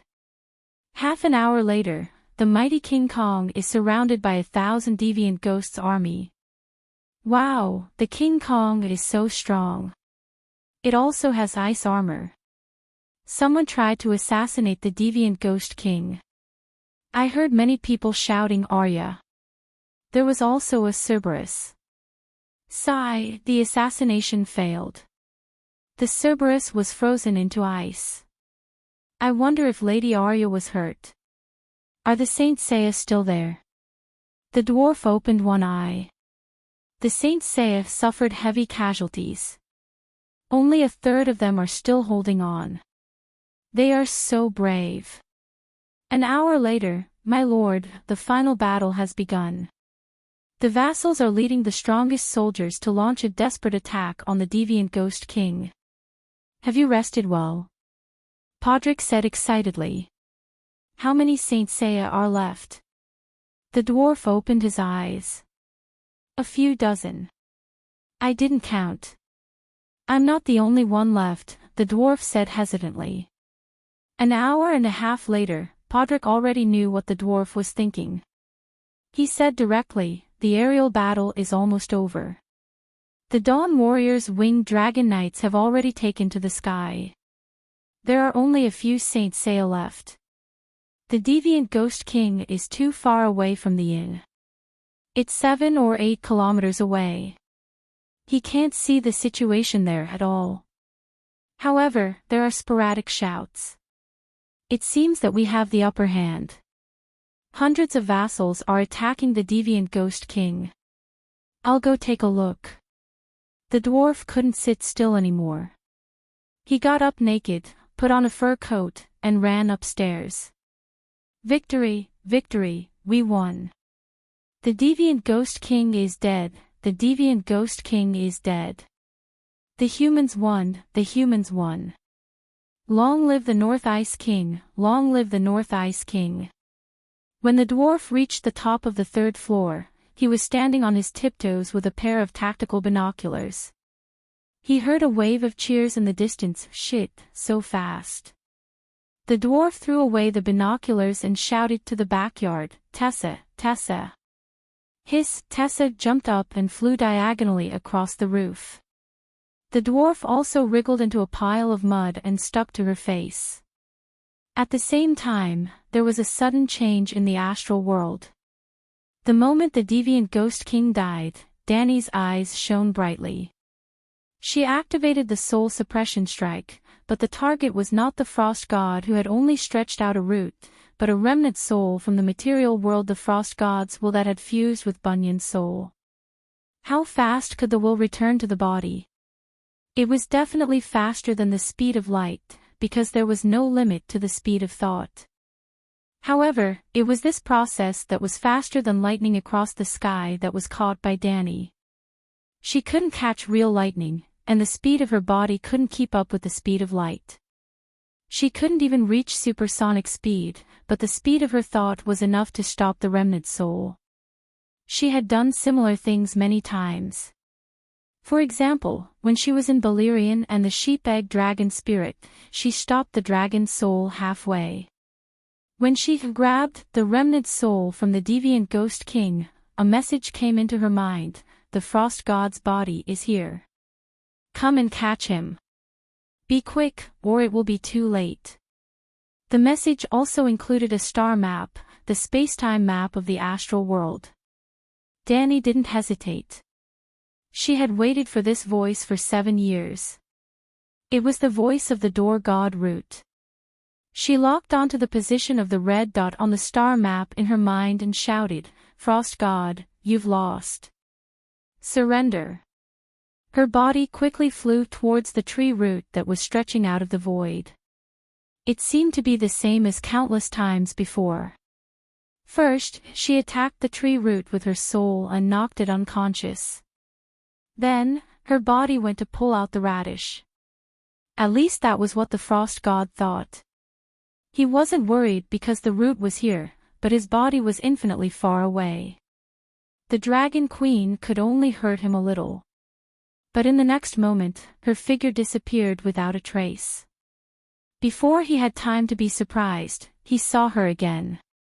At the edge of the astral world, the next step was outside the astral world. You, the frost god, was shocked and then furious. You betrayed me. I've never been loyal to you. The tree root under him grew crazily, desperately drilling into the astral world. Quick, kill him. The tree root urged.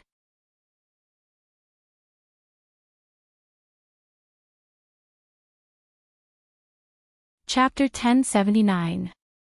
The frost god was like a dragonfly on the surface of the water. Its tail was in the water, but its body was outside the lake. If a big fish swam over and wanted to eat it, it would flap its wings alertly. Before the fish's lips kissed it, it would ripple and fly into the sky. But now, its tail rebelled and plunged into the water uncontrollably. The dragonfly flapped its wings hard, but it couldn't fly. And the big fish was already beside it. When the big fish saw the frost god's body, it was stunned and didn't bite it immediately. Are you really an alien? Danny was so shocked that she hesitated for a moment. It wants to escape. I can't hold it back. Kill it. The tree root screamed at the top of its lungs. Traitor, you betrayed our faith. You betrayed me. The spaceship increased its kinetic energy output, wanting to jump into the outer realm quickly. That's right, it was a spaceship. Or was it a creature that looked like a flying saucer? It had a radius of about 2 kilometers, a circular sphere in the center, and a diameter of 1 kilometer. The sphere was connected to a gear-shaped disc. It didn't have a sci-fi reflective metal shell, but a rough carapace like a crab's shell. Below the flying saucer, thousands of crazily dancing weirwood roots were dangling from the ground. The roots grew together with the flying saucer. "I'm only loyal to my own world," the tree root shouted. "Danny, Liz, kill it." "Oh!" Danny exploded on the spot, turning into endless flames, instantly igniting the area. The flames were too terrifying. Not only did they burn at the edge of the astral world, they even spread to the outer realm. Strange substances like gravel were born in the void. "Ow, no," the spaceship wailed in grief. "I curse you, curse your world to fall into the abyss of ice and darkness, tisk, tsk, tsk." Within the raging flames, gigantic space blades flashed one after another, producing ding-ding-dong-dong-dong sounds on the outer shell of the spaceship. It was like throwing nails on glass. But as the flames burned, the shell began to soften, twisting and melting like a candle. Chee! The spaceship was cut in half like a sesame seed cake. The next moment, 2 into 4, 4 into 8. The flames spread into the spaceship, burning through the core of the frost god's soul. Ew! The frost god howled in grief, then went silent. Whoosh! The golden-red flames collapsed toward the center, and suddenly disappeared. Danny appeared on top of frost god's corpse. "Tree root, are you still alive?" she asked with concern. What a powerful flame! At this moment, less than a tenth of the weirwood's roots remained. Most of the remaining roots had been charred, and the spiritual ripples of the roots had almost disappeared. "You can't be separated from him?" Danny asked with a solemn expression. "If they could be separated, they would have separated from me before and escaped. If you want to kill him, you must also kill me. Only by killing me can you completely destroy him," the tree root said weakly. "What do we do now?" Danny hesitated. "He's not completely dead yet, but the outcome has been decided. When I'm done, you can burn us all to ashes." The tree root sighed. "Go ahead." Shujen thought for a moment and said, "I don't know what to say. I really want to praise you, but to the current you, praise doesn't seem to have any meaning. I want to tell you what to do next, but I know nothing about the lower universe. You can praise me as much as you want. It's very meaningful." "What kind of existence is Frost God?" Danny asked. "I'm not too sure. My fusion with him is like a shapeshifter fusing with an animal companion. I'm an animal companion, and he's a shapeshifter." "Why is he in the dominant position?" "You're clearly the ancestral god of the shapeshifters," Danny asked curiously. "Yes, the strength of my soul is not weaker than the God's. If I fought with him for control of my body and mind when we fused back then, perhaps we would have become two-headed monsters. But I gave up myself, gave up my power, and gave everything to him. Because I was afraid that what happened today would happen," the tree root said bitterly. "Isn't what happened today a good thing?" Danny was confused. If you had greater control in the new frost god, perhaps the long night would have ended 7 years ago. What if the person who stopped frost god wasn't you? If you didn't control the supreme power of ice and fire, but I couldn't bear it and hesitated, I let frost god's efforts go to waste. In the end, you couldn't save the world, and the world completely collapsed. What would you do? If not for the fact that I had no choice, if not for the fact that I was too desperate, why would I separate from my main body and choose to believe that God could bring new life to the world? 15,000 years ago, when I chose to fuse with God, the world was only one step away from completely falling. Only the first flame could change fate. And the only true God who was qualified to comprehend the first flame was LoveLore. After billions of years, he still couldn't raise Song of Fire to the highest level. Who would dare to expect him to control the power of the first flame in 10,000 years? Instead of believing in him, I'd rather give my hope to yes God. At that time, no one would have thought that someone like you would appear. At that time, I thought that since I chose to believe in him, I had to be firm in my beliefs. Now, it seems that I, who have been rooted in the dark land all my life, still despair too easily. If I could retain some control of my new body, I would have cooperated with you to kill Frost God. 10 years ago, when you first used Song of Fire to create new life, I was sure that you were the true hope of the world. Unfortunately, Danny was silent. Old Tree Root was too self-aware. When he made a decision, he completely killed his ability to go back on his words in the future. He gave his body, strength, soul, song of laws, memories, and talent to yes God. If not for the death of King Strange Ghost, which caused Frost God to lose focus for a moment, Old Tree Root would not have had the chance to rebel. Whether it was in novels or movies, there were often such plots. The originally kind supporting character turned evil in despair and joined the dark forces. However, in the finale, because of the call of love of the male or female lead, he or she changed their ways at the crucial moment and caused the big boss to fail. For example, Obito in Naruto. Before Rin Harano died, Obito believed in the will of fire. After Rin died, he gave up his original belief in despair and changed to believing in Madara's infinite Tsukimi. If he had the tolerance and wisdom of Weirwood and guessed that he might change his mind in the future, thus eliminating the possibility of going back on his words in advance, then Naruto would have been another ending.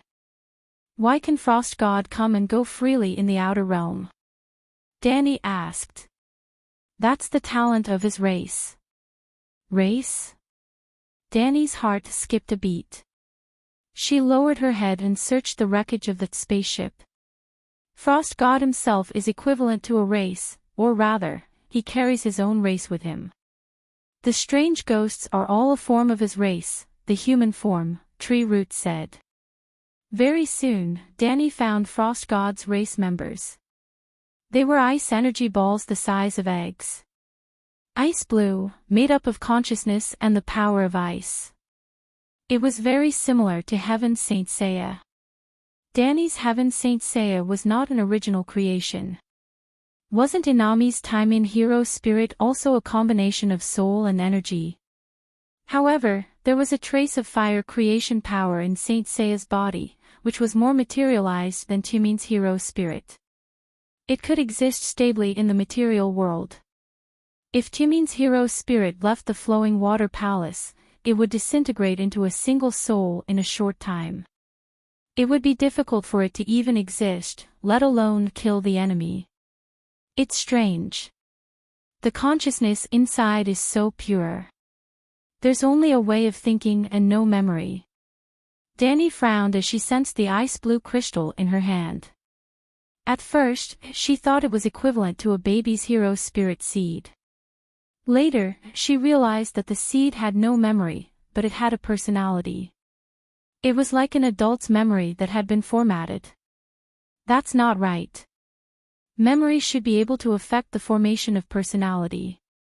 After fusing with an ice crystal seed, Bunyan became the king of strange ghosts. Bunyan had a huge amount of memory, but he couldn't change the fixed way of thinking, Old Tree Root said. Could Frost God be a refugee who escaped from the fallen world? Danny's heart skipped a beat. She narrowed her eyes and guessed, their world is the same as this one, constantly falling. Before entering the lower universe, Frost God turned his race members into ice seeds in his own divine kingdom. Well, this spaceship doesn't look like a divine kingdom. It seems to have evolved into a divine body under a special environment. Then, they left the mother world through the ice universe. Didn't Tianzi and the other dark demon gods plan to kill the last true god and let me die with the world? But before the world fell into the abyss, they jumped off the ship and escaped, entering the dark universe from our dark world. If I didn't chase after them, could those bastards have found other worlds and become the dark god of destruction? Needless to say, with Night Lion's talent in comprehending the song of ice and fire, if he found another world, he might really be able to achieve great things. I only know about Frost God's experience in the past 15,000 years. I don't know where he came from or what his past is. Old Tree Root sighed. Do you still have your true god status? Can you transfer it to me? I left it all to Frost God. Old Tree Root sighed. He's an ES god. If I don't fuse with him, he won't even be able to enter our world. And because he's not a true god of our world, his true god status can't stabilize the Sea of Law and activate the Sun Furnace. Unless we let the strange ghosts completely replace the living and let him become the master of the world. Sigh, looks like I have to go to the lower universe. Danny sighed. She waved her hand and swept up Frost God's remains, disappearing from the edge of the astral world. Isn't Bunyan Stark the strange ghost king? How did he become a giant? In the river, on the battlefield of Ruby Beach, Demon Dragon Tyrion squeezed through the crowd and looked at the slowly melting tall body with a puzzled expression. King Strange Ghost died once. Don't you remember? Demon Dragon Tyrion felt his head sink, and a familiar voice came from the top of his head. Ah, Dragon Queen, long live the Dragon Queen. We won, Queen, we defeated King Strange Ghost. The nearby vassals and civilians cheered excitedly. The dark red covering Tessa's head and neck retreated to her neck, wriggling and melting into the dwarf's head. Did you leisurely watch us fight the strange ghosts from the sky? He asked suspiciously. I watched with Frost God. Danny nodded. Why didn't you come down and help? 60 to 70,000 people died in today's battle, the dwarf said. I had to stop him. Danny answered him casually, then turned to look at the exhausted warriors below, and said loudly, just now, when you killed King Strange Ghost, I finally found a good opportunity to deal a fatal blow to Frost God. From today onwards, there will be no more Frost God, no more strange ghosts, and no more long night. Then, she waved her hand, and a wave appeared on the ground, pushing the surrounding warriors a few hundred meters away. Rumble. Pieces of the broken body fell from the void, piling up into a small hill a few hundred meters high. This is Frost God's body. The huge pressure of the true God's body made the humans who saw it dizzy, and terrifying illusions appeared in their minds. Crack, crack, crack. Tiny ice crystals began to condense on their bodies. Just because they looked directly at Frost God, the seasoned veterans were about to be frozen. This is too terrifying. What a powerful demon king. The dwarf swallowed and wiped his forehead. There were also ice shards that pricked his hand. Danny smiled in satisfaction. If the Song of Law was exposed to the material world, it would quickly evaporate, and those who saw it would be corroded by the power of the law just like the people on the battlefield now. She did it on purpose. If she did not let them feel Frost God's terror, how would they know how great her achievements were? As for the ice law being wasted, she did not care.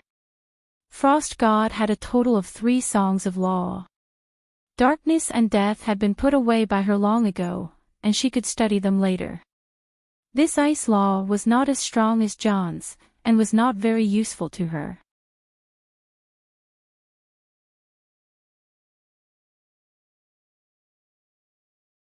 Chapter 1080. After showing off, Danny put away Frost God's body and stood on top of Tessa's head. She looked down at the battlefield filled with death and sighed, we suffered a lot of casualties, but today's victory has a very special meaning. You guys killed Strange Ghost King, I killed Frost God, we are all humans.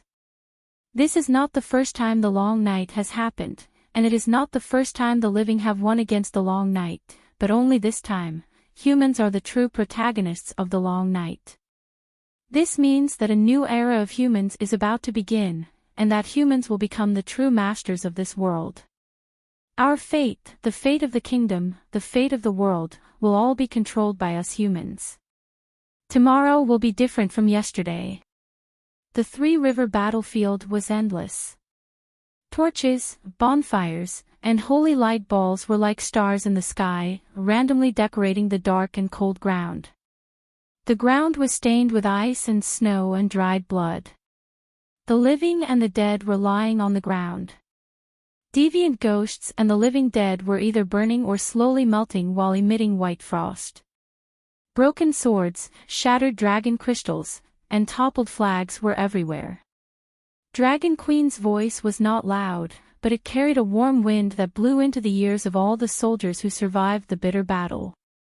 They did not understand much, but the knowledge of ending the long night was enough for them to raise their hands and cheer loudly.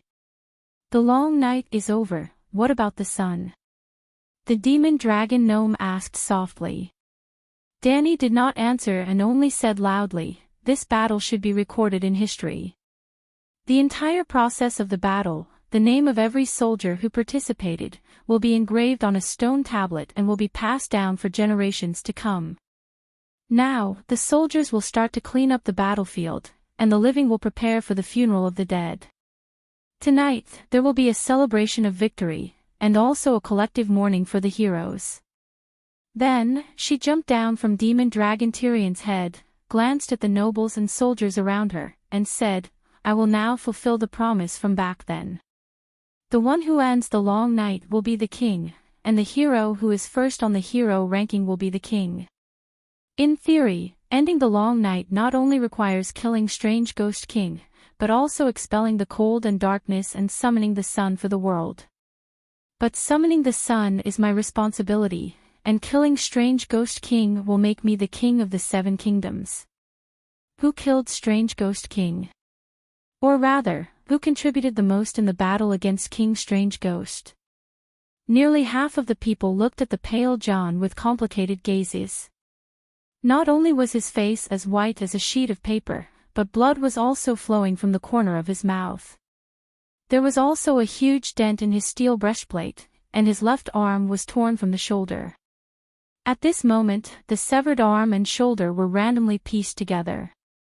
A third of the people looked at Arya with a puzzled expression. They did not see the whole battle clearly. They only vaguely saw that Arya was like a god or a devil, casting powerful spells non-stop. Was he the main force? Arya was already an adult. She was 1.7 meters tall and curvaceous. She was wearing a tight black crocodile god leather armor, and her breasts were bulging. However, one of her breasts was bigger than the other. It seemed like someone had punched her, and her left breast was swollen. There were also a small number of people who were looking at Sansa, who was holding the dragon crystal. The Storm Queen's holy mother palm was also very eye-catching. Every time she struck out a palm, she would shout with all her might, wishing that everyone on the battlefield could hear her. The remaining people either looked at Meribad's group or were confused. They hadn't seen the process of King Strange Ghost's death with their own eyes. It was Jon. After a moment of silence, Arya was the first to speak. He broke King Strange Ghost's ice armor and used the burning Dark Sisters to cut off the giant's head. "Jon, was that you?" Danny asked with a smile. "I." Jon glanced at the expressionless Sansa and said hesitantly, "I killed it, but I don't necessarily have the most credit. For example, Sansa has been using her Holy Mother palm to shatter the earth and restrict King Strange Ghost's movements. Otherwise, I would have been grabbed by the head or beaten to death." As he spoke, he pointed at the crisscrossing ravines on the ground. There were more than a dozen 2-meter wide and 10-meter long uneven tunnels. Through the cracks, they could even see the black earth beneath the layer of snow. "We all assisted, but you were the one who caused the most damage to King Strange Ghost. You were also the one who cut off King Strange Ghost's head and stabbed your long sword into its forehead," Meribad said in a low voice. Jon looked at the silent Sansa and sighed. I am willing to abide by the vassal's oath. The glory belongs to me, but the achievements in the long night belong to the monarch I am loyal to." When he said this, everyone was in an uproar. Arya's brows furrowed. Bran sighed softly and closed his eyes. Sansa's lips curled into a smile, but she quickly regained her calm expression. The disappointment and disdain in Marjorie's eyes were completely undisguised. Jaime looked deeply at Jon and shook his head. The demon dragon Tyrion was silent. Melisandre mocked, "Jon Stark, you once swore loyalty to His Majesty Stannis. Are you willing to give him the Iron Throne?" Among them, the red-robed woman was in the best state. She was still wearing a light dress, revealing her white breasts. Her hands were hidden in her sleeves. Only her long dress dragged a circle of black wet marks on the icy ground. Sansa opened her mouth and was about to defend Jon, but she suddenly glanced at the Dragon Queen and immediately shut her mouth. "I once swore loyalty to Stannis, but after my brother-in-law Aegon was captured, I also swore that if Stannis could abide by the traditions of the Seven Kingdoms, which is to treat Aegon as a noble and release him after receiving the ransom, I would keep my promise. But if he breaks his promise to me and Sansa, I will also give up my loyalty to him." Jon looked around at the nobles and knights and said in a low voice, "The oath between a monarch and his vassal is mutual. The vassal will never give up to the monarch without a bottom line. This is a law that everyone in the Westeros knows." For example, in the Red Wedding, Wald Frey was only guilty of violating the rights of the guests, but not betraying the monarch. "When he helped you defend Winterfell, you didn't say that," the red-robed woman sneered. "I helped him lead thousands of the most elite northerners down to the valley and then helped him take down the King's Landing. I defended the territory for 8 years. I haven't returned to Winterfell for 8 years, Jon said agitatedly.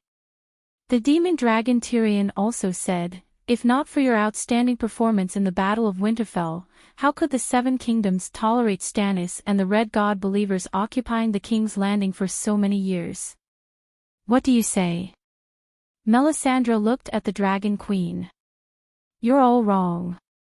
Dany sighed and said slowly, "Don't say that Jon Stark is a duke.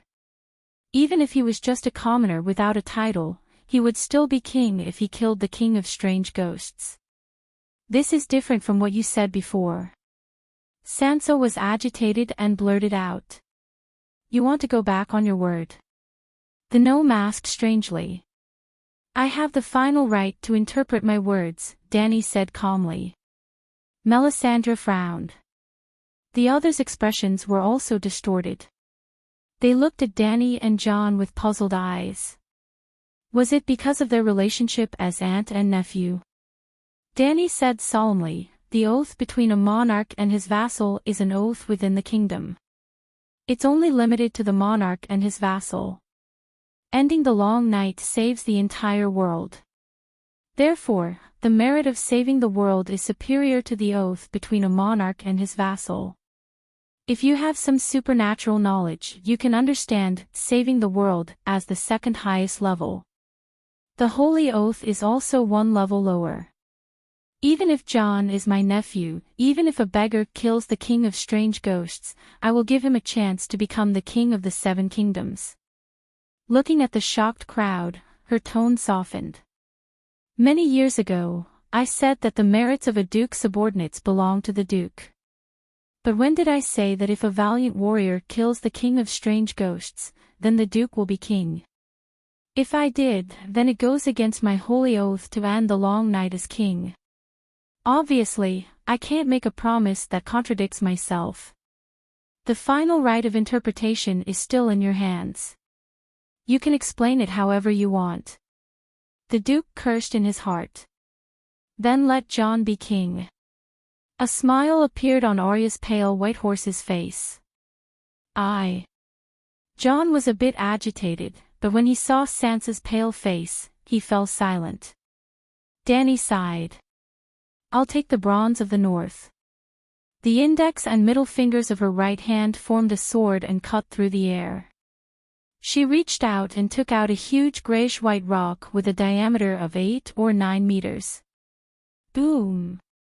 A blazing flame suddenly ignited the rock. The surrounding people did not feel the slightest bit of heat, but the rock liquefied in an instant, and then boiled. In just 1 or 2 breaths, the flame and rock disappeared, leaving only a lump of bronze liquid the size of an apple in the Dragon Queen's hand. She threw the bronze into the air and said, "I'll take the water of the 3 rivers between the rivers." Crack, crack, crack, 3 steps away, the ground slowly cracked, scaring the nearby soldiers into running away. Boom! A stream of clear water shot out from the bottomless ground, turning into a rainbow in the sky and landing on Dragon Queen's open right hand. It was as if there was an invisible black hole in her palm. Dozens of tons of water fell and disappeared without a trace. In the end, 7 grape-sized water droplets appeared on Dani's fingertips. She threw them into the air again and said, "I'll take the gold of the West." Just like before, she cut through the void and took a piece of gold ore from a mine in the west thousands of miles away and refined it into a lump of gold on the spot. "I'll take the iron of the valley. I'll take the pearl of the Iron Islands. I'll take the silver of the riverbend. I'll take the dragon crystal of the king's domain. I'll take the mithril of the land of storms." Oh, mithril is a super magic material that I've developed in recent years. Only a bowl of mithril was refined from a huge rock the size of a hill. It's lighter than a goose feather, tougher than steel, and has a never-failing luster. Everyone was confused. This was the first time they'd heard of mithril and couldn't tell the difference between it and silver. They didn't have any intuition about its characteristics. "I'll take the sand of Dorn." Endless yellow sand fell from the sky and burned in the air. In the end, only a large piece of crystal was left. "I'll also take 7 weapons from the battlefield." She waved her hand and a knife, spear, sword, hammer, axe, bow, and half of a stone flew in front of her and melted into a pool of liquid. "Finally, I'll take a piece of the bones of the Frost God and the strange Ghost King." It was a long process, but the whole process was very smooth. There was no pause. In just 2 minutes, the flame with the characteristics of the first flame burned out 11 lumps of raw materials. Then, the 11 raw materials were stewed in a big pot, the flame dissipated and a soft golden light as bright as the first rays of dawn illuminated the land. Everyone was mesmerized by the golden light. That expression was like Gollum seeing the Lord of the Rings. Then, in an instant, the golden light disappeared without a trace. Dragon Queen held a slender 7-toothed crown in her hand. It was a simple platinum ring, a bit like Monkey's golden hoop. It was decorated with 7 small sword-shaped spikes, and a drop of water was condensed at the tip of each spike. At this moment, the crown was ordinary and didn't have any special charm. Everyone woke up and felt a contradictory feeling of satisfaction and disappointment. Dani casually threw the crown to John, who caught it subconsciously. It wasn't heavy at all. In fact, it was ridiculously light. My mission is to ensure that the results of the competition are absolutely fair and just. No matter who you swore allegiance to before, I'll give you a chance now. You can legally renounce those vows, wear the crown, and be crowned king. As long as you drip a drop of blood on the crown, only you and your descendants can wear this crown. Only the one who wears this crown will be recognized by the 7 gods and the people of the world as the king of the 7 kingdoms. This promise will last for at least 10,000 years. I'm the one who said this, and I'll vouch for you. Even Jamie's breathing started to quicken. John's hands holding the crown were trembling. His body, his heart, and his firm belief were also trembling. I said that I'll give everyone fairness, but I won't interfere with how you choose. You can wear the crown yourself or give it to someone else. I set the rules, but you're the ones who walk. No matter what choice John made, the king of the Seven Kingdoms had to lead the soldiers to carry out the final cleanup of the strange ghosts. This is the responsibility of the king. Now that the matter of the Seven Kingdoms has been settled, I'm going to summon the sun. Do as you please. After saying this, Danny disappeared without a trace.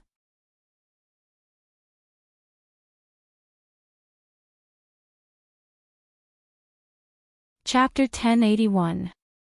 3 months ago, Holy Light one-handed hosted a secret wedding for us. You were there too. But now, the blessings are still ringing in my ears, but the person beside me is gone. Marjorie wore a plain black dress and a black veil that covered her sorrowful face. She held a wine jar the size of a bucket in her arms. It contained the remains of her husband. Unfortunately, in the great battle during the day, Victarion was too brave and killed 3 other ghosts in a row. As a result, he was targeted by the ghoul corpse giant.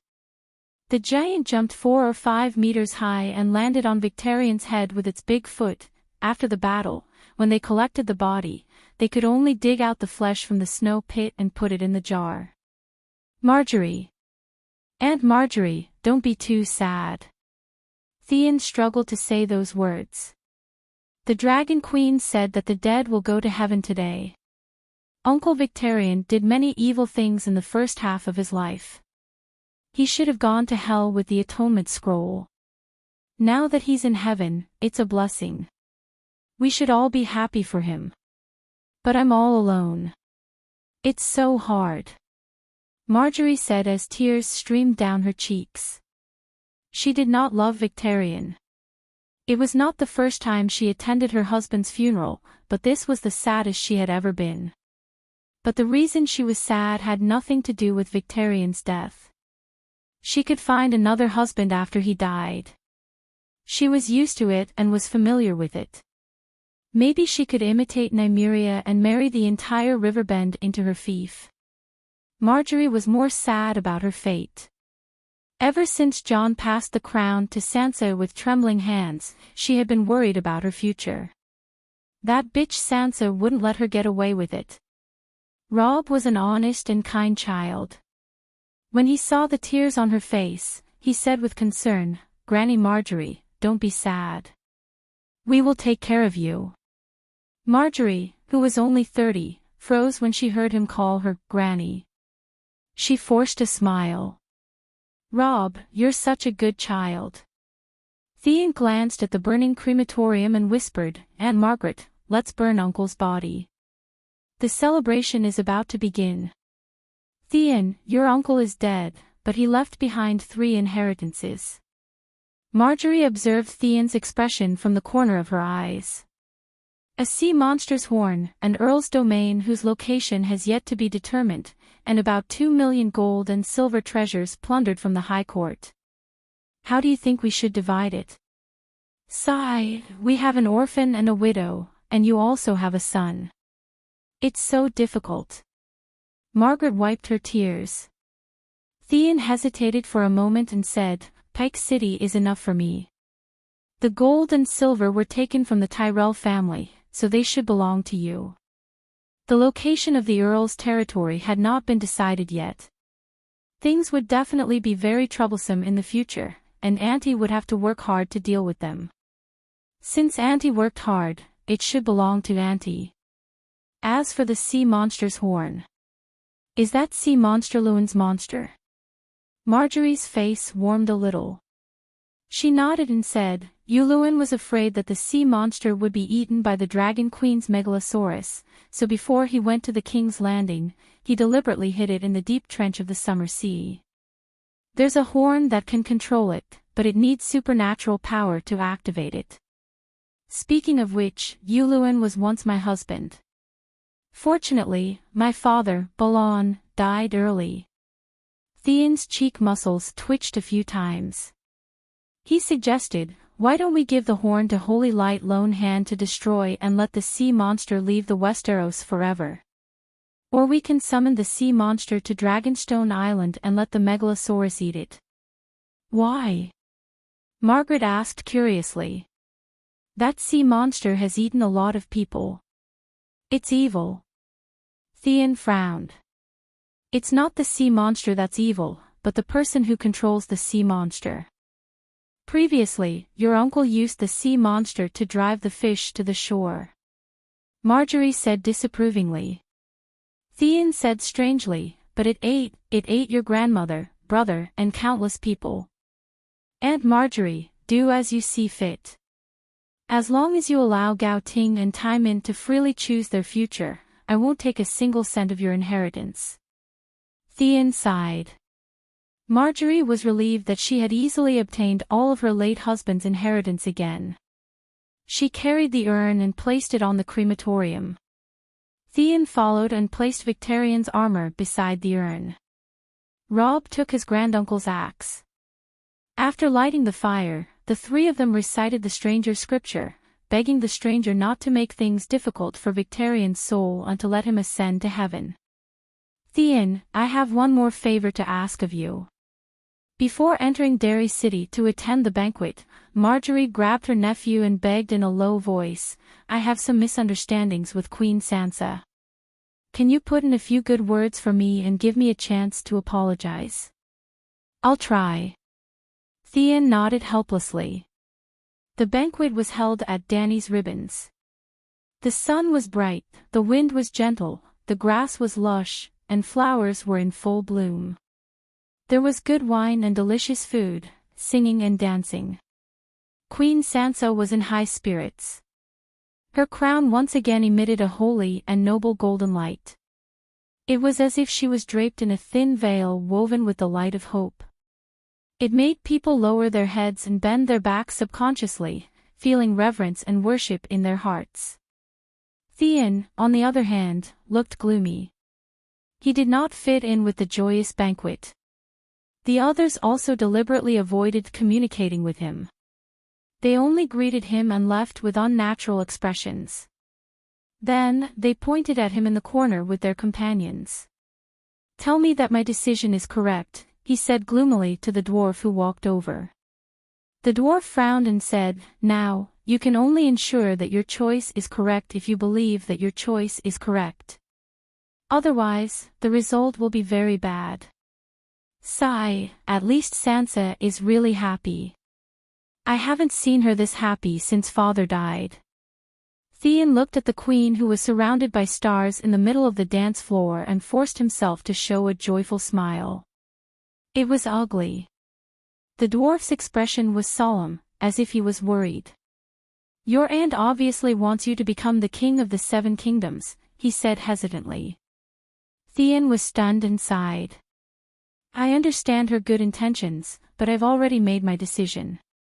You advised me not to be indecisive that day, didn't you? No, I. The dwarf waved his arms subconsciously, stuttering and not knowing what to say. He sighed and asked, Where's Bran? He asked Arya to help open the dimensional door and take Adolf back to Winterfell. Before he left, he asked me to go with him, but Ygritte is still in King's Landing, and the child is about to be born. Theon said in a daze. The dwarf's expression changed, and he said worriedly, The frost god is dead, and the long night is over. The Dragon Queen has become the indisputable king of gods. She is the controller of fate, or at least the prophet. Do you understand what I mean? Theon was stunned, and he said probingly, The long night is over, and the fog on the river of time has dispersed. She is like the three-eyed crow, standing between the past and the future. Yes. The dwarf glanced at Queen Sansa subtly, and said in a low voice, The Dragon Queen knows the future, but she's obviously advising you to accept the crown. What does that mean? What? Theon shivered. If she has good intentions towards you, it means that your future is not good. If she has bad intentions, giving up the crown is the best choice for you. The dwarf stared into his eyes.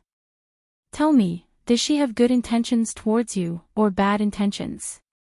Theon revealed a smile that was uglier than crying, and said bitterly, I will return to Winterfell as soon as possible. Dozens of kilometers of the Great Wall have collapsed, and it will take decades to repair it. I will be in charge of this huge project. The dwarf patted his shoulder and comforted him with a smile. My good nephew, my kindness towards you is no less than your Aunt Dani. Don't worry, I will take care of the court. Uncle Tyrion was very responsible. For his nephew, he climbed into his nephew's sister's bed that night. I'll let you see my treasure, a true treasure. Sansa lifted the blanket and stood on the blanket beside the bed. Her snowy skin that was covered in red marks was exposed. She was not wearing a single piece of clothing, and only wore a crown on her head.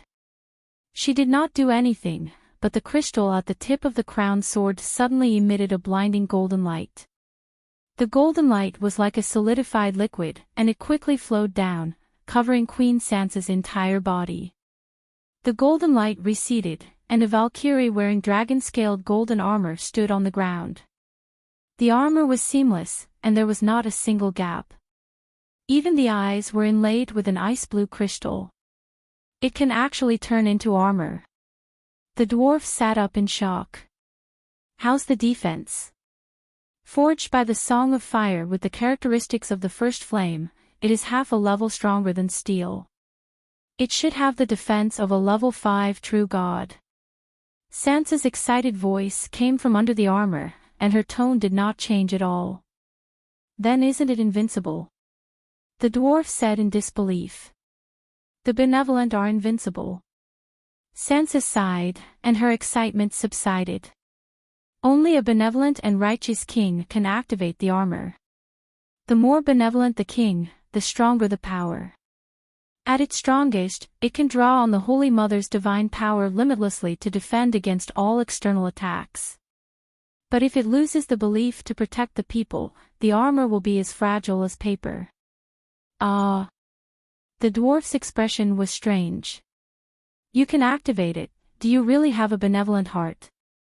I can only activate the armor's basic form, Sansa said awkwardly. That's right. The dwarf sighed in relief. What do you mean? Sansa's gaze became dangerous. What's the advanced form like? The dwarf quickly changed the topic. Sansa glared at him. The intermediate form can open a pair of golden wings. In the advanced form, the wings can extend limitlessly, and can even cover an entire city to defend against large-scale forbidden spells. Fuck, I want it too. The dwarf's eyes were red. What do you want it for? Can you activate it? Sansa smiled coldly. The dwarf's eyes turned. Perhaps, I can get my sister to change the activation rules so that the more lewd she is, the stronger the armor. Do you really think that she forged this crown casually? Sansa glanced at him disdainfully. She removed the armor form and took off the crown, and handed it to the dwarf. Look carefully. On the inside of the crown, there was a string of words, the crown of the human king, the deed of saving the world, worthy of it, bestowed by the gods, 7 blessings. Only a true human king is worthy of this crown, Sansa said proudly. Are you? The dwarf blurted out. As soon as he said that, he regretted it so much that he wanted to slap himself. Ah, 7 blessings. The armor is one of the blessings. What are the other 6 blessings? He quickly changed the topic, and his voice was especially loud. The smile on Sansa's face disappeared. Her eyes were filled with complicated emotions. After a long while, the dwarf pounced over and hugged her. She said calmly, even you think that I'm not worthy of being king. What do the others think? The dwarf sighed helplessly. Don't think too much. Let them think whatever they want. The human king crown recognizes you as its master with blood. Your genes are engraved in it. From now on, only you and your descendants can become the kings of the 7 kingdoms. This is fate. The Dragon Queen also promised that she will ensure that your dynasty will continue for 10,000 years. No matter what the others think, it's useless. Are you still going back to the barren lands? Sansa suddenly asked. The dwarf was a little confused. He did not expect her to ask this question. Why are you asking this? If you go back to the barren lands, I'll make Jon my hand of the king. What do you think? Sansa looked down and said.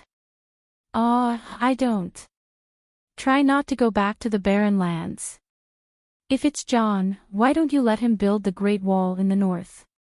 Sansa's eyes lit up, but she hesitated. That's not good. I'm still planning to share the Iron Throne with him. Midget.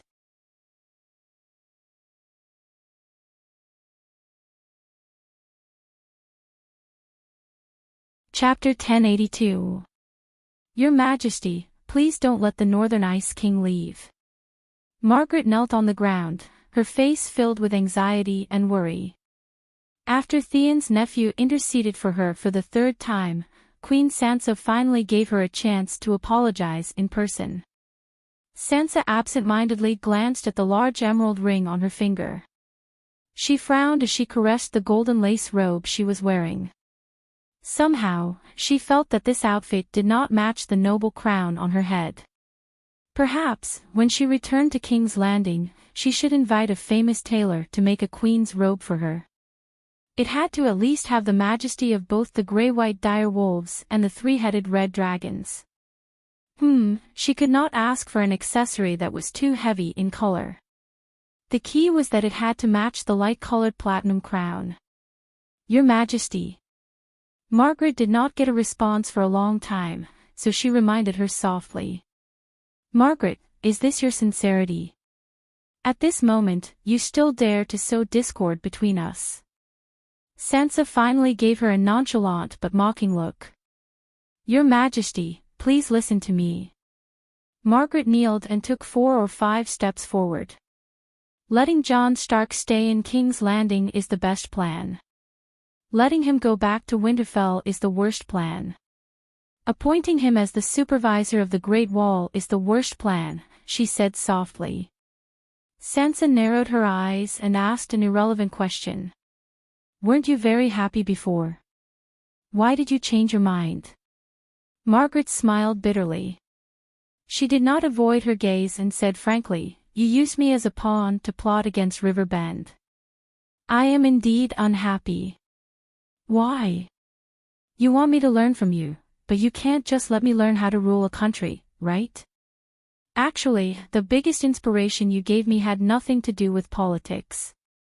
You were like a marionette in the past, your fate was controlled by others. Now, you have turned the tables around and truly control your own present and future. This kind of control of fate is what I want to learn the most. Besides, the core rule of the game of power is not to stand on the side of the loser. Reality has proven that my judgment of the battle was correct.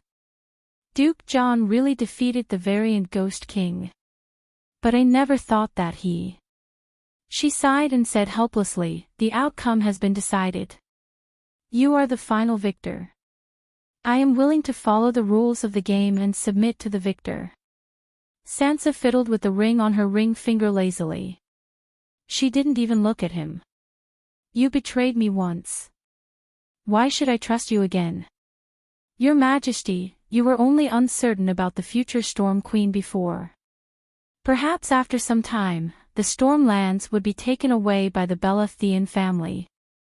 Now that you are wearing the human crown, there are very few people in the world who are convinced, but there are very few people who can rebel. Margaret looked at the Queen meaningfully. When Sansa heard this, she glanced at him coldly. Few people are convinced. Your Majesty, you went to Slaver's Bay a year ago and met with the Targaryen scholar Ymont. Do you know that he has the nickname the man who should have been king? His younger brother, Aegon V, who founded the branch of the Dragon Queen's family. Have you heard of his nickname? Sansa pursed her lips tightly. Her eyes were like needles. She wanted to sew Margaret and everyone else's mouths shut. In terms of royal taboos, the West was relatively more open than the East. It wasn't that the Western monarchs were more benevolent and magnanimous. It was just that the Western monarchs couldn't be as dictatorial as the Eastern monarchs. To put it bluntly, the king on the Iron Throne only had 3,000 golden robes. He couldn't even manage the King's Landing city. How could he interfere with the opinions of the other duchies? So, when the king was still alive, the Westeros began to give them nicknames. Almost every king had a nickname. For example, Conqueror Aegon, Cruel Magon, Mediocre King Aegon, Mad King Aerys. Even Robert had one. The Seven Kingdoms called him Usurper Robert. And Aegon V had the nickname, the King Who Should Not Have Been King. This was because when the Great Council elected a king, the nobles were ready to choose old Ymont as king. It wasn't that the nobles wanted to copy Huoguang and Dongzhuo. They just wanted to choose an older king who wasn't so crazy. It was a simple wish. Considering that Ymont's brother, Bright Flame Aelion, had shouted that the wildfire wanted to turn into a dragon but turned into ashes, the royal family could understand the noble's choice. But Ymont didn't want to be king. He gave the throne to Egghead Igo. You could give it to him, but you couldn't stop others from talking behind his back. Since Aegon V became king, the king who should not have been king had been with him until his death. It was even written into the history books. What do they call me? Sansa asked nervously. Margaret shrank back, not daring to say anything. Speak. Sansa growled. I heard it from others, Margaret said in advance. Someone called you a liar, Sansa. Seeing the Queen's pink face turn livid, Margaret quickly tried to salvage the situation. They didn't see how hard you worked. They're all petty and jealous people. Don't take it to heart. Who said that? Sansa's eyes were red. Many. I don't know where it started, but within a week, everyone was talking about it, Margaret mumbled. Sansa gradually calmed down and said calmly, you said 3 good, medium, and bad plans, but you didn't mention the good plan. Margaret's spirit was shaken, and she said in a low voice, the plan is to keep Jon in King's Landing, give him a high position, and even let him have the same power as the king. Let him be satisfied, and let others see how good you are to him. You'll only lose part of your power and live carefully for the rest of your life, but no one will be able to catch you. Sansa was deep in thought. Letting Jon return to Winterfell is the bad plan. This is obviously a declaration to everyone that you're harsh and ungrateful, and you're afraid of the true king. It's not that the king can't be harsh and ungrateful, but letting Jon return to Winterfell not only won't hurt his reputation, but it will also cause your reputation to continue to fall. Thinking about how he's looking down on the South in Winterfell, you won't be able to live peacefully in King's Landing, right? Letting Duke Jon build the Great Wall is the worst choice. He's already a meritorious man, and he even received the human crown because of his meritorious deeds. And what kind of great deed is building the Great Wall? Today is different from the past. Everyone understands the meaning of the Great Wall to protect the world. Think about it. Why did city builder Brandon become a legendary hero? Sansa's expression changed and she asked, what's the best plan? Margaret took a few steps closer and lay down at the Queen's feet. She kissed her shoes and said in a low voice, strip Duke Jon of his halo of honor and let him leave King's Landing as a sinner. Sansa's eyes flashed and she whispered, what do you want to do? Your Majesty, he still has a murder case and owes everyone a great judgment. Margaret said in a dark voice, Stannis. Half a year ago, Gendeli died in the battle for the throne. Dominia followed the army and died on the battlefield. There seems to be no one left in Bella and Theon, Sansa said calmly. Margaret smiled and shook her head. You're wrong. If the two of them were alive, Duke Jon would have easily passed the Great Judgment. Why did Gendeli die? If I were the Red Monk, I wouldn't let someone who had a blood feud with the Red Priest live, let alone let him be king. By the same logic, Gendeli also hated the Red God and the Red Priest. He wouldn't care too much about avenging the Red God King's uncle. Perhaps, he would be more willing to forgive Duke John. As for Dominia, think about it, Stannis refused to acknowledge Donger's identity. The mother and daughter had noble blood, but they lived in the lowest brothel for 8 years.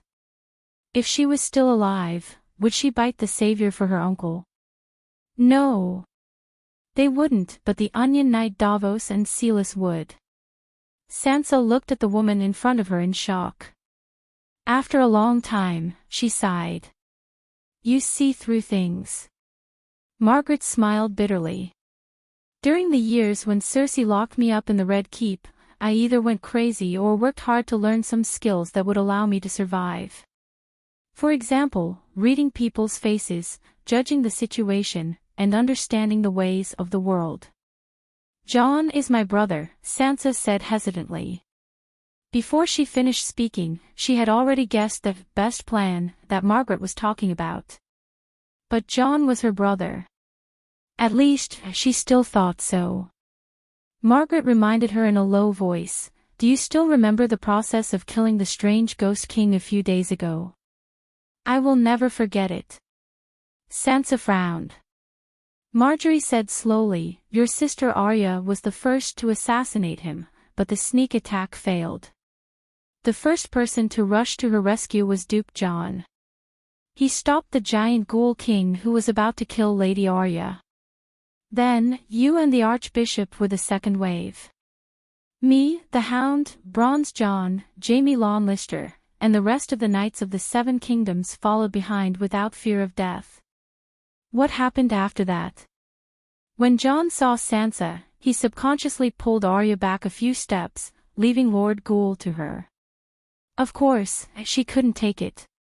If Aegon hadn't turned into a giant shield of holy light in front of her in time, she would have been punched like her sister, swollen like a steamed bun. Oh, no. The holy light shield that King Aegon had condensed with all of his soul power shattered into specks of light. If she were to take a direct hit, there was an 80% chance that she would break into two. You think Jon wanted to use the strange ghost king to kill me? Sansa smiled sarcastically. Even if she almost died, she didn't believe that Jon would kill her. No one knew what he was thinking. Margaret paused and said softly, "Actually, I was the one who killed him." What? Sansa was stunned. Half a year ago, news of little Dany and Prince Leg getting married came. I couldn't sleep at night, so I went to the Northern Ice Lord's mansion that night. Why did you go there? Sansa not only knew that she had seen Jon, she also knew that she had talked to Jon alone for a long time. Her spies told her. But Jon didn't tell her about it. I advised Duke John not to kill the King of Strange Ghosts first, and to give you a chance to fight the King of Strange Ghosts alone. Tell me, does he understand my dark thoughts? Or did he pretend to be confused and go with the flow? I don't believe you. Sansa's face was so tense that Margaret couldn't tell what she was really thinking. Gritting her teeth, she confessed, "I also told him that the throne can only be taken, not given. You bitch, you're so evil." After hearing Margaret's analysis of her thoughts and personality, Sansa was both embarrassed and angry. She raised her right hand in front of her chest and was about to use the Holy Mother palm. Seeing the Holy Mother palm, Margaret's face turned pale. "I'm confessing to you. Maybe I should let you leave." Sansa's eyes were cold. Letting her leave was the same as rejecting her loyalty, and in the future, Your Majesty, only a truly loyal subject would tell the unpleasant truth. Margaret cried. "Humph, what else did you say?" Sansa said coldly. Marjorie did not hide anything. She honestly told him what she had said and how Jon had reacted to her. "Your Majesty, before hearing this, Jon would still be your good brother, but after hearing this," she said carefully, looking at how he killed the strange ghost king, "it's obvious that he took some of my words to heart." I said before that when you wear the human crown, there are few who are convinced, but there are few who can rebel. Actually, there is only one person who has the right to take your crown. It's not the Dragon Queen. She has never broken an oath, let alone a sacred oath that everyone knows. But Duke John.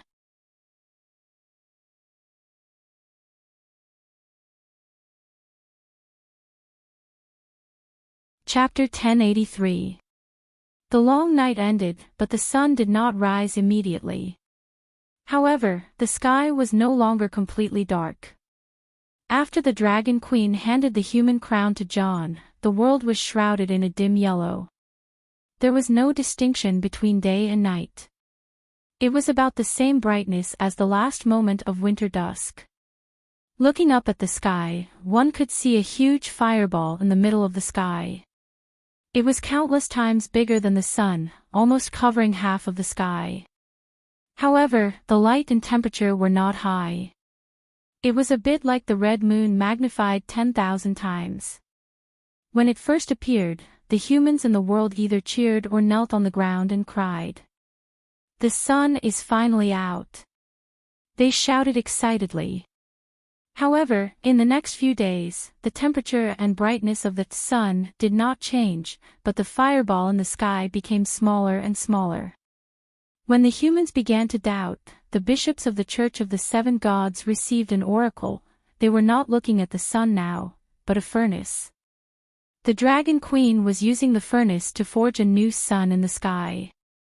Although the sun did not rise immediately, the land of eternal winter in the far north would no longer send cold air to the south. The world's temperature would slowly rise. After receiving this news, the human allied army led by Danny and Rise prepared to disperse and return home. The volunteer soldiers who participated in the war were all in the prime of their lives. After putting down their swords, they had to pick up their hoes and farm. Derry City, Farmer's Castle Hall. The decorations in the hall were simple. The stone powder on the walls had fallen off, and the beams were blackened. Other than the bright true dragon flag and the 5-color dragon flag, there were almost no other tapestries. The tables were stacked high in the corner, leaving a space for the lords' chairs. The Dragon Queen is forging the sun in the sky. Soon, the world will return to its original state. I hope that on the day the sun rises, the lords of the Seven Kingdoms will gather at the King's Landing to participate in my coronation. At this point, Sansa stopped and looked around at the lords and knights in the hall, observing their expressions and eyes. Although everyone seemed to have a strange expression on their faces, no one directly questioned him. The Queen nodded in satisfaction and continued, "When the time comes, I will choose a new council minister and rebuild the tax and administrative system of the Seven Kingdoms. Along the way from the long night, I'm sure all of you have noticed some flaws in the current system of the Seven Kingdoms. For example, we ignore or even treat supernatural powers with hostility. For example, the power imbalance between the nobles and the commoners. In the process of ending the long night, the commoners contributed no less than the lords. Since this world was saved by everyone, why not give the commoners something in return? Of course, I will not act arbitrarily. Any reform cannot be separated from everyone's wisdom. Apart from social and political reforms, there were many other important matters that needed to be discussed together. For example, Hejien, Valley, and Riverbay Dukedom would have to choose a new Grand Duke to rule over their territories. Perhaps we would have to refer to the heroes of the eternal night. For example, should the City of Knowledge be demolished or renovated? What should be done with the current scholars? For example, the division of the Pentashade Dragon Targaryen's territory. The Dragon Queen had given up the opportunity to become the king of the Seven Kingdoms, but she still had the right to claim her ancestral land. This is the tradition of the Seven Kingdoms. We can't go against it, and we shouldn't. But the King's Landing is across the Great River, east of the Narrow Sea, and nearby are vast plains rich in natural resources. It is the best place in the Seven Kingdoms. The kings of the 7 kingdoms need the king's landing. The 7 kingdoms need to compensate the Dragon Queen. Your Majesty has considered everything thoroughly. The dwarf was the first to praise. Jamie thought for a moment and nodded. When the sun comes out, I will lead the nobles of the western region to the king's landing. The other vassals couldn't find a reason to object, so they agreed one by one. Sansa glanced at the Countess of Green Pavilion Island in the middle and smiled. There are some things that need to be discussed with all the vassals. There are some things that can be settled today. For example, the agreement between Stannis Byra and Theon regarding the ownership of the Stormlands. She looked at Davos. Count of the Rainforest, Theon Byra will lose the executor of the agreement. Storm's End will completely belong to me. What do you think? Hearing Stannis' name, the Onion Knight couldn't help it. He stood up abruptly and pointed at the throne on the Queen's left. Your Majesty, can we have Duke John give Stannis an explanation?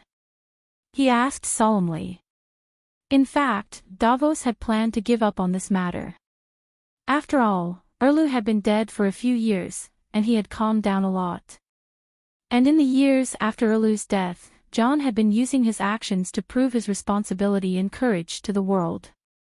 In the end, he even killed King Ghoul and was the hero that ended the long night. Maybe Lalo and the red-robed woman lied to His Majesty. Maybe death was really a release for His Majesty. But 2 days ago, when he passed by the Count of Bronze Gate City's tent in the Stormlands, he accidentally heard the conversation between the 2 lords. Old Count Ralph was entertaining Count Ilken Florin of Brightwater City. Queen Sansa's intentions are clear. She wants to protect her brother's honor and future. But your cousin, Lady Sealis, is still living in the Red Castle. She has never forgotten that the Northern Ice King killed her husband and has been clamoring for a trial for the Northern Ice King. Are you willing to share Her Majesty's burden? Old Count Ralph asked meaningfully. Sealis and Stannis burned my father. I think she deserves retribution. Alikin's voice didn't hide his killing intent. No, there's no need to be so extreme. Ralph waved his hand and smiled. Her Majesty only hopes that she won't come out and spout nonsense. You are the head of the Florin family and should bring your cousin who has lost her husband and children back home and take good care of her. Don't let her go out and don't let her talk nonsense to others. Don't make a fuss. Aelken smiled. I understand. I will take care of this matter properly.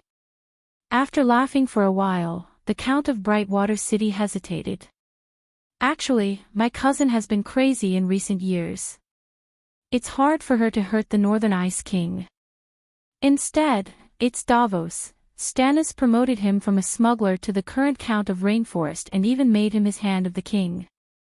After pausing for a moment, he slowly said, as long as the Onion Knight has the slightest bit of gratitude, he wouldn't pretend to be deaf and mute and purposely forget the promise of a trial after the long night 5 years ago, right?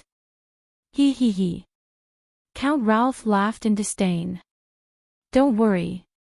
He is a smart person and has already made the smartest choice. Otherwise, why hasn't he mentioned the trial even though the deviant Ghost King has been dead for more than a week? Theon Bella is almost extinct and he has received great kindness from Queen Sansa during the long night. There's no reason for him to offend the Queen for a dead person. It's said that Queen Sansa is even planning to prepare a seat for him in the new council ministers. Council ministers, huh? That's enough to pay the price for betrayal. Aelken nodded and sighed. Speaking of which, Stannis is really pitiful. He fought for his whole life but his family was destroyed, his reputation was ruined, and his bloodline was cut off. Hearing this, Davos slowly retreated. He had made up his mind. There was no need for him to eavesdrop anymore. Duke John, you killed His Majesty Stannis. This matter should be settled, right? At this moment, the white-haired old man's eyes were sharp. He pointed at John and shouted, "The Dragon Queen once said that if you kill the deviant Ghost King, she will remove your relationship with anyone. I don't have any objections to this because heroes deserve such treatment. But when you killed His Majesty Stannis, you were still his vassal. How do you deal with the crime of regicide?" John was still hesitating when Queen Sansa suddenly stood up and said angrily, "Count of the Rainforest, John killed the deviant Ghost King and saved the lives of all the living in the world. Are you going to be ungrateful?" "Your Majesty, I also participated in the battle. My 5th son, Devon, my 6th son, Stannis, and my 7th son, Steve, all participated in the final battle with me." Davos pointed at the crowd. "Everyone here contributed all their strength to protect the country and the world of the living, didn't you? My 5th son, Devon, lost an arm. My 6th son, Stannis, had his funeral with the bodies of tens of thousands of heroes. Even His Majesty Stannis, who died a long time ago, risked his life in Winterfell to protect the people of the royal territory. Have you all forgotten? His successor, whether it was Mia the First or young Dominia, which one of them didn't sacrifice their lives to end the long night? The Dragon Queen is right. We are all heroes. None of us is inferior to the other," he roared. Queen Sansa's imposing manner disappeared. She softened her tone and said, "Don't be agitated. I have no intention of absolving John of his crimes. It's just that Sir Richard and Sir Songu have already proven that John was at least acting in self-defense. Stannis' body and mind were controlled by Lalo. If the person controlling His Majesty's body wasn't himself, but Lalo, then doesn't that prove that His Majesty's death was innocent?" Davos had thought about this question for many years. At this moment, without thinking, he blurted out, "Duke John knew that His Majesty was being controlled. He knew that His Majesty didn't break his oath. But when he had the ability to stop His Majesty's actions, he killed him. Isn't that wrong?" Sansa was stunned and didn't know what to say. "I only want to free him. Death is the best choice for him," John said helplessly. "Free?" Davos suddenly burst into tears. He asked loudly, "Is he really free? Where is his soul? If you can guarantee that he will go to heaven, I will immediately apologize to you." "Stannis can't go to heaven. When he died for the first time, a part of his soul core was taken away by Lalo," John said bitterly.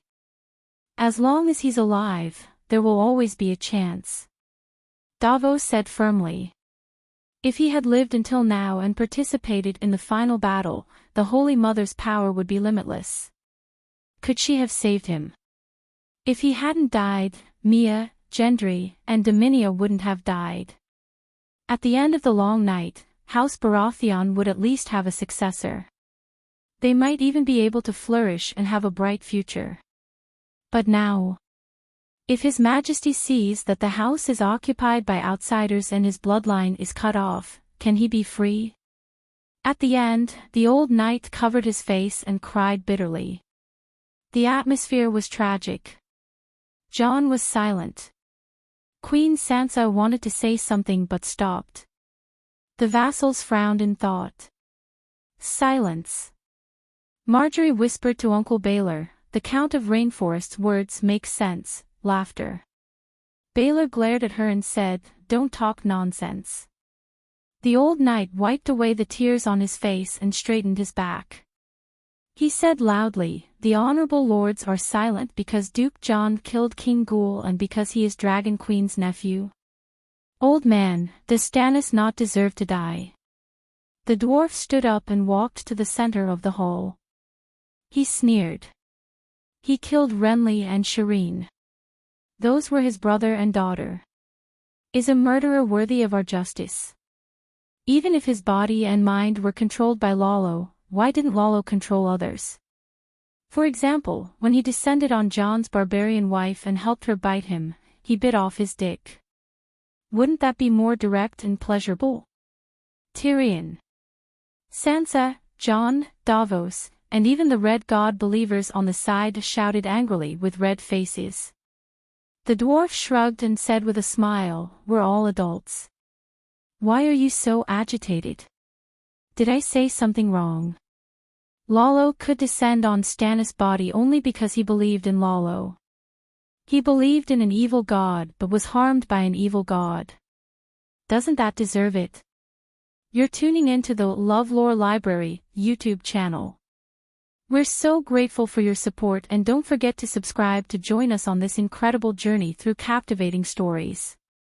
Your generosity through donations truly makes a world of difference, as it's the primary source of revenue that allows me to expand and enhance this channel for you.